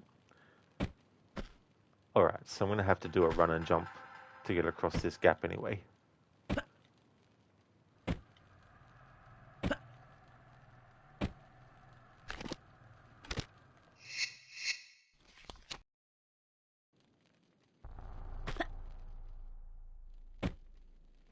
See, there's another example of a jump where from a standing point and jump, if I go into photo mode, it's just...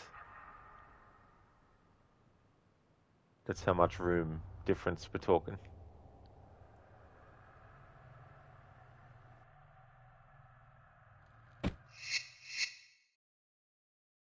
Alright, so we back up and run and jump.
Ah, okay. Wasn't exactly pixel accurately on the trigger point for it. Alright. Crooked, you would think that leaping as much as Lara does, she would eventually build up so many muscles that standing jumps aren't a problem anymore. Yeah, it's like, come on, Lara. That height from the ground jumping up in the air is not high enough. Come on.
Might not be fast enough for this one to actually just do standing jumps. Might have to make an exception and do running jumps. 1, 2, 3, 4, 5, 6, 7, 8, 9, 10, 11, 12. Yes, I've got about 10 to 11 seconds from pressing that first pressure plate to get through that door before it closes.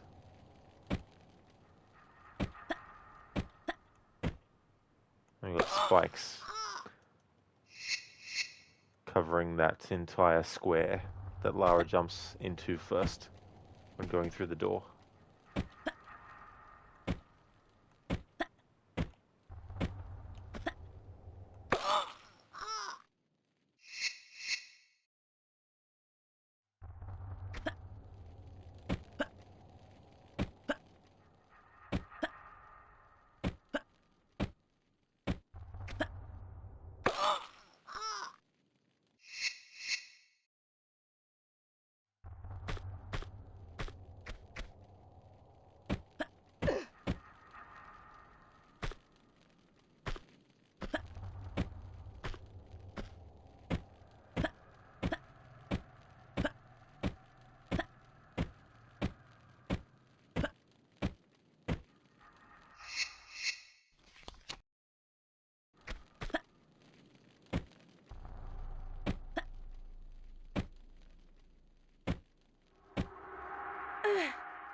Hey there, Who's Dares Wins.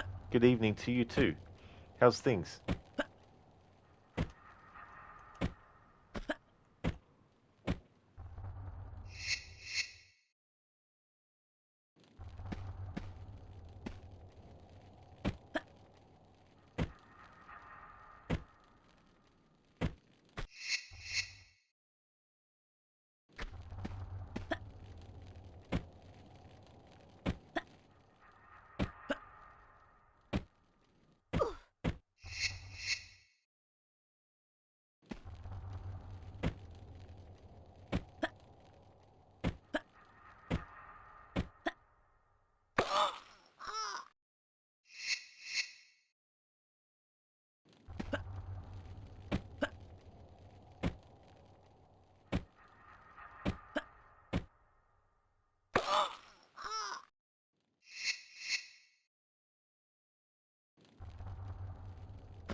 Hey, Efried, welcome. Hope things are going well.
Coffeeton looks like an exception zone.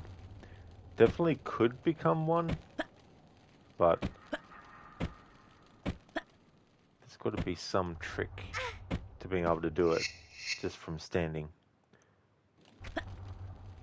Ironhide, thank you very much for the 5-stream streak. I appreciate that. Thank you very much. Hope things are going well.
Yes!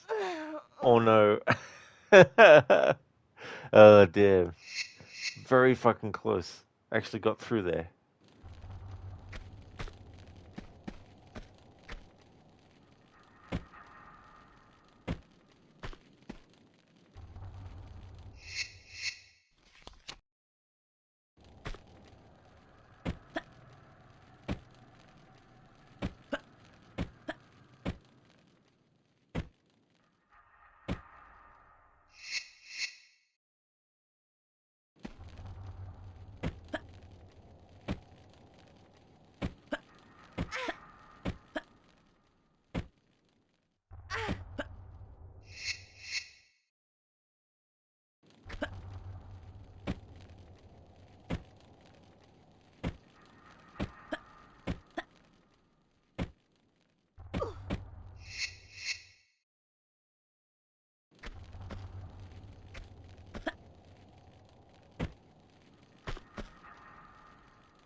If I don't have full health at the start of this, I'm willing to sacrifice a health kit to have enough health to survive the fall.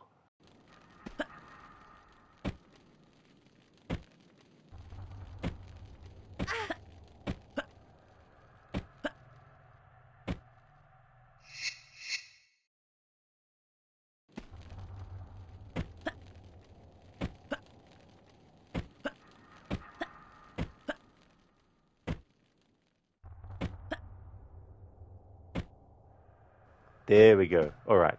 So after an hour, it probably feels like, probably was. I finally got through that without having to run or do a run and jump or make any exceptions.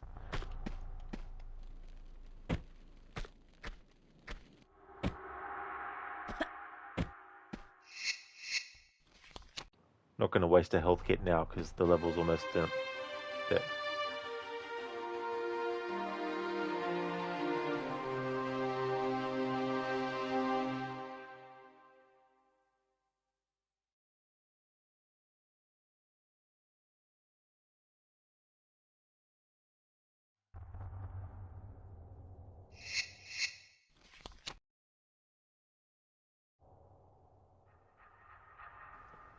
Thank you, Dr. Darling, for redeeming that Arnie impression. Just double checking that you're still there so that when I do it, you can hear it.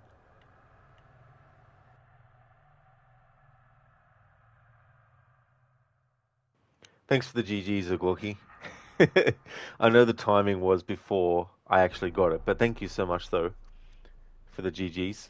It's good to get that done.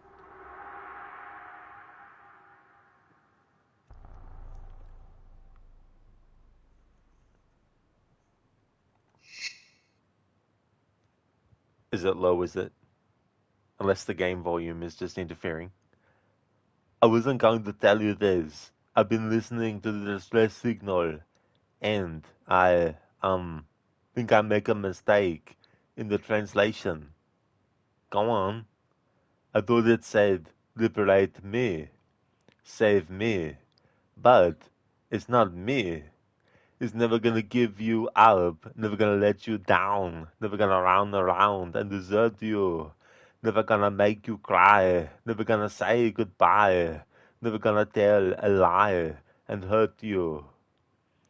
Thanks for redeeming that as an Arnie impression.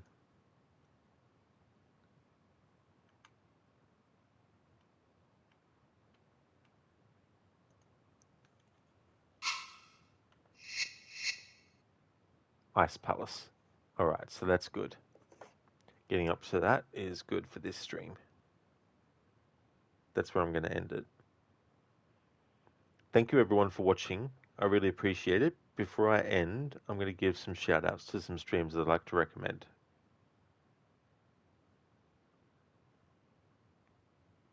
And I should be able to finish the game for my Tuesday streams. Let me see. So including this level, I've got 1, 2, 3, 4, 5.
Would like to definitely recommend people check out Alex Mandarick, who is doing Last of Us Part 2 Remastered.